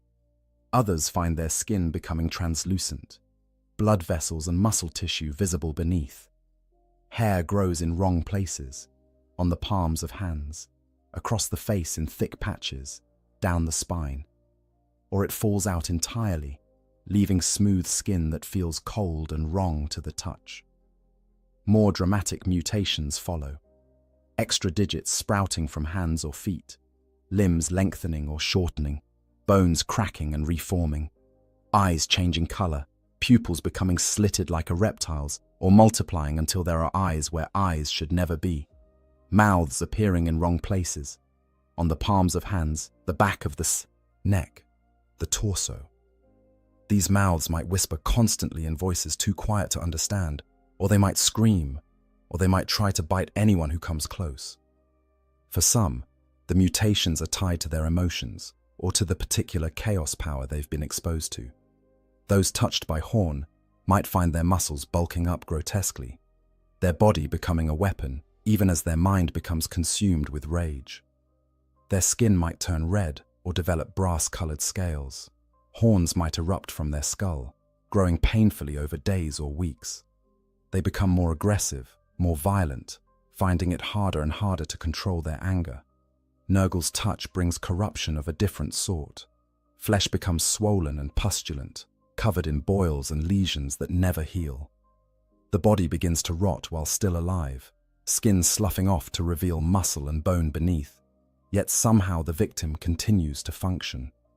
They might develop parasites, worms burrowing beneath their skin, flies laying eggs in their flesh that hatch into maggots. They should die from these afflictions, but Nurgle's blessing keeps them alive, keeps them suffering, keeps them spreading disease to everyone around them. Slaanesh's mutations are often beautiful at first, seductively attractive changes that make the afflicted more alluring, more perfect. Their features become symmetrical, their bodies lithe and graceful, but this perfection curdles into excess. Extra limbs sprout to better experience sensation. Skin becomes hypersensitive to the point of agony. Sensory organs multiply or mutate. Tongues split into multiple appendages.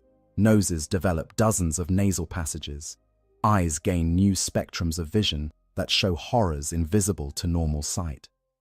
Tzeentch's gifts are perhaps the most unpredictable. The god of change delights in transformation for its own sake. A victim might wake up to find their left arm has become tentacles, writhing with their own intelligence. Their eyes might see, through time, catching glimpses of possible futures that drive them mad. Their flesh might become unstable, shifting and changing constantly, never settling into a single form. Colors that don't exist in normal reality might emanate from their skin. They might develop psychic abilities they can't control, their thoughts accidentally broadcasting to everyone nearby, or reaching into the warp and pulling back things that should stay buried. The psychological impact of mutation is devastating. You look in the mirror and a monster stares back. The person you were, the human being with thoughts and feelings and relationships, is being consumed by this thing you're becoming. Some mutations are painful, constant agony as bones reshape and organs relocate. Others are simply wrong, violations of how a body should work, that your mind rebels against, even as your flesh accepts. Many of the mutated try desperately to hide their changes. They wear heavy clothing to conceal deformities. They avoid social contact to keep others from seeing what they've become. They mutilate themselves, cutting off extra digits or gouging out mutated eyes, only to have the changes return within days or hours. Some manage to hide their mutations for weeks or even months, living in constant fear of discovery, because discovery means death. The Imperium has no mercy for mutants. The official doctrine is clear. Mutation is a sign of chaos taint, and the mutant must be destroyed before they can spread their corruption. It doesn't matter if the mutation was unwilling, if the victim never sought out chaos, if they're horrified by what's happening to them. The Imperium can't risk allowing the taint to spread. Better to kill 1,000 innocents than let one true cultist escape. When mutants are discovered, the response is swift and brutal. The Arbites round them up and burn them publicly, making examples to terrify the population into vigilance. Neighbors are encouraged to inform on family members. Children are taught to report their parents if they see signs of mutation. The atmosphere becomes one of paranoid suspicion, everyone watching everyone else for telltale signs of physical corruption. Some mutants flee to the Underhive, seeking refuge in the depths where imperial authority is weakest. They form communities of the outcast, groups of mutated humans trying to survive in the darkness. But even there, they're not safe. Gangs hunt them for sport or out of superstitious fear. Other mutants, further gone in their corruption, might attack them. And sometimes chaos cults find these refugees and recruit them, offering acceptance in exchange for service to dark gods. The mutations don't stop. Once they begin, they typically accelerate. A small change leads to larger ones. The victim finds themselves transforming more rapidly, their human form becoming less and less recognizable. Their mind begins to change too, thoughts becoming alien urges rising up from somewhere deep inside. The boundary between human and monster blurs and eventually disappears. Some of the mutated embrace what's happening to them. They see their changes as blessings, gifts from gods that the Imperium denies exist. They join chaos cults willingly, offering themselves for further transformation, seeking to become something greater than human, even if that means losing their humanity entirely. They display their mutations proudly at cult gatherings, competing to show who has received the most dramatic blessings from their patron deity. But even among chaos worshippers, there's a limit to acceptable mutation. Those who transform too much, who accumulate too many changes too quickly, risk becoming chaos spawn, mindless, shapeless things that are barely alive, all intelligence and personality consumed by endless transformation. The chaos gods discard these failed servants, and even other cultists fear and avoid them. To become a spawn is considered a fate worse than death, proof that you failed to control the powers you sought to master. The appearance of mutations across the population is a clear sign that chaos has infected the world deeply. When the Inquisition investigates worlds suspected of corruption, one of the first things they look for is mutation rates above the baseline. Too many mutants means warp influence, and warp influence means the world is a candidate for extreme measures. But by the time mutations are common enough to be obvious to investigating authorities, it's often too late to save the world through conventional means. For the non-mutated population, living among the afflicted is a nightmare. You don't know who might be hiding mutations. Your spouse might be changing in ways they're concealing from you. Your children might be transforming in the night. Every person you encounter might be secretly corrupted, their human appearance a mask over something monstrous. The social fabric tears apart as trust evaporates and fear takes hold.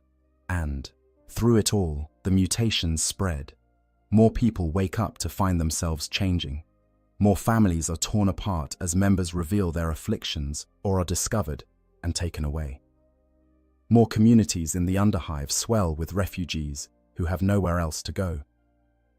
The world's population is dividing into the human and the post-human, and the line between them grows thinner with each passing day.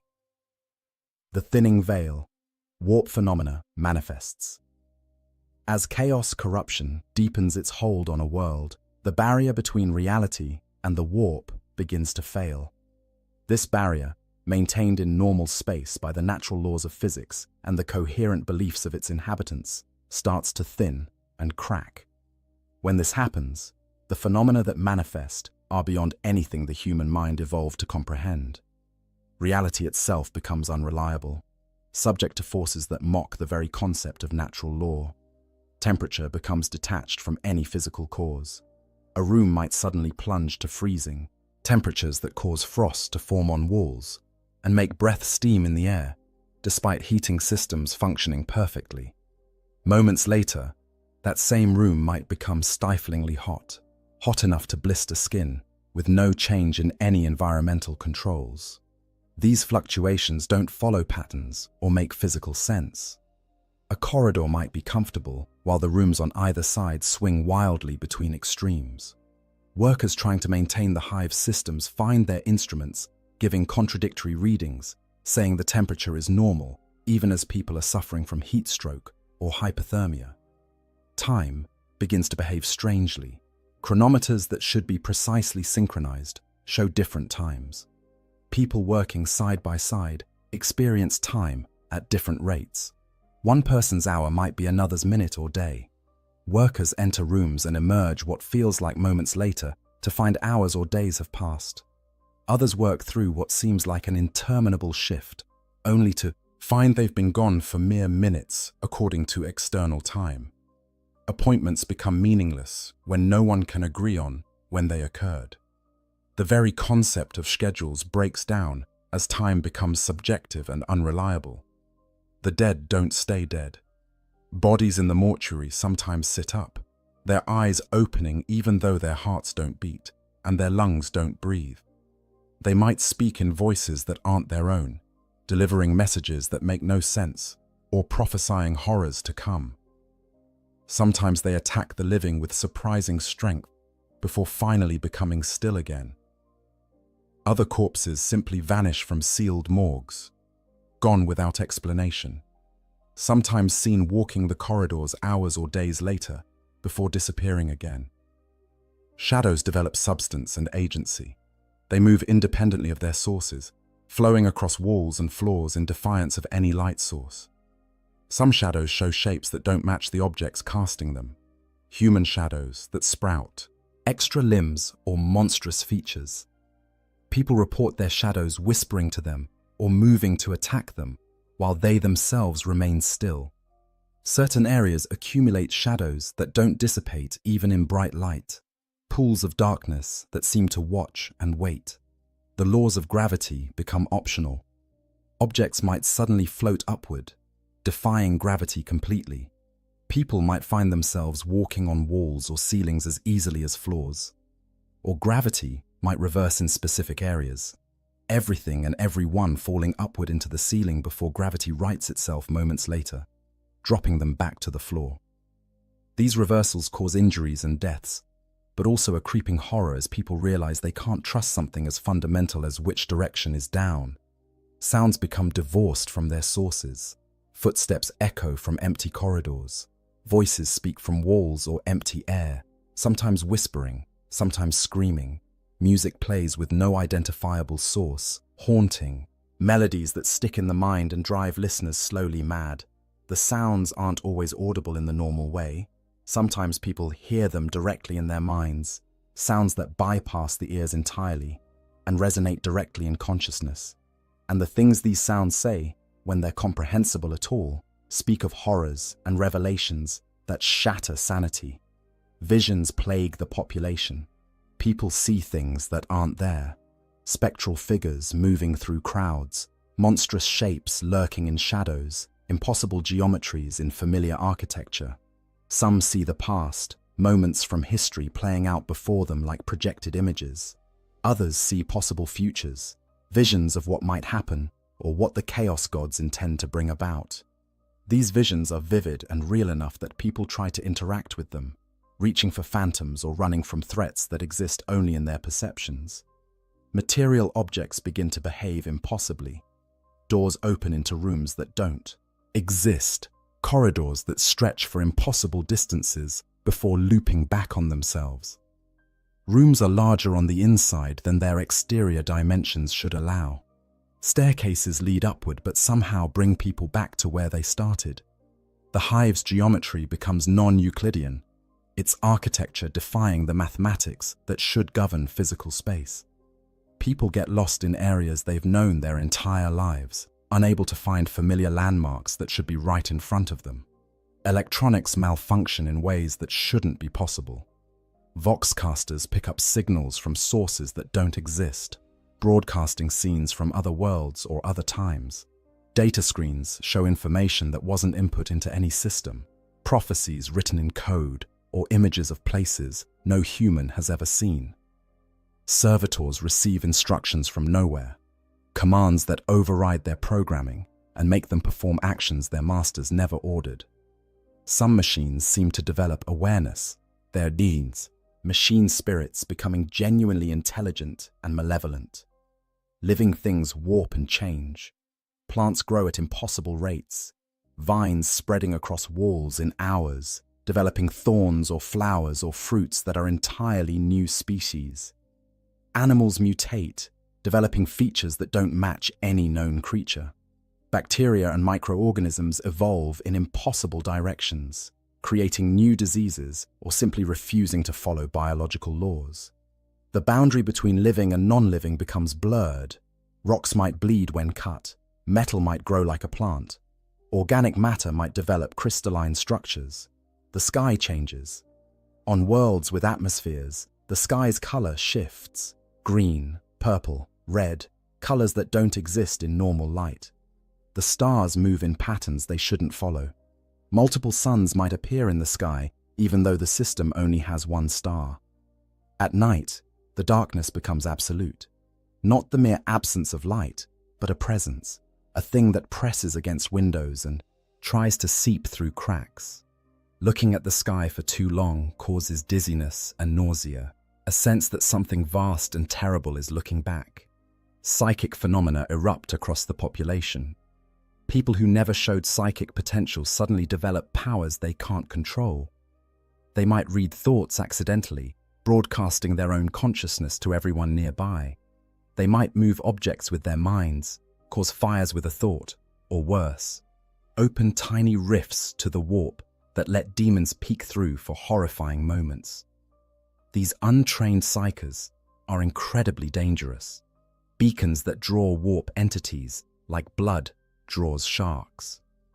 Colors that don't exist in normal reality begin to appear. They can't be described because human language lacks the concepts, but those who see them know instinctively they're wrong, that they're colors that exist only in the warp and have no place in material space.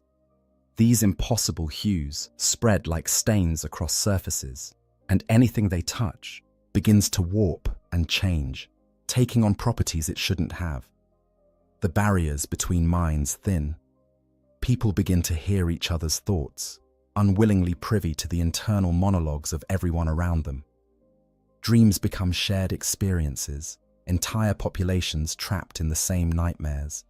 Memories leak from person to person, so you might remember events from someone else's life as if they were your own.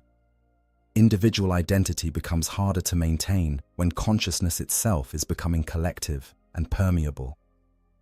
Through all of this, the rational mind tries to find explanations. It's just hallucinations. It's mass hysteria. It's equipment failure and environmental contamination and psychological stress. The authorities cling to these explanations even as they become increasingly absurd. They deploy more enforcers, conduct more investigations, issue more decrees demanding order and normalcy. But their efforts are futile. You can't enforce laws of physics that are breaking down. You can't arrest reality for failing to be real. The population's response varies. Some retreat into denial, refusing to acknowledge what they're experiencing. They go through the motions of normal life, even as reality collapses around them. Others panic, fleeing to areas they believe might be safer, though nowhere on the world is truly safe anymore. Some turn to religion, praying more fervently to the emperor for deliverance, conducting continuous services and flagellating themselves to prove their devotion.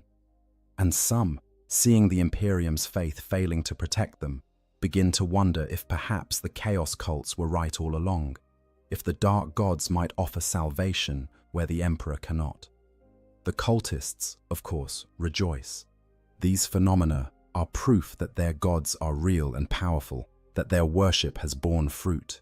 They conduct more rituals, drawing more power from the warp, accelerating the corruption they've worked so hard to bring about. They see themselves as midwives to a new reality, helping their world transition from the lies of the Imperium to the truth of chaos. They don't yet realize that they too will be consumed by what's coming, that the gods they serve care nothing for their survival. Society crumbles, the breakdown of order. When reality itself becomes unreliable, the social structures that maintain civilization cannot survive. The descent into chaos begins subtly, but accelerates rapidly as each failure of authority creates space for greater disorder. A world that has maintained its functions for centuries, or even millennia, comes apart in a matter of weeks. The first systems to fail are often the most complex. Logistics and supply chains depend on precise coordination across vast distances, and when time becomes unreliable and communications are plagued by warp interference, that coordination becomes impossible. Food shipments don't arrive when scheduled, or arrive spoiled despite proper preservation. Water reclamation systems malfunction, producing water that's unsafe to drink or simply stopping production entirely. Power generation becomes erratic, with entire sectors of the hive plunging into darkness for hours or days at a time. The workers who maintain these systems are themselves affected by the corruption. Some have mutated to the point where they can no longer perform their duties. Others have gone mad from warp exposure, their technical knowledge intact, but their judgment fatally compromised. Still others have joined chaos cults and actively sabotaged the infrastructure they once maintained, seeing the collapse as necessary to usher in their god's dominion. The tech priests of the Adeptus Mechanicus try to keep systems functioning, but they're overwhelmed by the scale of the failures and confused by technology that increasingly refuses to obey the laws it was built upon. Law enforcement collapses in stages. The Arbites, already stretched thin across any hive world, find themselves dealing with a surge in crime and civil disorder that exceeds their capacity to respond. The mutation purges have eliminated many of their officers, some because they were mutated, others because they were too sympathetic to the mutated to carry out their duties properly. The remaining Arbites become more brutal in their attempts to maintain order, which only increases resentment and resistance from the population. Worse, the Arbites themselves are infiltrated by chaos cultists. Officers who should be maintaining the Emperor's law are instead protecting cult activities and eliminating threats to the conspiracy. When loyal Arbites try to investigate corruption within their own ranks, they often disappear or are found dead in apparent suicides. The population loses faith in the enforcers, knowing that calling the Arbites might bring help or might bring death, with no way to tell which until it's too late. The civil government fares no better. The planetary governor and their administration, already compromised by cult infiltration, struggle to maintain even the appearance of control. Edicts are issued demanding order and increased production, but they're ignored because everyone knows the government can't enforce them. Some governors retreat into their palaces, surrounding themselves with guards and trying to pretend everything is fine even as their world burns. Others flee off-world if they can, abandoning their populations to save themselves. A few make genuine attempts to fight the corruption, but they lack the resources and often the knowledge to do so effectively. The ecclesiarchy should provide spiritual strength in such times, but it too is failing. Many priests are cultists who use their positions to spread heresy disguised as the imperial creed. Others have lost their faith, unable to reconcile the emperor's supposed protection with the horrors they're witnessing. The faithful priests preach ever more desperately, calling for prayer and repentance, but their congregations can see that faith alone isn't stopping the corruption. When prayers go unanswered and miracles don't materialize, people begin to question whether the emperor truly cares about their world. Economic systems break down as trade becomes impossible. Merchants can't transport goods when the routes are unsafe, and the destination might not exist in a few days. Currency becomes worthless when no one trusts that it will hold its value. Barter systems emerge, but even these falter when people realize that food and water they trade for might spoil within hours or transform into something inedible. The wealthy try to use their resources to secure safety, hiring mercenaries and building fortified compounds. But wealth means little when reality itself is the enemy. Violence explodes across the world. Gangs that once operated within certain boundaries go to war with each other and anyone else, knowing that law enforcement is no longer functional. Riots erupt over food shortages, access to water, or simply out of rage and fear at what's happening. The mobs attack government buildings, ecclesiarchy temples, Arbite stations, anyone or anything that represents the failing authority. They also attack suspected cultists, conducting their own brutal purges based on rumor and suspicion rather than evidence. Neighbor turns on neighbor. The paranoia and fear that have been building explode into violence. People settle old grudges, using the chaos as cover for murder and theft. Families fracture as members accuse each other of being cultists or mutants. Communities that once functioned together devolve into warring factions. The bonds of civilization, already strained, snap entirely in many areas. The cults emerge from hiding. With authority collapsing and the population divided, there's less reason to maintain secrecy.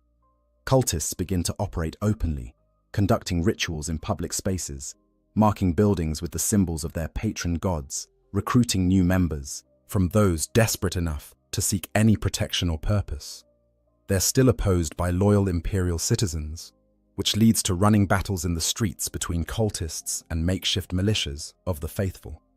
Some areas of the world maintain order longer than others. Military bases with disciplined troops and strong leadership might keep their sectors functional for weeks or months after other areas have descended into chaos. Noble houses with private armies can enforce law within their territory, but these islands of stability are besieged by refugees and attacked by cults, and eventually they too succumb to the spreading corruption. The planet's defense forces face an impossible situation. They're supposed to protect the world from external threats, but the threat is internal and pervasive. Some PDF regiments remain loyal to the Imperium and try to restore order, but they're often fighting their own corrupted members as much as outside threats. Other regiments have gone over to chaos entirely, their officers using military discipline to organize cult activities with terrifying efficiency. Still others simply break apart, soldiers deserting to protect their families or join the cults or simply try to survive. Communication between different regions breaks down. Vox networks are unreliable, often carrying only screams and mad laughter and inhuman voices. Physical travel becomes hazardous as roads and transit systems fail or are controlled by hostile forces. Entire cities or hive sections become isolated, cut off from news of what's happening elsewhere. Without information, coordinated resistance becomes impossible. Each area fights its own desperate battle without knowing if help is coming or if they're the last loyal forces left on the entire world. In the absence of legitimate authority, new power structures emerge. Warlords take control of sections of the hive, ruling through force and establishing their own brutal order. Some are loyal to the Imperium, in their way, maintaining the Emperor's law as they understand it. Others are cult leaders who have achieved temporal power along with spiritual authority. Still others are simply opportunists who see the chaos as a chance to seize power for themselves, caring nothing for either the Imperium or chaos. The infrastructure of daily life collapses completely in many areas. Water stops flowing. Power fails permanently. Waste disposal systems back up, flooding lower levels with sewage and toxic runoff. Ventilation fails, making areas uninhabitable as air becomes too toxic to breathe. Thousands die from these failures, deaths that have nothing to do with violence or corruption, but simply from the breakdown of the systems that make hive life possible. Food becomes the most precious resource. The agricultural levels stop producing as workers flee or die or join cults. Distribution networks are destroyed. Stores are looted and emptied within days. People turn to increasingly desperate measures to eat, raiding corpse starch processing plants, eating vermin, even consuming the dead. This malnutrition makes the population more susceptible to disease and mutation, creating a feedback loop that accelerates the collapse. Disease runs rampant through the population.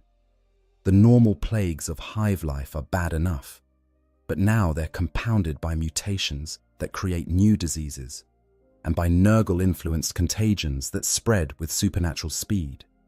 Medici facilities are overwhelmed within days, and then abandoned as their staff succumb to plague or flee. The sick die in the streets, their bodies left to rot because there's no one to deal with them. The stench of decay permeates everything, and survivors who breathe it know they might be the next to fall ill. In some areas, particularly the Underhive, order never existed, and chaos is simply business as usual, but amplified. The difference is that now the chaos isn't contained anymore. The violence and disorder spread upward, through the hive, no longer held in check by imperial authority. The Underhive's gangs and mutant communities pour into the mid and upper levels, bringing their wars with them. Entire sectors become battlegrounds between forces that have no loyalty to anything but their own survival. The mental health of the survivors deteriorates rapidly. Constant fear, lack of sleep, malnutrition, exposure to warp phenomena, and the trauma of watching their world collapse all take their toll. People hear voices that aren't there. They see threats everywhere, becoming paranoid to the point of madness. Some retreat into catatonia, simply shutting down mentally in the face of horrors they can't process. Others become manic, laughing hysterically at the absurdity of their situation, or engaging in violence with gleeful abandon. Children suffer, especially. They don't have the context to understand what's happening, only that the adults who should protect them are terrified, or gone, or transformed into monsters. Many are orphaned when their parents die or mutate or join cults. These children form feral packs, surviving however they can in the ruins of their world. Some are recruited by cults, molded into faithful servants of chaos from a young age. Others simply try to survive day to day, aging far too quickly as they witness horrors no child should see. Through all of this collapse, there are still those who resist. Imperial loyalists who maintain their faith despite everything that's happening. Soldiers and Arbites who continue to fight for order even when it seems hopeless. Civilians who organize to protect their communities and help the vulnerable. Their courage is admirable, but ultimately futile. The forces arrayed against them are too great, too fundamental. They're trying to hold back the tide with their bare hands, and the cultists watch the collapse with satisfaction, seeing it as the necessary destruction that must precede their god's triumph. They don't realize that they, too, will be consumed by what they've unleashed. The Chaos Gods care nothing for the survival of their mortal servants. When the time comes, the cultists will be devoured along with everyone else. But for now, in their ignorance, they celebrate the end of the Imperium's control and prepare to welcome their dark masters into the material world. The Imperial response, when help becomes horror. When word of a world's corruption reaches Imperial authorities, the response is supposed to be swift and decisive. The Inquisition dispatches agents to investigate. The Imperial Navy mobilizes warships. Regiments of the Astra Militarum are diverted from other campaigns. Help is coming. Salvation is at hand. Or so the desperate population believes. The reality is far more terrible. The Imperial response to chaos corruption is not rescue but quarantine and purge. The Imperium's doctrine is clear: better to destroy a world than risk the corruption spreading. When an Inquisitor arrives to assess the situation, they're not looking for ways to save the population. They're determining how far the taint has spread and whether exterminatus is necessary. The first forces to arrive are often reconnaissance elements, inquisitorial agents, special operations units, or Space Marine scouts sent to gather intelligence. What they find in their investigations determines everything that follows. If the corruption is contained to certain areas and the planetary government is still functional, there might be hope for a conventional purge. If the warp's influence has spread too far, if demons have manifested, if the very fabric of reality is failing, then there's only one solution. For the population, the arrival of Imperial forces initially brings hope. They've prayed for deliverance, and here it is. The God Emperor's angels of death come to save them. In cities where order still exists, people gather to welcome the arriving troops. They offer what information they have about cult activities. They point out neighbors they suspect of corruption. They pledge their loyalty and beg for protection. The Imperial response to this welcome is terrifying in its efficiency and brutality. The forces don't distinguish between the innocent and the guilty. Anyone who has survived on a corrupted world is suspect. Anyone who has witnessed chaos manifestations has been tainted by that knowledge, even if they remained loyal. The doctrine is clear: kill them all and let the Emperor sort out the innocent.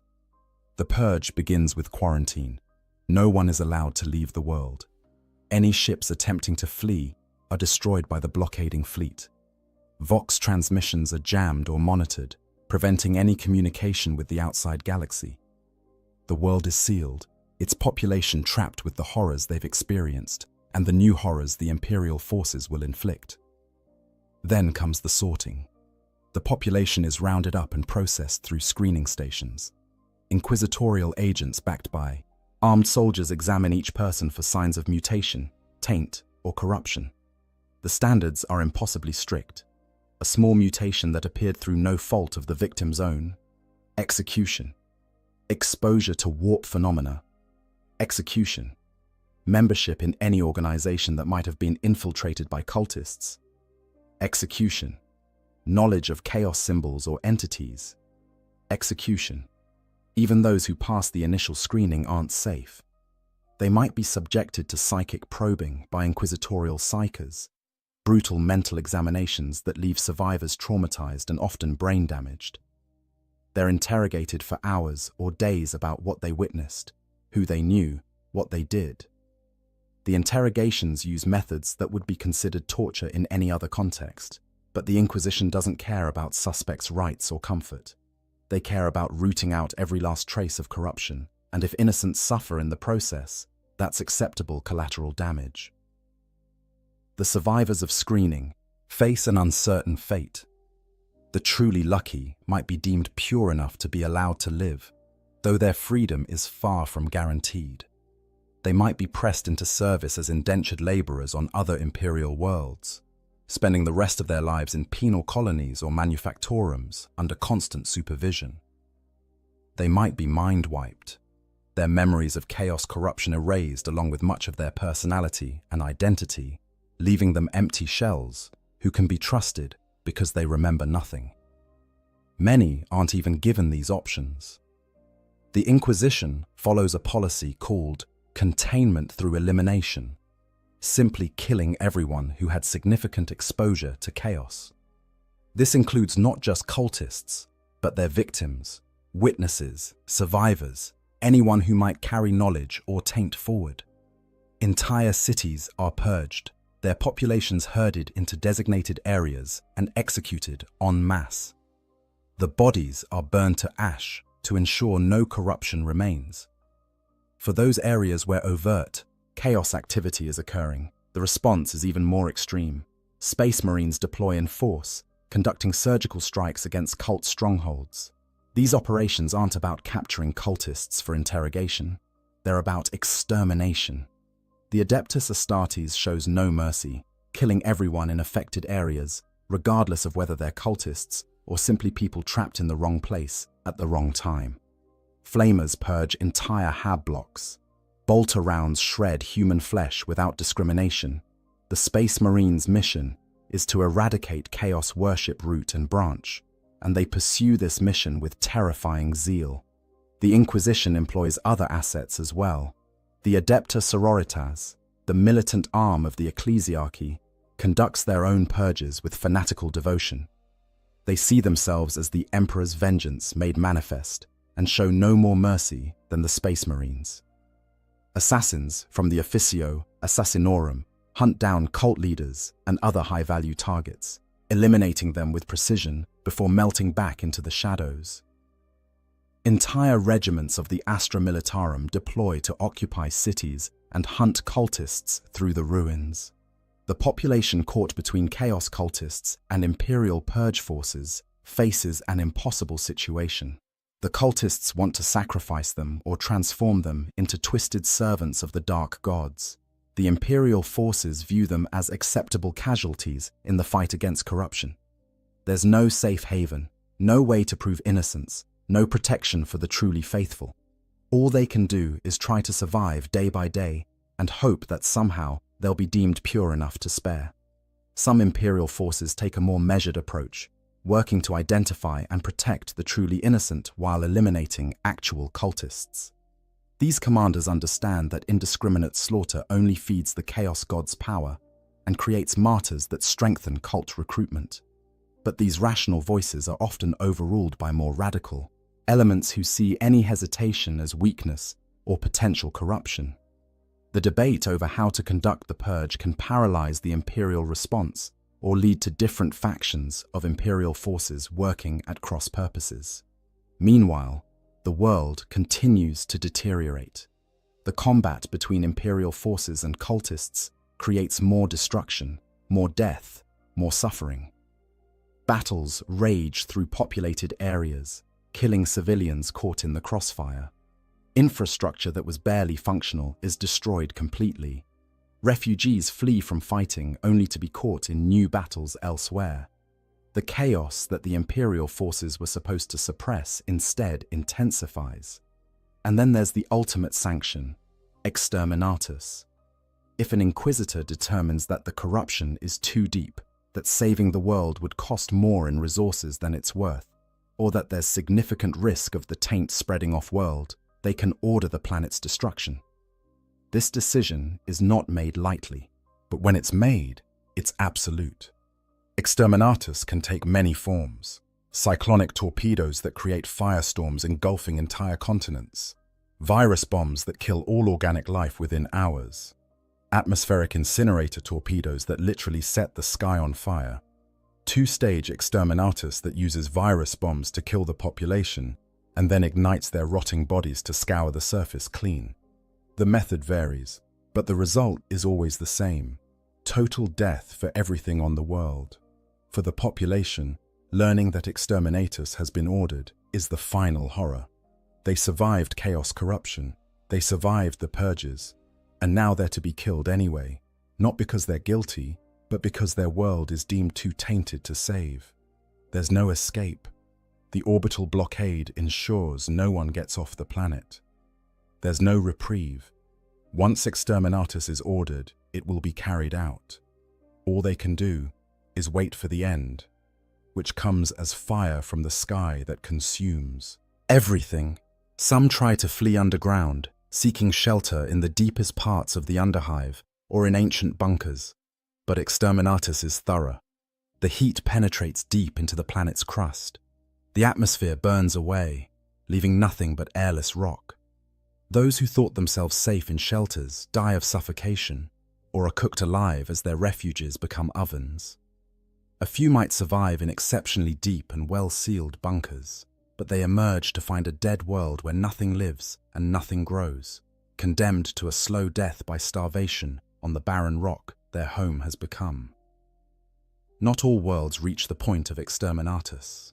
Some are deemed salvageable after sufficient purging. But even these saved worlds are forever changed. Their populations are decimated, their infrastructure destroyed, their history erased. The Inquisition scrubs all records of what happened, leaving only sanitized accounts that teach future generations nothing useful. The survivors are relocated or mind-wiped. The world is repopulated with colonists who know nothing of its dark history, and the cycle continues because the Imperium never truly learns from these catastrophes, never addresses the underlying conditions that make worlds vulnerable to chaos corruption in the first place. For the Imperium, this is all acceptable. Billions might die, entire worlds might be rendered lifeless, but the alternative, allowing chaos to establish a foothold that could spread to other worlds, is worse. The calculus is simple. Sacrifice one world to potentially save 100. It doesn't matter that most of the people killed were loyal imperial citizens who never chose corruption. It doesn't matter that many might have been saved with more care and effort. What matters is certainty, absolute surety that the taint has been eliminated, and the only way to achieve that certainty is through overwhelming force and total destruction. This is the help that arrives when you pray for deliverance from chaos. This is the salvation the Imperium offers, and for many who experience it, the horror of the cure is as great as the horror of the disease. The tragedy is that the Imperium's brutal response is, from their perspective, the only rational choice. In a universe where chaos corruption can spread like plague, and where the fate of entire sectors might hang on preventing that spread, mercy and careful discrimination are luxuries they cannot afford. But for those on the receiving end of this utilitarian calculus, the logic offers no comfort as the flames descend. The final days, reality unravels. The final days before a world falls completely to chaos are unlike anything most humans can survive witnessing without losing their sanity. Reality doesn't just bend, it breaks. The distinction between the material universe and the immaterium collapses. The laws of physics that govern existence cease to function. What remains is a nightmare realm where anything is possible and everything is horrible. The sky changes in ways that defy description. It's no longer blue or grey or any colour that belongs in normal reality. It pulses and writhes like living flesh.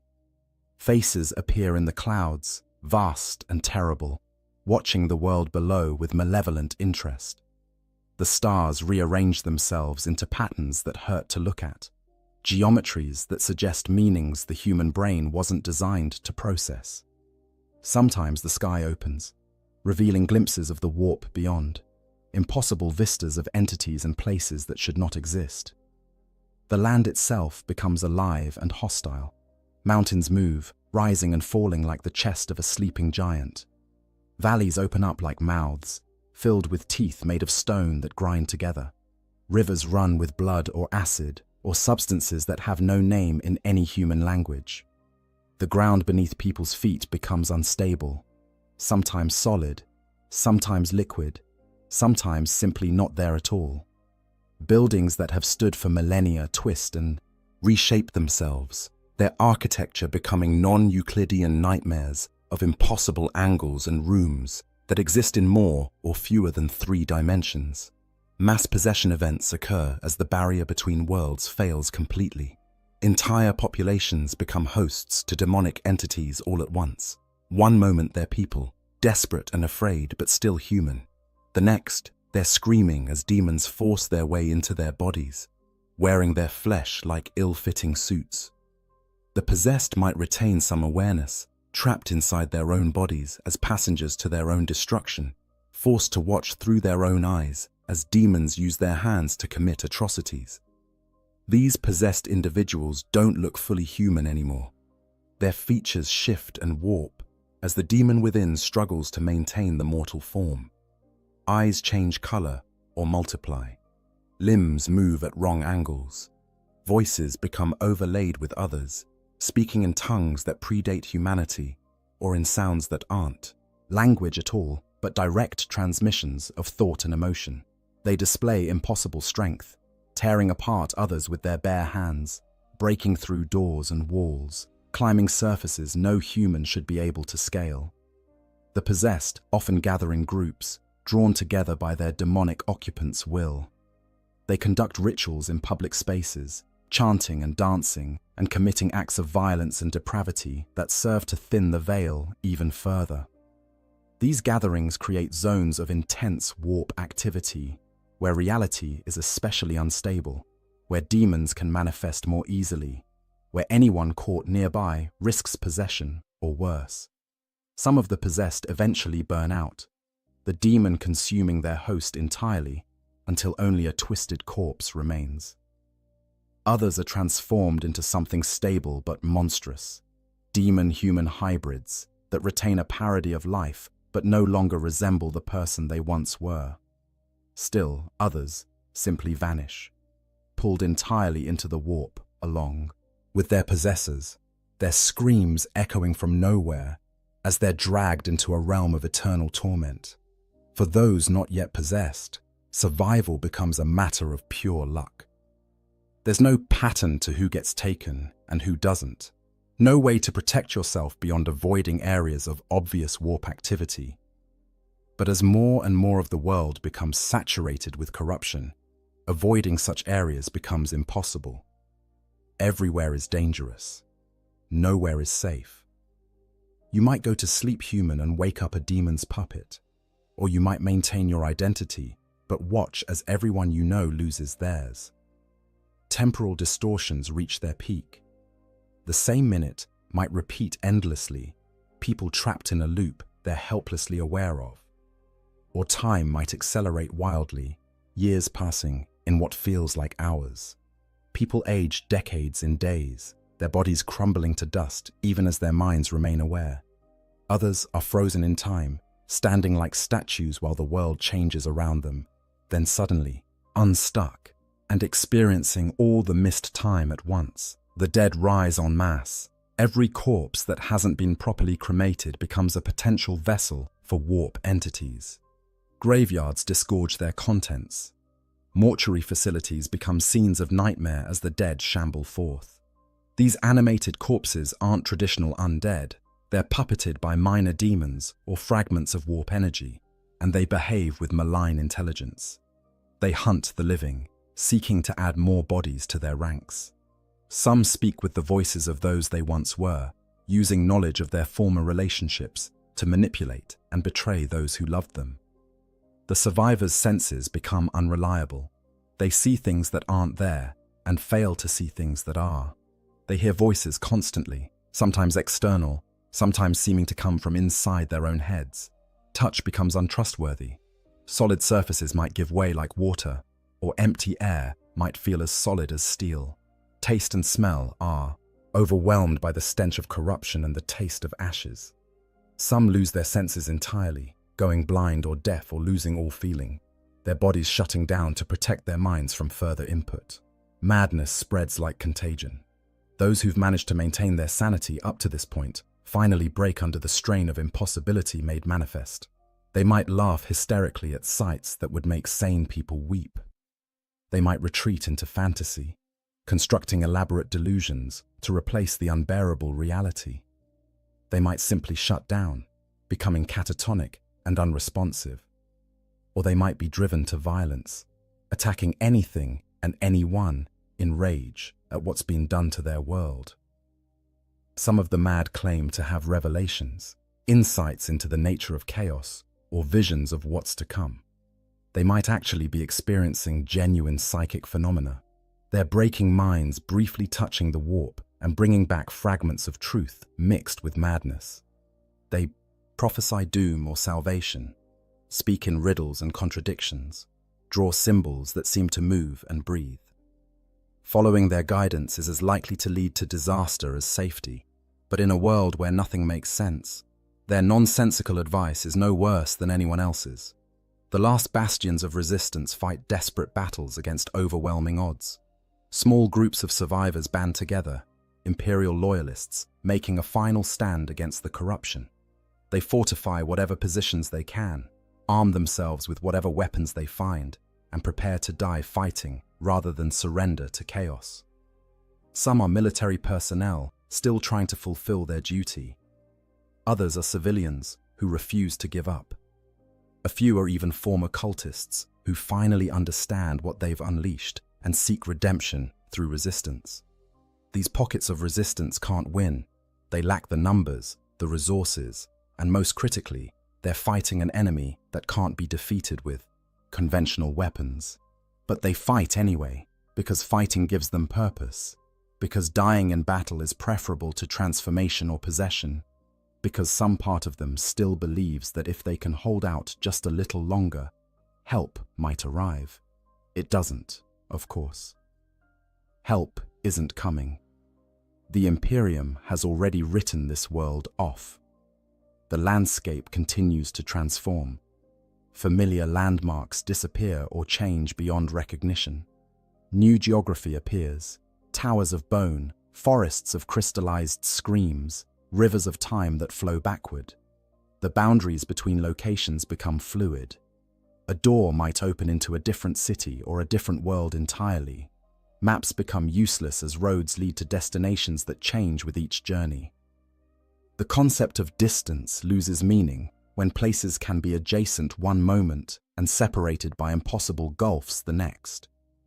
Certain areas become even more corrupted, transforming into demon worlds in miniature. These zones exist partially in both reality and the warp simultaneously, operating under whatever rules the controlling demon decides to impose. Gravity might work sideways, Light might cast darkness instead of illumination. The inhabitants might find themselves repeating the same actions forever, trapped in cycles of torment specifically designed by sadistic entities. These zones expand slowly, consuming more of the world, and anyone caught in their expansion is trapped forever. Animals and plants undergo final transformations. Creatures that were merely mutated before become something entirely new, species that have never existed in nature and violate every principle of biology. Plants develop awareness and malice, their thorns becoming weapons, their pollen carrying not just allergies but madness. Some organisms merge together into chimeric horrors that combine the worst aspects of multiple species. The entire ecosystem becomes hostile to human life, as if the planet itself is rejecting its former inhabitants. The few remaining functional technologies fail completely. Machines that somehow kept working despite everything give up. Their machine spirits finally corrupted beyond function. Lights go out permanently. Life support systems cease. Communication devices emit only screams and static. The technological infrastructure that made civilization possible on this world is dead, leaving survivors to face the end with nothing but what they can hold in their hands. Through all of this, the cultists who started it all often meet their own ends. The Chaos Gods rarely reward their mortal servants with the glory they were promised. Some are consumed in the final rituals that complete their world's fall.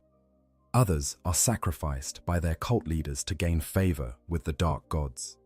Still others transform into chaos spawn, mindless monsters that represent the ultimate failure. Only a very few might be elevated to demonhood or taken into the Eye of Terror to serve their gods in the warp. For most, cultists, the victory they work toward becomes their own destruction. These are the final days, the last moments before reality surrenders completely to chaos. What comes next is not really life as any human would understand it. The world will become a demon world, a place where the warp and reality exist in a twisted union. But for the people experiencing these final days, what comes next doesn't matter. They're living in hell made manifest, watching their world die, knowing that their own end approaches. All they can do is survive from one moment to the next, bearing witness to the ultimate corruption of everything they knew, until finally, even that ability fails, and they too are consumed by the darkness. Demonic incursion, when hell comes to life. The moment demons manifest in real space marks the point of no return. Until this happens, no matter how corrupted a world has become, there's still theoretical hope of redemption. But once demons cross the barrier between the warp and reality in significant numbers, the world is doomed. What follows is an invasion from another dimension, an assault by entities that exist purely as manifestations of thought and emotion, given horrible form. Demons don't appear all at once like a conventional invasion. They seep through wherever the barrier is weakest, materializing in places where rituals have been performed, where large numbers of people have died violently, where reality is especially thin. At first, they might appear only briefly, flickering in and out of existence, like images projected from a faulty hololith. But as more warp energy flows into the world, their manifestations become more stable, more permanent, more numerous. The demons of Khorne arrive first in most cases, drawn by the violence and bloodshed that accompanies societal collapse. Bloodletters, lesser demons who appear as crimson-skinned warriors with sword-like horns, materialize in the midst of battles and massacres. They're surrounded by an aura of rage that infects everyone nearby, turning even mild-mannered civilians into frenzied killers. The bloodletters attack with savage efficiency, their hellblades cutting through armor and flesh with equal ease. They kill not for any strategic purpose, but simply because killing is their reason for existence. Behind the bloodletters come other servants of the blood god. Fleshhounds, demon beasts with skulls for heads, hunt down psychers and those touched by magic. Juggernauts, massive demon engines that are part creature and part machine, charge through defenders like they're not even there.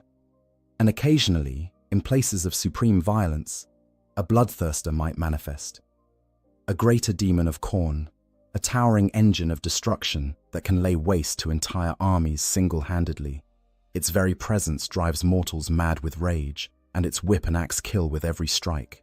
The experience of facing Khornate daemons is one of overwhelming, primal terror mixed with incomprehensible rage. Survivors report that being near these entities makes them want to kill, to rend and tear and destroy, even as they're terrified of what's happening to them.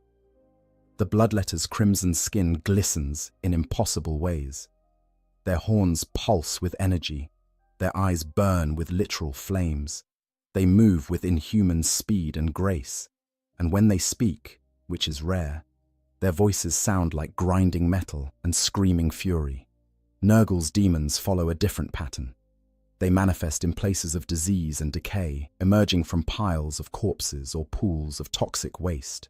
Plague-bearers shuffle forward in organized ranks, their rotting bodies crawling with disease, their single eyes staring with dull malevolence. They're methodical rather than frenzied, counting each blow they strike, tallying the deaths they cause in service to their master's endless calculations. They spread contagion simply by existing. The air around them becomes thick with flies and spores, and anyone who breathes it risks succumbing to supernatural plagues. Nurgle's greater demons, the great unclean ones, are obscenely corpulent giants that embody decay and entropy. They're strangely jovial, laughing at the horror they cause, offering blessings to those they kill. Their bodies are hosts to countless diseases, and they shed plagues like humans shed skin cells. But perhaps worse than the obvious horror is their message: that decay is natural, that embracing corruption brings peace, that Grandfather Nurgle loves all his children. Some broken survivors actually accept these lies, allowing themselves to be transformed into plague carriers in exchange for an end to their suffering. The demons of Tzeentch are perhaps the most alien and incomprehensible. Pink and blue horrors, crystalline entities that split and reform endlessly, appear in places of psychic activity or where the barriers between reality and the warp are thinnest. They hurl bolts of warp fire that transform whatever they touch into something else entirely. A human might become a pile of writhing tentacles. A building might turn into a screaming obelisk of living crystal. The ground might become a gateway into another dimension. Tzeentch's sorcerers and lords of change, his greater demons, manipulate reality itself with their magic. They can see possible futures and arrange circumstances to bring about the outcomes they desire. Fighting them is an exercise in futility because they've already seen every move you might make and planned for it. They speak in riddles and prophecies, their words carrying multiple layers of meaning, some of which won't be understood for years or centuries. They're the architects of the world's fall, not just enabling it, but actively orchestrating it according to plans, within plans, within plans. Slaanesh's demons are beautiful and terrible in equal measure. Demonettes, the lesser demons of the Prince of Pleasure, appear as impossibly graceful figures that are neither male nor female, but somehow both, and neither. They move with hypnotic allure, drawing mortals close with promises of pleasure beyond imagining. Their claw-tipped fingers can rend flesh with ease, but they prefer to seduce victims rather than simply killing them, corrupting souls along with destroying bodies. The Keeper of Secrets, Slaanesh's greater demon, is a towering figure of terrible beauty that inspires both desire and horror. Those who look upon it might find themselves attracted to it even as they're repulsed by what they see. Its voice is impossibly seductive, speaking directly to each person's deepest desires and offering fulfillment if only they surrender. Many do surrender, unable to resist the promises, and find that the pleasure they were offered is inseparable from unimaginable agony. The demon's impact on reality extends beyond their physical presence. Where they walk, the laws of nature fail. Gravity might reverse around a bloodthirster. Time might flow. backward near a lord of change. The very air might become toxic around a great unclean one. Space might fold and twist around a keeper of secrets.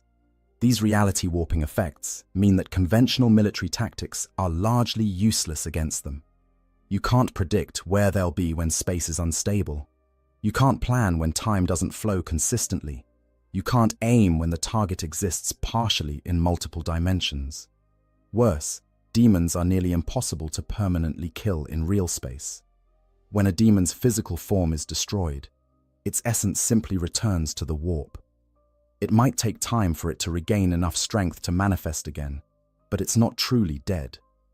Only certain blessed weapons, psychers of enormous power, or the banishment rituals known to the Grey Knights can truly send a demon back to the warp for an extended period.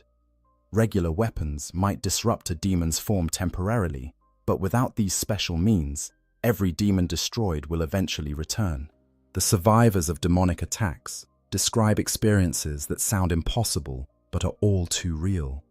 They speak of time stopping while a demon killed everyone around them one by one, of being unable to move while something with too many limbs and voices tore their friends apart, of hearing promises whispered in their minds that made them want to surrender, to give up resistance, to embrace corruption, of seeing their loved ones transformed into monsters before their eyes, or dragged screaming into portals that opened into dimensions of pure torment. Fighting demons requires more than physical courage. It requires mental and spiritual strength that most humans simply don't possess. Seeing a demon often causes immediate psychological trauma. The human mind wasn't designed to process entities that exist partially outside reality. Some people simply break upon witnessing a demon, their sanity shattered beyond repair. They might cower in place, unable to move or fight. They might go catatonic. They might start babbling in tongues, their minds trying to process the impossible by creating new language. Those who maintain their sanity and fight back discover that conventional weapons are only partially effective. A laser gun will hurt a demon, but not as much as it should. A bolter round might disrupt its form, but it reforms moments later. Only faith seems to offer any real protection. Not faith in any abstract sense, but genuine, absolute belief in the Emperor's protection. Those with truly strong faith sometimes find that demons cannot easily harm them, that the Emperor's light shields them from the worst of the corruption. But such faith is rare, and even it has limits. The demons don't just kill, they corrupt, transform, and torment. A bloodletter might impale a victim and leave them alive, bleeding out over hours while the demon moves on to other prey. A plague bearer might infect someone with diseases that take days to kill, each moment more agonizing than the last. A horror might transform a person into something that remains conscious, but is trapped in a form that can't communicate or move. A demonette might keep a victim alive for its pleasure for weeks, exploring every possible sensation the human nervous system can produce. Some demons take particular interest in certain victims. They might stalk a psyker for days, whispering to them, showing them visions, slowly driving them mad before finally possessing them. They might target a military leader, undermining their decisions with subtle suggestions that only they can hear. They might fixate on a child, seeing in their innocence something to corrupt and twist. These focused attentions are often worse than simple death would be. The presence of greater demons is especially catastrophic. These powerful entities can alter reality across entire regions simply by existing in them. A bloodthirster's arrival might cause every piece of metal in a city to become burning hot. A great, unclean one might turn a region's water supply into plague. A Lord of Change's presence might cause probability itself to fail, with impossible coincidences happening constantly. A keeper of secrets might inspire entire populations with obsessions that drive them to self-destructive behavior. And behind all the demons, controlling their movements and coordinating their attacks, are the chaos gods themselves. Or at least fragments of their consciousness, the tiny portions of their vast awareness that they can focus on individual worlds. The gods don't micromanage their servants, but they do have preferences and plans. A world falling to chaos isn't random. It's orchestrated, designed to serve the gods' purposes, whether that's creating more worshippers, generating emotions they can feed upon, or simply spreading corruption for its own sake. For the people living through a demonic incursion, the experience is one of utter hopelessness. These aren't enemies you can fight. They're forces of nature, manifestations of universal concepts given malevolent will. You can't negotiate with rage incarnate. You can't reason with entropy made flesh. You can't appeal to the better nature of entities that exist as pure malice and corruption. All you can do is survive as long as possible, knowing that every moment you continue to exist is borrowed time, that eventually the demons will find you, and that when they do, your fate will be worse than any death the natural world could offer. The choice, death or damnation. In the final hours of a world's fall to chaos, those who remain alive face an impossible choice. They can die fighting, maintaining their humanity and their loyalty to the Emperor until the very end. They can die by their own hand, choosing when and how they leave existence, rather than waiting for worse fates. Or they can surrender to chaos, accepting transformation and corruption in exchange for survival, or at least a parody of it. For the loyal, the choice is agonizing but ultimately simple. They would rather die as humans than live as monsters. They've watched friends and family fall to corruption. They've seen what chaos does to those who embrace it. They know that any promises of power or pleasure or relief from suffering are lies, that the chaos gods consume their servants as readily as their enemies. So they choose resistance, even knowing it's futile. These final defenders gather in whatever strong points they can fortify. They might be in cathedral remains, the Emperor's holy spaces offering what little spiritual protection still functions. They might be in military installations, soldiers maintaining discipline and duty even as their world ends. They might simply be in homes, families barricading doors and windows, determined to protect each other as long as possible. They arm themselves with whatever weapons they can find: laser guns, stub pistols, knives, improvised clubs. They pray to the Emperor for strength and deliverance, even though deliverance is not coming. When the demons come for them, they fight. Not because they believe they can win, but because fighting is what human beings do when faced with extinction. They shoot and stab and bludgeon entities that shouldn't exist. Some land telling blows, disrupting demon forms enough to buy precious minutes. Others die in seconds, torn apart by forces far beyond their ability to resist. But in dying, they deny chaos their soul's willing corruption. They die human, and in that universe of horrors, that's a kind of victory. Some choose suicide rather than waiting for the end to come to them. They might use weapons on themselves, quick shots to the head or heart. They might ingest poison. They might jump from high places. They might simply open veins and bleed out quietly. This choice is not made out of cowardice, but out of a desire to control something, anything, in a situation where control has been stripped away. They choose the moment of their death, rather than letting chaos choose it for them. They choose to die uncorrupted, rather than risk transformation or possession.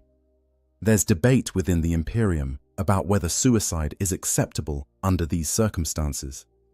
The ecclesiarchy traditionally teaches that suicide is a sin, a rejection of the Emperor's gift of life.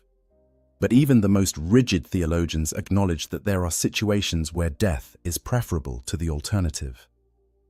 Some saints and heroes of the Imperium have chosen death rather than face corruption, and they're celebrated rather than condemned for it. So the survivors who choose this path can do so believing they're making a choice the Emperor would understand, if not approve of. But not everyone chooses death. The alternative, accepting chaos, has its own terrible logic. If you're going to die anyway, why not survive? If transformation is inevitable, why not embrace it and gain whatever benefits it offers? The chaos gods promise power to those who serve. Them, relief from suffering, continuation of existence in some form. In the face of certain death, these promises can seem attractive, even rational. The seduction of chaos works differently on different people. For some, it's a gradual process. They start with small compromises, accepting a mutation they can't remove anyway, speaking a prayer to a dark god when prayers to the emperor go unanswered, performing a small ritual that seems harmless. Each step makes the next easier. Each compromise weakens their resistance. Before they realize it, they've crossed lines they swore they never would, and turning back seems impossible. For others, the decision is sudden and desperate. They're cornered by demons with no hope of escape. They see a chance to save themselves or their loved ones if they just surrender, just pledge themselves to chaos, just accept what's being offered. In that moment of terror, with death literally reaching for them, they break. They say the words, make the gestures, offer themselves to the dark gods. And the gods accept them, transforming them in that instant from victims into servants. Those who accept chaos find that the promises were lies, or at least partial truths wrapped in deception. Yes, they survive, but not as themselves. The transformation strips away their humanity piece by piece. Their bodies mutate beyond recognition. Their minds become alien, filled with urges and thoughts that aren't their own. Their souls are bound to gods who view them as less than nothing, tools to be used and discarded. Some experience their transformation as a kind of liberation. The constraints of morality and human limitation fall away. They embrace the power flowing through them, the ability to do things no normal human could do. They revel in their corruption, seeing it as evolution rather than degeneration. They become true believers, zealous servants who spread chaos with fanatical devotion. But even these willing servants are puppets, acting out roles the gods have written for them. Others remain aware of what they've lost. They're trapped inside their own transforming bodies, unable to stop what's happening to them, screaming internally even as their mouths speak words in dark tongues. They see themselves committing atrocities and can't stop their hands from moving. They feel their personalities being overwritten by something else, something that uses their memories but isn't them anymore. For these conscious victims, becoming a chaos servant is an ongoing torture that might last for centuries. There's a third path, though fewer take it, trying to hide, to survive without choosing either loyalty or corruption. These survivors retreat to the deepest, most isolated places they can find. They hide in bunkers, in caves, in forgotten sectors of dead hives. They avoid both demons and imperial forces, trying to wait out the apocalypse and somehow emerge when it's over. They subsist on whatever they can scavenge, drinking contaminated water and eating food that might be mutated or diseased, because it's still better than the alternatives.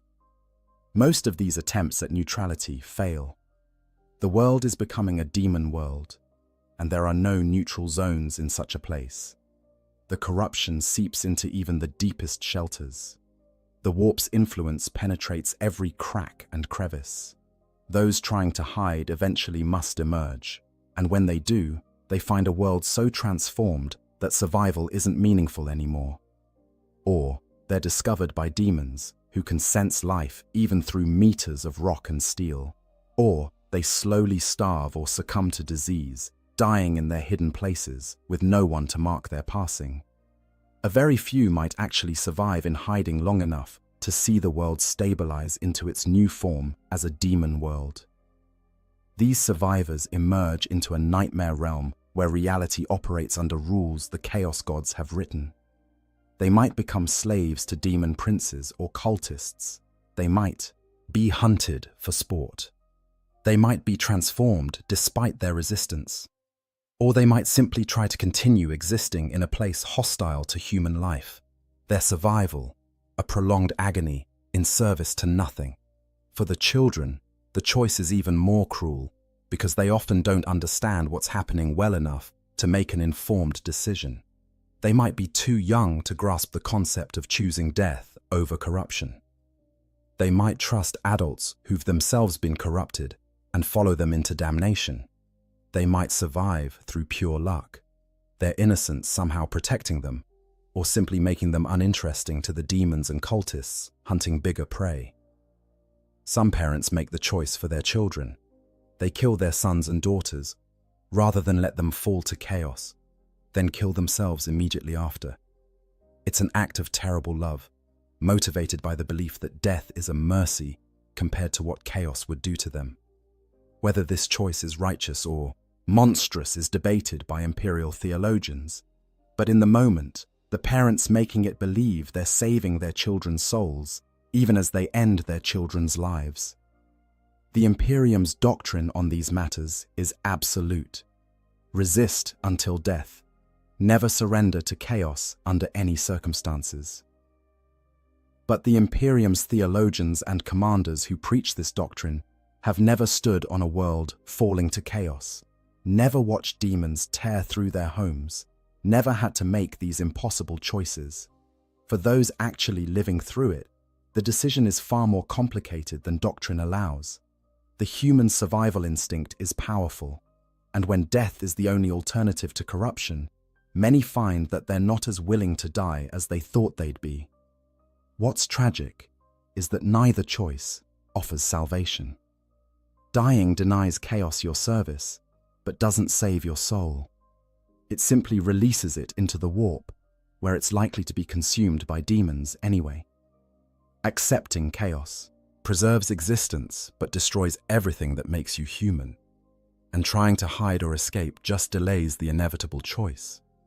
In the end, everyone on a world falling to chaos faces the same ultimate fate: consumed, corrupted, or killed, with no fourth option available. The only comfort, if it can be called that, is that the choice at least belongs to you. In a situation where you've lost control of everything else, your world, your safety, your future, deciding how you face the end is the last fragment of autonomy you possess. Whether you choose to die fighting, die on your own terms, or surrender to forces beyond comprehension, that choice is yours. And in the grim darkness of the far future, where the gods themselves play with mortal lives like toys, even that small freedom is precious. Aftermath: worlds lost and lessons unlearned.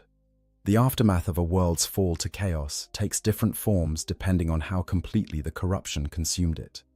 Some worlds are quarantined, their populations either purged or evacuated, the planet left to decay as a warning to others. Some are subjected to exterminatus, reduced to lifeless rocks floating in space.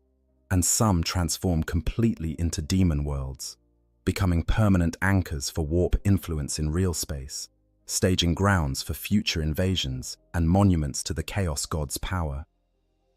The Imperium maintains records of countless worlds lost to chaos corruption over its 10,000 years of history.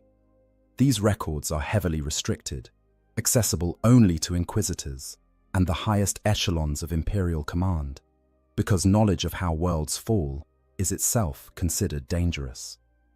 But certain examples are known widely enough to serve as cautionary tales, even if the full truth of what happened is hidden behind layers of censorship and propaganda. Vrax Prime is perhaps the most documented example of a world's fall, detailed in extensive reports that the Ordo Malleus uses for training purposes. Once a vital Imperial armory world in the Segmentum Obscurus, Vrax fell to corruption through the machinations of an apostate cardinal named Zaphan. This madman, influenced by a demon posing as an advisor, declared independence from the Imperium and fortified the world with its own weapons stockpiles. What followed was a 17-year siege that cost 14 million Imperial Guard lives. The siege began as a conventional military campaign to retake a rebellious world. But as the fighting dragged on, chaos corruption spread through both defenders and attackers. Daemon princes manifested. Traitor legions sent forces to support the rebels. The world itself became corrupted, reality warping in areas of intense fighting. By the time Imperial forces finally broke the rebellion, Vrax Prime was so contaminated that it was declared perdita, forever lost to Imperial use. The entire world was quarantined, its 8 million inhabitants dead or executed for taint, its vast weapons stockpiles either destroyed or sealed away. The siege of Vrax demonstrates several patterns common to worlds falling to chaos. It began with religious corruption. A high-ranking ecclesiarchy official led astray by promises of power and spiritual enlightenment. It was enabled by isolation. Vrax was distant enough from major imperial presence that the corruption had years to spread before intervention came. It was accelerated by violence. The fighting of the siege itself generated the deaths and suffering that fed chaos power. And it ended in total loss. Even after victory, the Imperium gained nothing but a dead world and millions of casualties. Istvan III represents a different pattern, a world that fell quickly and completely during the Horus heresy. The entire planetary population of 12 billion souls was killed in a matter of hours when the Warmaster Horus deployed virus bombs as the opening move of his rebellion against the Emperor. The Life-Eater virus consumed every living thing on the surface, and then the heat from the corpse's rapid decay ignited the atmosphere itself in a firestorm visible from space. The world became a crematorium, and the space marines who landed on its surface fought across fields of ash that had once been people. Istvan III's fate illustrates the Imperium's willingness to destroy what it claims to protect. Horus could have simply conquered the rebellious world through conventional military means. But he chose annihilation, setting a precedent that the Imperium itself has followed countless times since. When a world rebels or becomes corrupted, the response is increasingly to simply eliminate it rather than risk the resources needed for reclamation. Billions die, not because they were guilty, but because they were potentially tainted, their murders justified by the calculus that preventing chaos spread is worth any cost. Cadia's fall in the closing days of the 41st millennium marked a catastrophic shift in the balance between the Imperium and chaos. For 10,000 years, Cadia had stood as a fortress world guarding the Cadian Gate, the only stable route out of the Eye of Terror. Its people were born soldiers, its entire civilization oriented toward military readiness. Every child learned to field strip a lasgun before they learned to read. The planet's very bedrock contained ancient Necron pylons that helped stabilize reality against warp intrusion. When Abaddon the Despoiler finally broke through Cadia's defenses during the 13th Black Crusade, he didn't conquer the world, he destroyed it completely. The planet was literally cracked apart, its pylons shattered, its population scattered. The resulting warp instability created the Cicatrix Maledictum, a galaxy-spanning rift that has divided the Imperium in half and ushered in the era known as the Dark Imperium. Cadia's fall proves that no world is truly safe, that even 10 millennia of faithful service and military excellence can end in total destruction. These well-documented cases represent only a fraction of the worlds lost. For every Vrax or Cadia that makes it into the historical record, 100 minor worlds fall into chaos embrace, with their fates known only to the Inquisition. Agri-worlds corrupted by Nurgle, their populations transformed into plague-bearers. Mining colonies that delved too deep and broke through into ancient vaults filled with chaos artifacts. Research stations where tech priests' forbidden experiments opened portals they couldn't close. Pleasure worlds where Slaneshi cults corrupted the wealthy nobility and spread their influence through decadence and excess. The demon worlds that survive exterminatus become permanent wounds in reality. The Eye of Terror contains thousands of such worlds, each ruled by a demon prince or powerful champion of chaos, each a twisted mockery of natural law. Some are constantly at war, their populations forced into eternal battle to feed Khorne's hunger. Others, are plague gardens where Nurgle's diseases evolve in infinite variations. Still others are constantly changing, transformed by Tzeentch's whims, or devoted to endless experiences of sensation and suffering in Slaanesh's honor. Life on a demon world is sustainable in a technical sense. Populations exist, reproduce, continue. But it's so far removed from human experience that calling it life seems inappropriate. The inhabitants might live for centuries, sustained by warp energies, but their existence is one of constant torment or transformation, or servitude to masters who view them as less than livestock. They might have children, but those children are born mutated, twisted from birth, and will grow up knowing nothing but the corruption that surrounds them.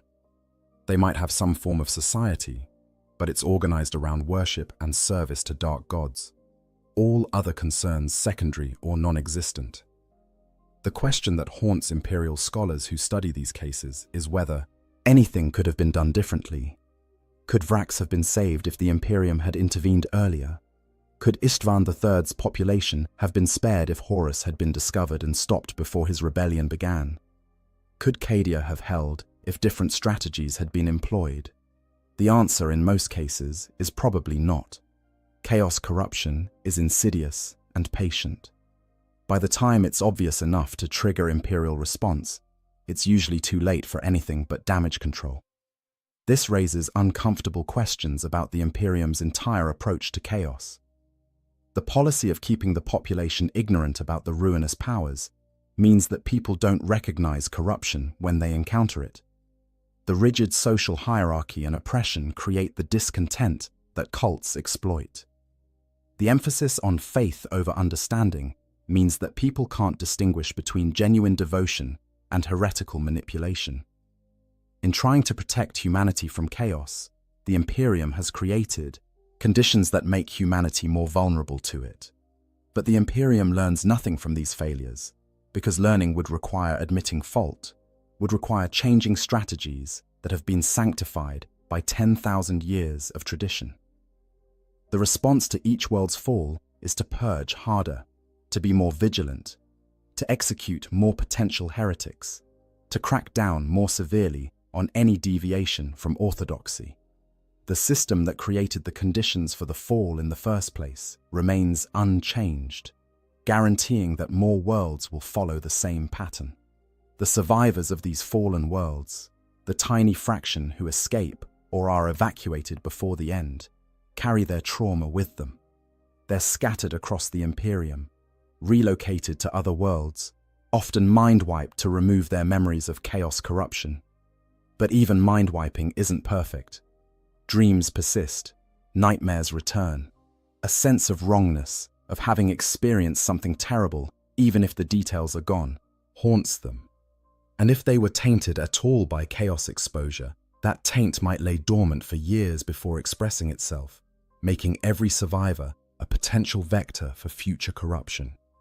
The worlds themselves, whether destroyed or transformed, stand as monuments to chaos power and the Imperium's failure. Dead rocks floating in space where billions once lived. Demon worlds pulsing with malevolent energy at the edges of real space. Quarantined zones that no Imperial vessel will approach. Each represents countless lives lost, souls consumed, potential extinguished. Each is a tragedy on a scale almost beyond comprehension. And yet the Imperium continues, because the alternative is worse.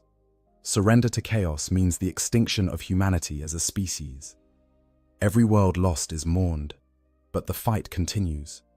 More soldiers are recruited, more worlds are fortified, more prayers are offered to the God Emperor. The machine of the Imperium grinds forward, powered by faith and fear and the blood of its citizens, because stopping would mean letting the darkness win. For the citizens of worlds not yet fallen, these tales serve as warnings. Remain vigilant, report suspicious activity, pray to the Emperor, trust in the Imperium's protection, don't ask questions, don't seek forbidden knowledge, obey the authorities, live in fear, because fear keeps you alert, and alertness keeps you alive. The message is clear. Chaos is always waiting, always watching, always seeking opportunities to corrupt and destroy. Only through absolute loyalty and constant vigilance can humanity hope to survive. But beneath the propaganda and the warnings, a darker truth persists. In the grim darkness of the far future, vigilance isn't enough. Worlds fall despite the best efforts of their defenders. Chaos finds ways to corrupt even the most faithful.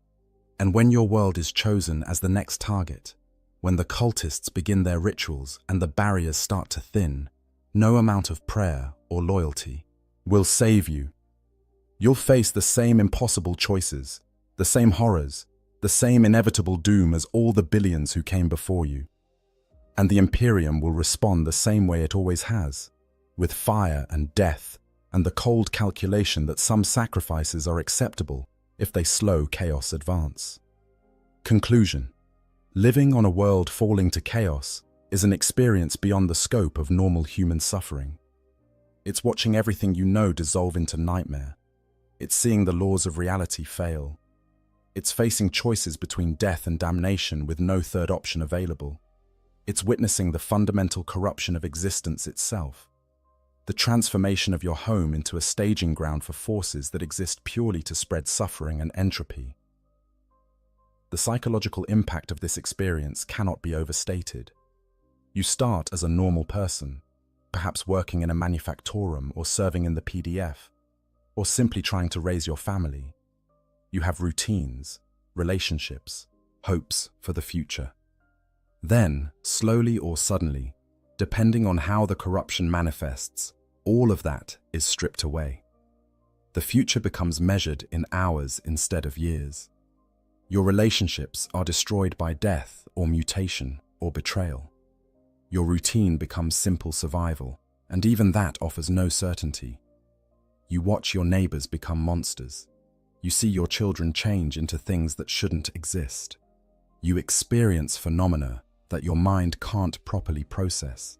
Time flowing backward, space folding in on itself, entities appearing that have no place in the material universe. You realize that the Imperium you trusted to protect you has either abandoned you or plans to kill you, along with the actual heretics. And through it all, you must make impossible decisions about how to respond, knowing that every choice leads to horror. The physical transformation of your world matches the psychological trauma. Familiar landmarks disappear or change beyond recognition. The sky becomes something alien and terrifying.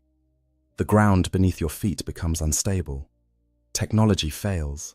Social structures collapse. The very air becomes toxic with warp energy. Your world is dying, transforming into something that can no longer support human life in any meaningful sense. And you're forced to watch it happen, while struggling simply to survive another day. What makes this experience especially cruel is that for most people, it wasn't their choice. They didn't seek out chaos corruption. They didn't perform forbidden rituals or worship dark gods. They were simply unlucky enough to live on a world where others made those choices, where cultists worked in secret to bring about corruption, where the barriers between reality and the warp were thin enough to fail under pressure. They're victims of circumstances largely beyond their control, punished for the sins of others, suffering for crimes they never committed. The Imperium's response, while logical from a certain perspective, offers no comfort to those experiencing it. Being told that your entire world will be purged or destroyed to prevent chaos spread is cold comfort when you're one of the people marked for death. Knowing that the Imperium will commemorate your world's fall as a lesson to others doesn't ease your suffering. Understanding that your sacrifice might save other worlds doesn't make facing demon incursions or execution by the Inquisition any more bearable. This is the reality of the Warhammer 40,000 universe, a setting where entire worlds can fall into darkness, where billions can die in cosmic wars that most of humanity will never even hear about, where the forces of chaos grind endlessly against the Imperium's defenses, and where individual lives matter only as statistics in a war that has no end. The grimdark nature of the setting isn't just aesthetic choice, it's the fundamental reality that makes every story told within it carry weight. If you've made it this far in the video, thank you for taking this journey into one of the most horrifying scenarios the 40K universe offers. Understanding what happens when a world falls to chaos helps us appreciate why the Imperium is as brutal and authoritarian as it is, even if we can't condone all its methods. It shows us why vigilance against chaos corruption is treated with such deadly seriousness, why knowledge of the ruinous powers is so restricted, why the Inquisition exists, and why they have such terrible authority. If you enjoyed this deep dive into the horror of chaos corruption and want to see more Warhammer 40K lore content, please consider subscribing to the channel and hitting that like button. Your support helps me create more of these in-depth explorations of the grim darkness of the far future. And if there are other topics from the 40K universe you'd like me to cover, leave a comment below and let me know. Whether it's other aspects of chaos, different factions, specific battles, or character studies, I'm always looking for new topics to explore. Remember, in the grim darkness of the far future, there is only war. But there are also stories worth telling, lessons worth learning, and universes worth exploring. Thank you for watching, and I'll see you in the next video. For the Emperor. There are certain truths in the Imperium of Man that remain constant across 1,000,000 worlds and 10,000 years of history. The Emperor protects. Duty is its own reward. In death, service continues. But there is another truth, one whispered in the darkness of the Underhive, one that keeps even the most faithful awake in their sleep cycles. It is the truth that there are fates worse than death, horrors so complete and absolute that death would be a mercy long denied. To understand what it means to live on a hive world being consumed by tyrannids, you must first understand what it means to exist in one of humanity's greatest monuments and most terrible prisons.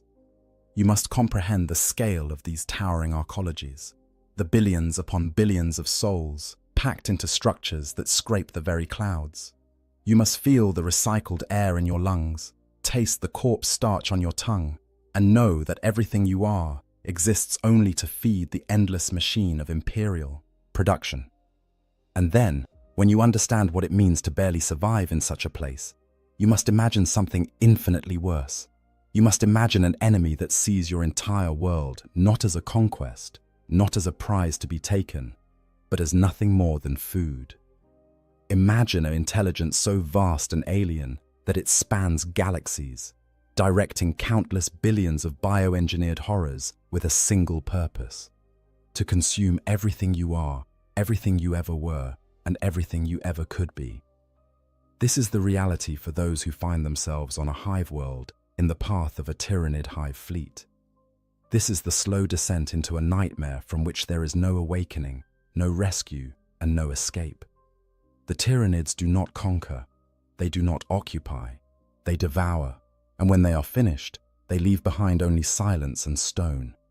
The Imperium catalogues approximately 32,380 hive worlds across its vast domain, though the actual number fluctuates as worlds are lost to Xenos invasions, warp storms, or simple bureaucratic oversight. Each of these worlds represents a crucial component in the Imperial war machine, producing not just weapons and materials, but the most valuable resource of all: human beings. Billions upon billions of potential soldiers, workers, and servants of the Emperor, all concentrated in massive urban sprawls that can be seen from orbit. When the tyrannids come to such a world, they come to a feast beyond imagining. Every single inhabitant represents biomass to be harvested. Every structure, though made of metal and stone, sits upon foundations of organic waste and accumulated biological matter. The very air in these hive cities, recycled through organic filtration systems and breathing plants, contains nutrients that can be extracted and consumed. A hive world is not just a target for the tyrannids. It is a buffet of such magnitude that entire hive fleets will alter their course to reach it. But before we can understand the consumption, we must understand what is being consumed. We must see the world as it exists before the shadow falls, before the sky fills with spores, before the screaming begins. The world that was Hive Primus stands 73 kilometers tall at its highest spire. From the viewing platforms reserved for the planetary governor and his immediate staff, you can see the curvature of the planet itself, the way the ash wastes stretch to the horizon in every direction, broken only by the distant peaks of other hive cities. The air at this altitude is thin but pure, filtered through 100 levels of atmospheric processes, scented with exotic flowers imported from agri-worlds light years away. But you are not standing on those viewing platforms. Few are. The population of Hive Primus numbers somewhere between 47 and 52 billion souls, and fewer than 10,000 of them will ever breathe air that has not passed through 10,000 other pairs of lungs. First, you work in Manufacturum Delta 779, 12 kilometers below the hive's crown and 18 kilometers above its foundations. Your shift began 14 hours ago and will continue for another 6. The work is simple, repetitive, and absolutely essential. You operate a press that stamps out shell casings for heavy bolter rounds, each one precisely calibrated to imperial specifications that were ancient before your grandfather's grandfather was born. The Manufactorum stretches for kilometers in every direction, a vast chamber carved from the bones of the hive itself. The ceiling disappears into shadows high above, marked only by the occasional flicker of lighting arrays that struggle against the darkness. The floor is a maze of assembly lines, each one tended by hundreds of workers who perform their designated tasks with the mindless efficiency that comes from a lifetime of repetition. The noise is constant, overwhelming, a symphony of industrial fury that makes conversation impossible and renders thought difficult. The clang of metal on metal, the hiss of hydraulics, the grinding of gears, the occasional scream when someone makes a mistake and loses a hand or arm to the machinery. These sounds are the soundtrack of your existence, as familiar as your own heartbeat. The air here is hot and thick with the smell of machine oil, ozone from welding torches, and the peculiar metallic tang of recycled atmosphere that has passed through too many filters without ever seeing the sky. You breathe it without thinking, just as you ignore the ache in your back from standing at your station, the burning in your eyes from staring at the same movement for hours on end, the hunger that gnaws at your belly because the last meal was 8 hours ago and the next is still 4 hours away. This is your life. This is the only life you have ever known, and the only life you will ever know unless injury or age renders you unable to work, at which point you will be recycled like everything else in the hive.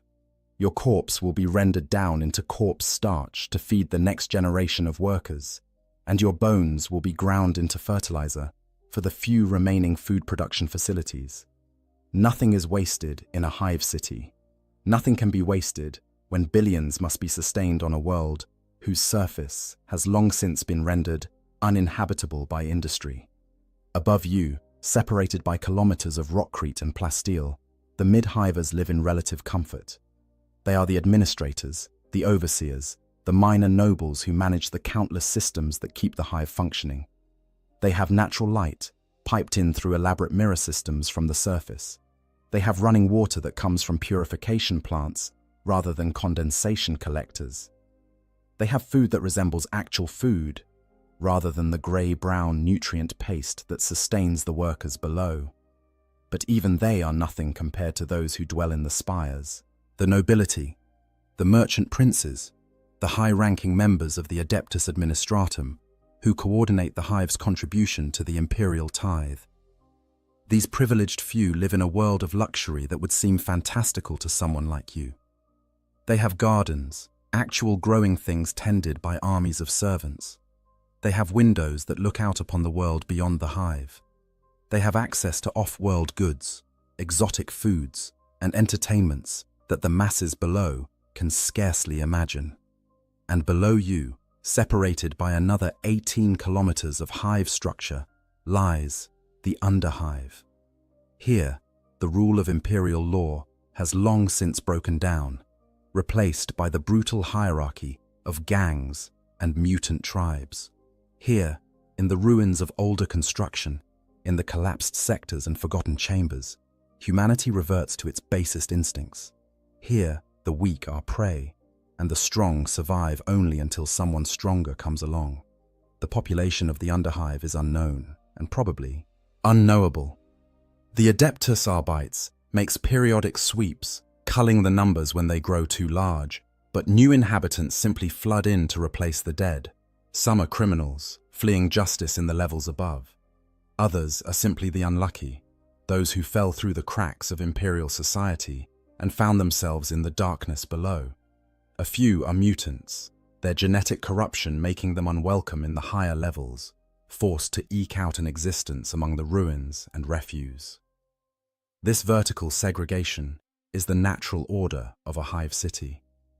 Those at the top literally look down upon those below, and those below can only dream of ascending even a single level closer to the light.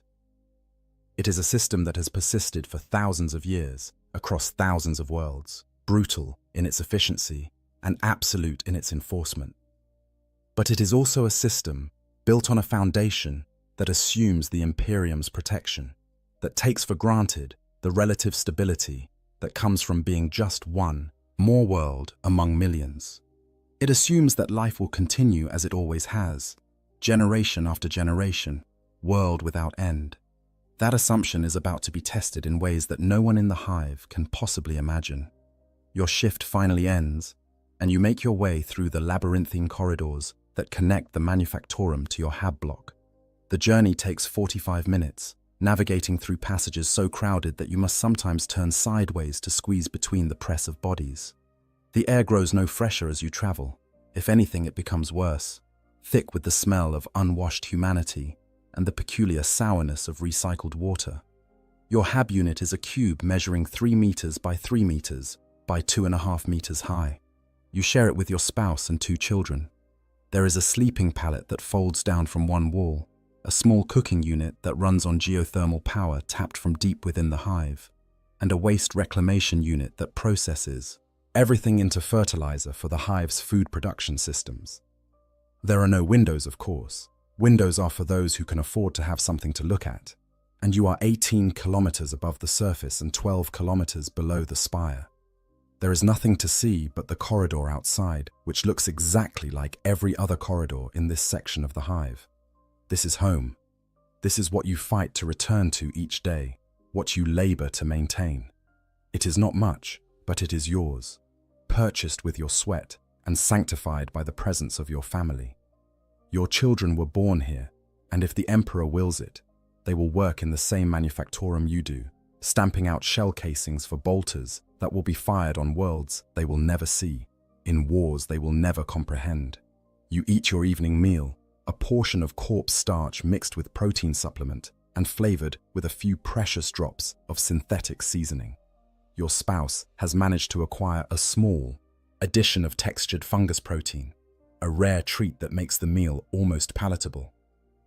You share it with your children, watching as they eat with the unconscious hunger of youth, and you feel something that might be contentment.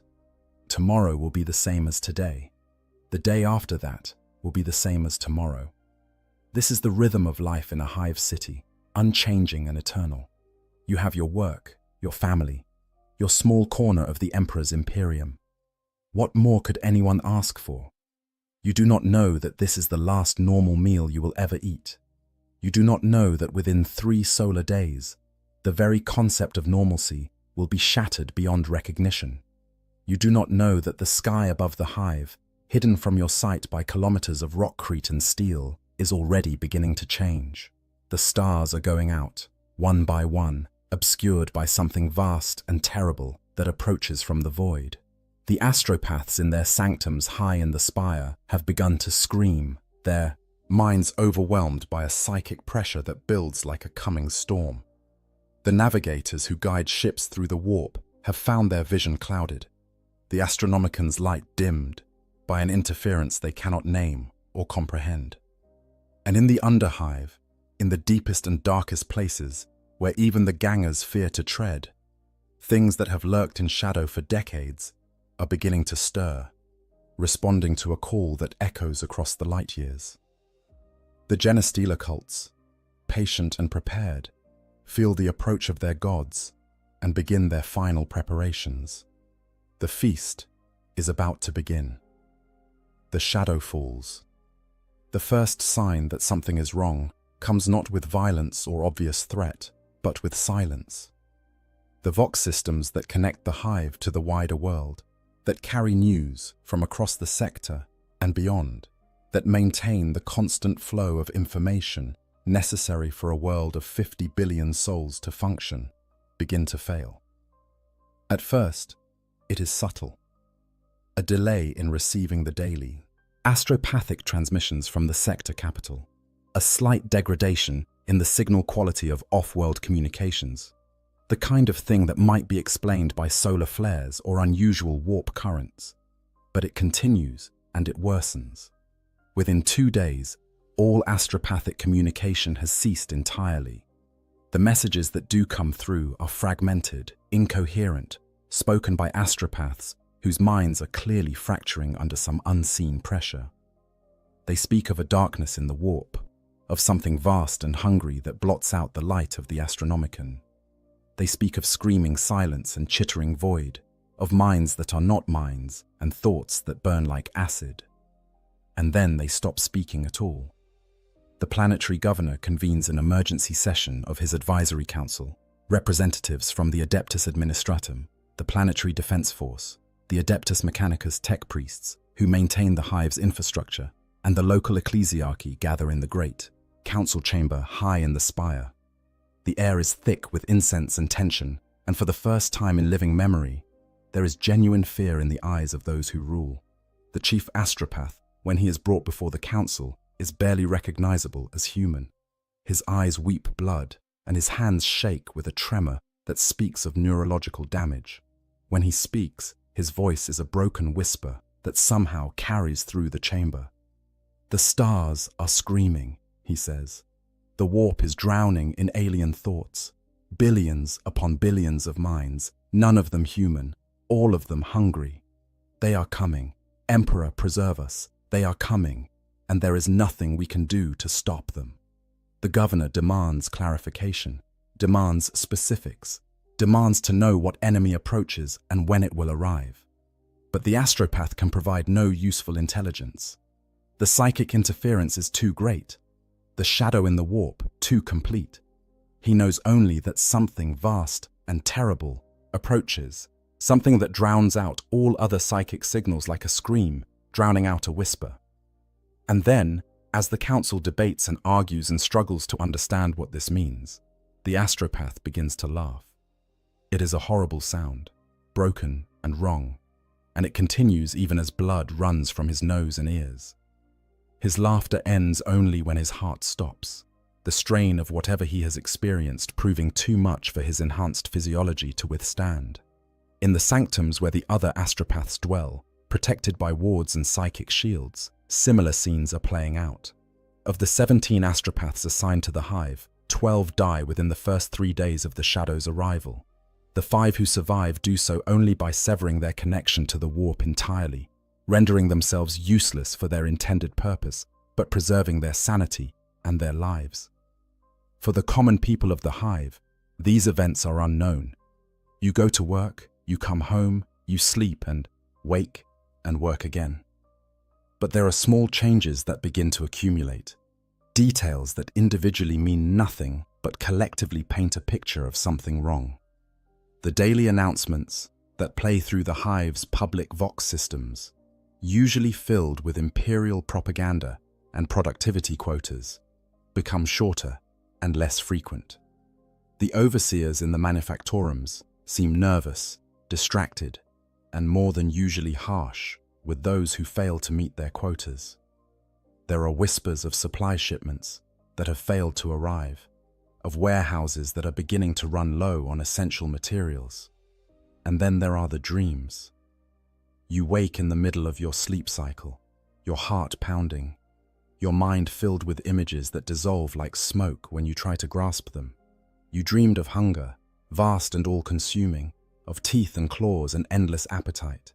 You dreamed of the sky falling, of walls melting like wax, of your children screaming as something unseen dragged them into darkness.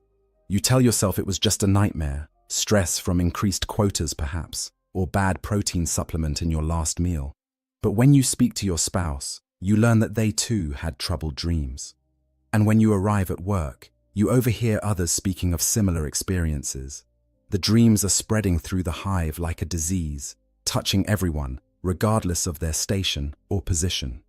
The tech priests of the Adeptus Mechanicus have a different perspective on the changes occurring. Their augmetic sensors detect shifts in electromagnetic fields, unusual patterns in the hive's power distribution, subtle variations in the planet's magnetic field that have no natural explanation. Their most sensitive instruments pick up what they describe as background noise in every frequency, a kind of static that should not exist. Some of the more knowledgeable among them recognize the signs. They have read the reports from other worlds, other sectors, other times when the Tyranids came. They know what the shadow in the warp represents, what it means when the stars go silent and the warp becomes thick with alien thought. They make their recommendations to the planetary authorities, urging immediate mobilization of all military forces, evacuation of non-essential personnel, and a request for imperial assistance. But who can they ask? The astropaths are dead or useless. No ship can safely navigate the warp when the shadow falls so heavily. They are alone, cut off from the Imperium that is supposed to protect them, isolated on a world that has become a target for an enemy they cannot yet see. In the spires, the nobility begins to panic. Some make arrangements to flee off-world, bribing void ship captains to take them through the warp, despite the danger. A few succeed, their vessels disappearing into the immaterium and never being heard from again, their fate unknown and unknowable. Most find that the ships they had counted on have already departed, their captains unwilling to risk their vessels and crews for any price. Those who cannot flee begin to fortify. Private armies are expanded, security measures are enhanced, and stockpiles of food and water are secured behind reinforced doors. The wealthy have always known that the masses below might rise up if pushed too far, and now they prepare for that eventuality, even as they remain ignorant of the true threat that approaches.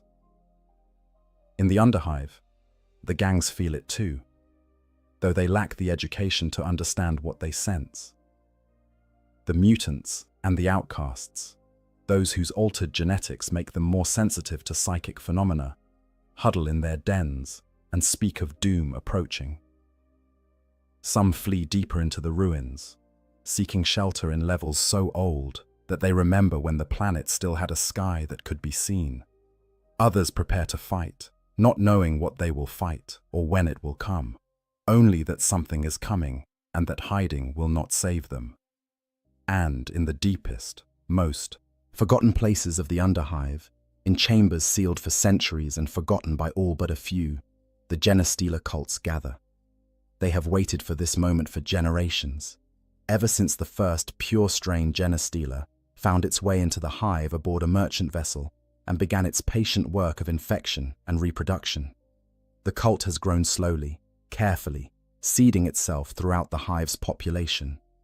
The first generation of hybrids were monstrous things, barely able to pass for human, relegated to the darkest corners of the underhive. But each subsequent generation became more human in appearance, able to move freely through hive society, to take positions of minor authority, to spread the infection further. By now, the cult numbers in the hundreds of thousands spread across all levels of the hive. There are cultists among the factory workers, among the Adeptus Administratum clerks, among the enforcers of the Adeptus Arbites. There are even a few among the nobility, their genetic corruption hidden by wealth and privilege, their true nature known only to their patriarch and the alien will that guides them all. For years they have waited, preparing for the day of ascension when their gods would come to deliver them from the oppression of the Imperium. They have stockpiled weapons in hidden caches throughout the hive. They have identified key targets, strategic locations that will need to be secured when the time comes. They have infiltrated the PDF and know the positions of every major defensive emplacement. And now, as the shadow in the warp grows stronger, as the psychic call of the Hive fleet echoes in their minds like a trumpet blast, they know their time has come. The Patriarch, ancient and massive, its psychic power swollen by decades of growth, sends out the signal that they have all been waiting for. The uprising begins. The enemy within it starts in the manufacturing districts, in the vast complexes where billions labor to produce the materials that feed the imperial war machine. Workers who have seemed normal, even exemplary, suddenly turn on their fellows with a savagery that is both shocking and coordinated. They move with purpose, with unified intent, targeting overseers and enforcers first, then anyone who attempts to resist. You are at your station when it happens, pressing out shell casings with the mindless efficiency of long practice, when the worker 3 stations down from you pulls a makeshift weapon from beneath their workstation and drives it into the overseer's throat. Before you can process what you have seen, before you can even react, 2 more workers rush the secondary overseer, bearing him to the ground with sheer numbers, their hands and improvised weapons rising and falling in a frenzy of violence. The manufactorum erupts into chaos. Some workers flee, running for the exits in blind panic. Others stand frozen, unable to comprehend what they are witnessing. And still others, more than you would, have believed possible, reveal themselves as part of the uprising, producing weapons and moving with coordinated purpose to secure the exits, to disable the Vox systems, to take control of the facility. You run. You do not think, you simply react, fleeing toward the nearest exit. Behind you, you can hear screaming, the sounds of violence and death. You see workers you have labored beside for years transforming before your eyes into something else, their human features twisted by an alien fervor that burns in their eyes like fever. You make it into the corridor beyond the manufactorum, and here the scene is even worse. The uprising is not limited to your facility. It is happening everywhere simultaneously. A coordinated strike timed with precision across thousands of locations throughout the hive. The corridors are choked with people, some fleeing, others fighting, and still others who have revealed their true nature as cultists. And among the cultists, you see things that cannot be, should not be. Figures that are too tall, too thin, their movements fluid and wrong. You catch glimpses of extra limbs, of distended heads, of skin that seems to ripple and shift. These are the earlier generation hybrids, the ones who could not pass for fully human, now freed from their hiding places and eager to participate in the uprising they have dreamed of for so long. You think of your family, your spouse and children in your hab unit kilometers away, and you begin to fight your way through the chaos toward them.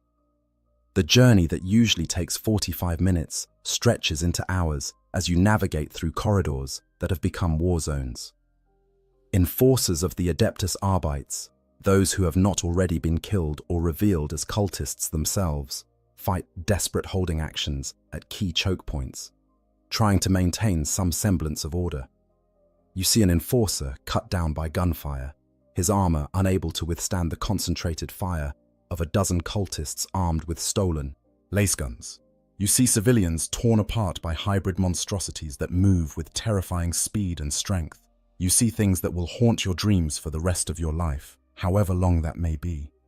By the time you reach your hab block, it has already been overrun. The corridors are filled with the dead, and the walls are marked with strange symbols painted in blood, sigils that hurt to look at, that seem to writhe and shift when you try to focus on them. You find your hab unit, the door torn from its hinges, and inside. Your spouse is dead, killed defending your children. Your youngest child is dead too, their small body broken by violence you cannot bear to examine too closely. Your older child is gone, taken by the cultists, for purposes you dare not imagine. You fall to your knees in the ruins of your home, your hands covered in your spouse's blood. your mind unable to process the magnitude of what has been taken from you. The world has ended. Everything you worked for, everything you cared about, everything that gave your existence meaning, has been destroyed in a matter of hours. And this is only the beginning. Across the hive, similar scenes are playing out in countless hab blocks, manufactorums, and administrative centers. The Genestealer cult has struck with devastating effect, targeting the infrastructure and personnel necessary to mount an effective defense. Power stations are seized or sabotaged. Water purification plants fall under cult control. Communication hubs are destroyed or captured, cutting off different sections of the hive from each other and preventing coordinated response. The Planetary Defense Force attempts to mobilize, but finds itself fighting battles on 1,000 fronts simultaneously. Units deployed to restore order in one district find themselves ambushed from unexpected directions. Officers discover that their subordinates are cultists, turning their weapons on their own comrades. Armored vehicles are disabled by sabotage before they can even leave their motor pools. The PDF commander, a veteran of numerous campaigns against orcs and chaos cultists, has never faced an enemy like this. The cultists do not fight like normal insurgents. They show no fear of death, advancing into gunfire with a fanatical zeal that is unnerving even to experienced soldiers. They coordinate their actions with impossible precision, as if guided by a single will, and they seem to know the positions of PDF forces before those forces even arrive. What the commander does not know, what he cannot know, is that the cultists are indeed guided by a single will.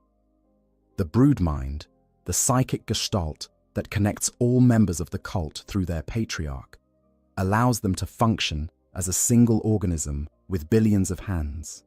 They share information instantaneously, coordinate their actions without need for vox communication, and adapt to changing tactical situations with inhuman speed. High in the spires, the governor finally accepts the truth that his advisors have been trying to make him understand. This is not a simple uprising of discontented workers. This is not even a chaos cult rebellion like those that have plagued other worlds. This is something far worse, a Xenos infiltration that has compromised the hive from top to bottom, and it is only the prelude to something even more terrible. He orders the activation of the hive's void shields, massive energy barriers designed to protect against orbital bombardment. He commands the PDF to implement martial law with extreme prejudice, authorizing the use of any force necessary to put down the uprising. He sends desperate pleas for help through every remaining communication channel, knowing they will likely go unanswered, but hoping against hope that someone will hear. And he prays. The governor is not a particularly religious man, his faith more a matter of political necessity than true belief. But now he prays with a fervor he has never felt before. He prays that the emperor will protect his people, that the Adeptus Astartes will arrive to deliver them from this nightmare, that somehow, some way, they will survive what is coming. His prayers, like those of billions of others across the hive, go unanswered. The emperor protects, the faithful say, but on this day, on this world, protection is not forthcoming. You emerge from your destroyed home, moving like a ghost through corridors that have become a charnel house. You have no destination, no plan, no purpose beyond the animal need to survive. Around you, the battle between PDF forces and cultists continues to rage, but you barely notice. You are beyond fear now, beyond horror, existing in a state of shock that shields you from the full weight of what you have experienced. You join a stream of refugees fleeing upward, seeking the imagined safety of the mid-hive levels. Thousands make the same journey, a great migration of humanity, fleeing from the violence below, hoping that the authorities above will provide protection, sustenance, salvation. But the mid-hive is little better. The uprising has not been limited to the manufactorum levels. Cultists have revealed themselves here too, and the fighting is just as fierce. The difference is that here, the PDF has managed to establish some defensible positions, creating fortified zones where non-infected civilians can shelter. You are processed by exhausted enforcers who check you for signs of infection, looking for the telltale marks of genetic corruption. You pass their inspection, more by luck than anything else, and are directed to a refugee center in a converted warehouse. The space is already overcrowded, thousands of people packed into a facility designed for hundreds. But you are grateful simply to be somewhere that offers the illusion of safety. Here, you learn the full scale of the catastrophe. The refugees share stories, each one more terrible than the last. Entire hab blocks have been taken over by the Amisors, cultists. Manufacturing districts that employed millions have gone silent. And there are rumors, whispered in horrified tones, of things emerging from the underhive, creatures that are neither fully human nor fully xenos, monstrosities that hunt through the darkened corridors with supernatural speed and ferocity. An old woman tells you that she saw pure strains, actual genestealers, tall and terrible with 4 clawed arms and eyeless faces that somehow see everything. A manufacturing worker swears he saw a patriarch, a thing 3 meters tall and swollen with psychic power, its presence alone enough to drive men mad with fear. A former enforcer speaks of hybrids of every generation, from those who look almost human to things that should not exist, all of them working together with unified purpose. And then someone asks the question that everyone has been avoiding. Why? Why would these cultists, many of them born in the hive, many of them with families and lives just like everyone else, turn against their own kind with such violence? What could possibly motivate such complete betrayal? A man in the robes of a minor ecclesiarchy priest provides the answer, his voice hollow with despair. The cultists, he explains, worship the Tyranids as gods. They believe the hive fleet is coming to save them, to elevate them, to grant them ascension into something greater than mere humanity. They have been preparing for this moment for generations, and they genuinely believe that when the Tyranids arrive, they will be rewarded for their faithful service. The reality, the priest continues, is far darker. The Tyranids do not reward. They do not spare. They consume everything, including those who worship them. The cultists are tools, nothing more, used to weaken the hive's defenses and make the eventual consumption easier. When the Tyranids come, the cultists will die just like everyone else, their biomass harvested and repurposed like all the other organic matter on the world. This knowledge that the cultists are not only traitors, but fools who doom themselves along with everyone else, somehow makes it worse. There is no rationality to it, no logic that can be understood or negotiated with. It is simply madness, wrapped in religious fervor and directed toward an ending that can only mean death for all. You spend 3 days in the refugee center, 3 days during which the fighting continues to rage throughout the hive. The PDF makes some progress, retaking key districts and establishing secure perimeters, but the cost is staggering. Thousands of soldiers die in brutal close-quarters combat. Millions of civilians are caught in the crossfire or fall victim to the cultists' knives. And then, on the 4th day, everything changes. The Vox systems, silent for days, suddenly crackle to life with a message from the hive's defensive operations center. All citizens are to seek shelter immediately. All windows, where they exist, are to be shuttered. All non-essential personnel are to vacate the upper levels and move to hardened shelters in the mid-hive. You do not understand why. Not at first. But then you hear it. A sound that filters down through kilometers of rockcrete and steel. A sound that should not be possible to hear through such barriers. It is a sound like thunder, like the world itself groaning under impossible weight, like the sky screaming. The Tyranids have arrived. The sky burns. The first mycetic spores hit the hive's upper atmosphere, traveling at speeds that turn them into meteors, their organic hulls burning with friction heat as they plunge toward the surface. They are not elegant or subtle. They are kinetic bombardment, disguised as biological invasion, massive pods of living tissue designed to survive atmospheric entry and deliver their cargo intact to the ground below. The hive's void shields, designed to protect against orbital bombardment, prove woefully inadequate against this assault. The shields were built to stop energy, weapons, and explosive ordnance, not living projectiles that can adapt their trajectory mid-flight, that can sense the gaps in the defensive network and exploit them with unnatural precision. The first wave consists of hundreds of spores, each one the size of a transport vehicle, each one containing either smaller organisms ready to spread throughout the hive or specialized bioforms designed to assess the defenses and identify weaknesses. They slam into the upper levels of the hive, into the spires where the nobility live, and the destruction is immediate and catastrophic. You feel the impacts even kilometers below, great shuddering jolts that make the entire structure shake, that send cracks racing through walls and ceilings. The lights flicker and fail as power conduits are severed. Emergency lighting kicks in, bathing everything in a hellish red glow that seems appropriate for what is unfolding.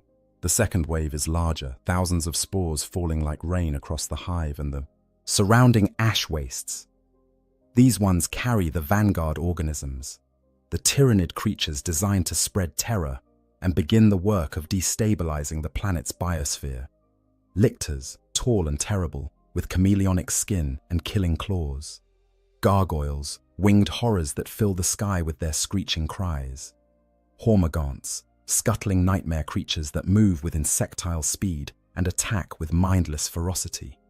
But it is what the spores release into the atmosphere that is truly terrible. Microscopic organisms, billions upon billions of them, designed to begin the process of transforming the planet into something more suitable for tyrannid consumption. They are xenophagic viruses and bacteria, designer organisms that can survive in almost any environment and reproduce at frightening speed. These microscopic invaders have multiple purposes. Some attack the planet's native plant life, wherever such things still exist, altering their genetic structure to make them grow faster, larger, drawing nutrients from deep in the soil and concentrating them in easily harvested biomass.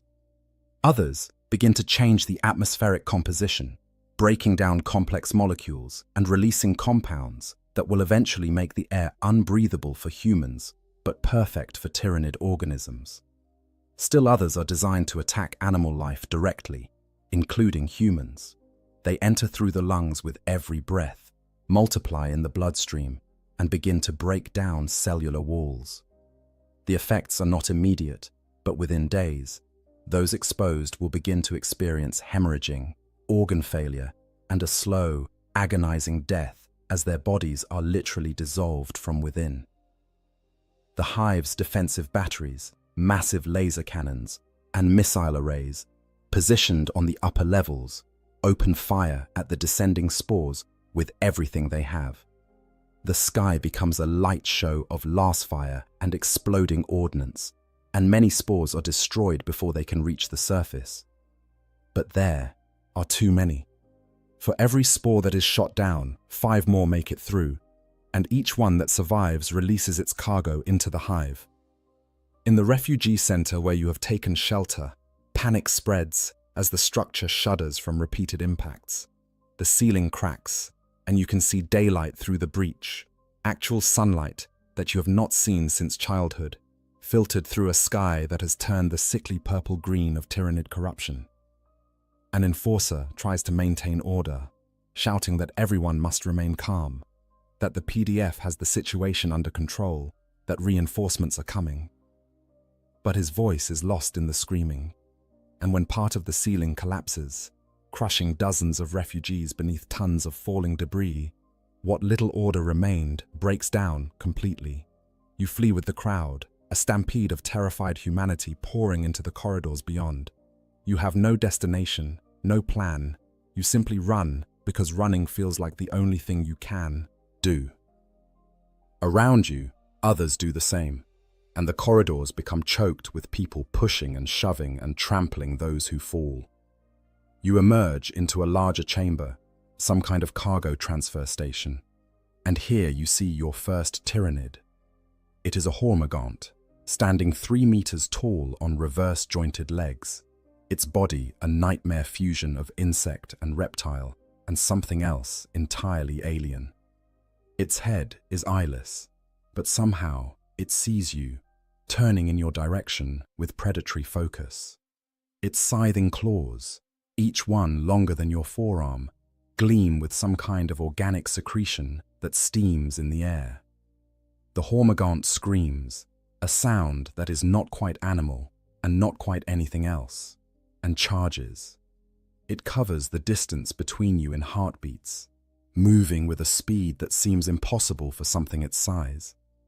You throw yourself to the side, more by instinct than plan, and the creature's claws miss you by centimeters, close enough that you feel the wind of their passage. The refugees behind you are not so lucky. The hormigaunt crashes into the crowd like a scythe through wheat, its claws rising and falling in a frenzy of killing. Blood sprays in arcs across the walls. Screams fill the air, and still more refugees pour into the chamber, fleeing from other horrors in other corridors, running straight into the killing zone. You scramble to your feet and run, not looking back, not thinking, just running. Behind you, the screaming continues, joined by more alien shrieks as additional hormigaunts enter the chamber. You can hear the wet sounds of tearing flesh, the crack of breaking bones, the gurgling cries of the dying. You find yourself in a maintenance shaft, some kind of access tunnel for the hive's infrastructure. It is cramped and dark, but it leads away from the killing, and right now, that is all that matters. You crawl through the tunnel, your hands and knees scraping on metal grating, your breath coming in ragged gasps.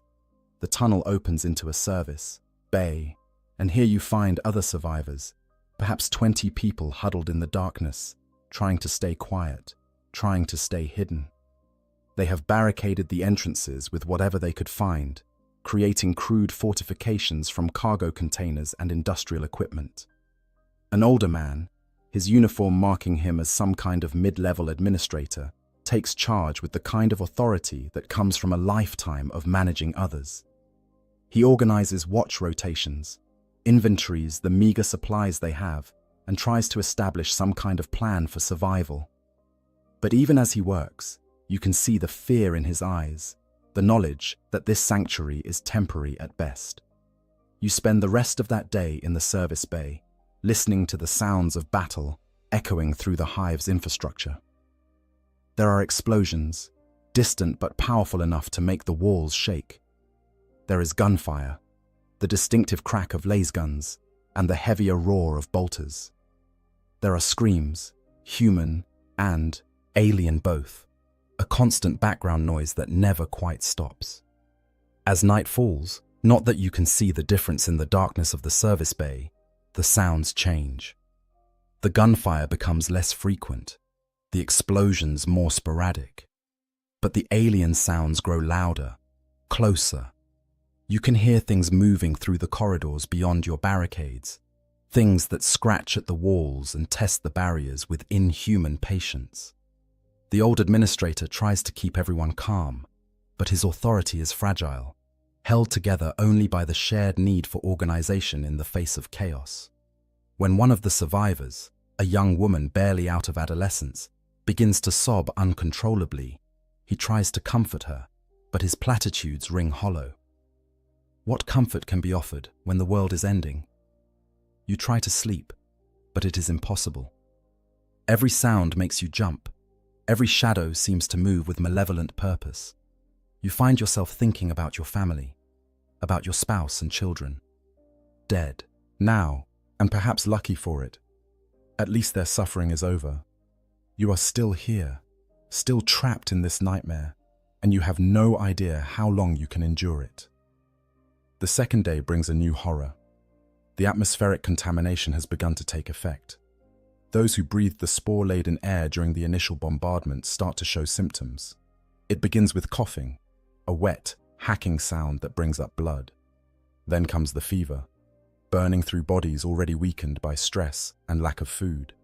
Finally, the hemorrhaging begins, blood weeping from every orifice as cellular structure breaks down. In the confined space of the service bay, disease spreads quickly. The administrator tries to quarantine the sick, but there is nowhere to put them, no way to separate them from the healthy. Within hours, half your group is showing symptoms. Within a day, most of them are dead, their bodies piled in a corner because there is nowhere else to put them. You are one of the lucky ones, if such a term has any meaning anymore. You show no symptoms, your exposure to the contamination apparently minimal. But you watch others die in agony, and you know that your immunity is likely temporary. Sooner or later, the spores will find you too. Throughout the hive, this scene is repeated countless times. Millions die from the atmospheric contamination alone, their bodies dissolving from within, their deaths agonizing and inevitable. The PDF tries to distribute respirators and sealed environment suits, but there are not nearly enough to go around, and many of those they do have malfunction or are damaged in the fighting. The tyrannid organisms, meanwhile, are establishing themselves throughout the hive. Lictors stalk the corridors, their chameleonic skin making them nearly invisible, their feeder tendrils seeking out any humans they can find to drain of knowledge and nutrients. Gargoyles nest in the upper levels, using the hive's spires as roosts from which to launch attacks on PDF positions. And the hormagaunts, those mindless killing machines, sweep through the hive in vast swarms, overwhelming defensive positions through sheer numbers. The PDF soldiers fight bravely, their lasguns cutting down dozens of the creatures, but for every hormagaunt killed, 2 more seem to take its place. The third day brings the arrival of the larger bioforms, carnifexes, massive armored creatures that serve as living tanks, smash through the hive's walls as if they were paper. Warriors, tall and terrible, direct the smaller organisms with cold intelligence, their minds linked to the hive mind and serving as synaptic nodes that coordinate the attack. And with these larger creatures come the real terror. The PDF's heavy weapons, plasma cannons and lascannons that could destroy armored vehicles, prove only partially effective against tyrannid bioforms that can adapt and evolve in real time. A weapon that kills carnifexes one day finds the creatures resistant to it the next. Their carapaces having thickened or altered to deflect the specific type of damage. The governor, still barricaded in his palace high in the main spire, receives reports of the carnage unfolding below. Entire districts have gone silent. Millions are dead or missing. The PDF is fighting desperate holding actions, but losing ground with every hour. And worst of all, the Genestealer cults, which had seemed to go quiet after the initial uprising, are now active again, attacking PDF positions from behind, sabotaging defenses, and generally making coordinated resistance impossible. He makes the decision that no planetary governor ever wants to make. He sends out a final message on all remaining channels, a message that he knows will likely never be received by anyone who could help. The message is simple. The hive world is under tyrannid attack, defenses are failing, immediate military assistance is required, or all will be lost.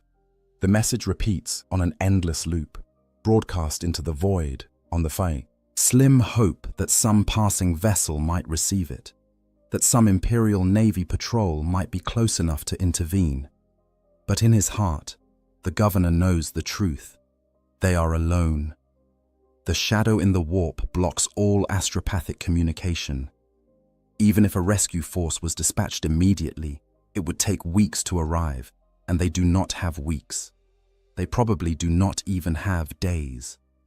The desperate defense. In the command bunker deep beneath the primary hive, Marshal Tyron of the Planetary Defense Force stares at tactical displays that tell a story of mounting catastrophe.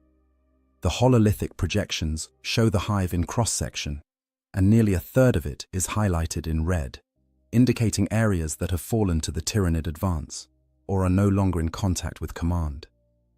Marshal Tyron is a career soldier, a man who has spent 40 years in the PDF, rising through the ranks through a combination of competence and political acumen. He has fought orcs, put down chaos cult, uprisings, and defended against Dark Elder raids. But he has never faced an enemy like this. The Tyranids do not follow conventional military doctrine. They do not have supply lines to cut or command structures to decapitate. They do not retreat when faced with superior firepower, and they do not require rest or resupply.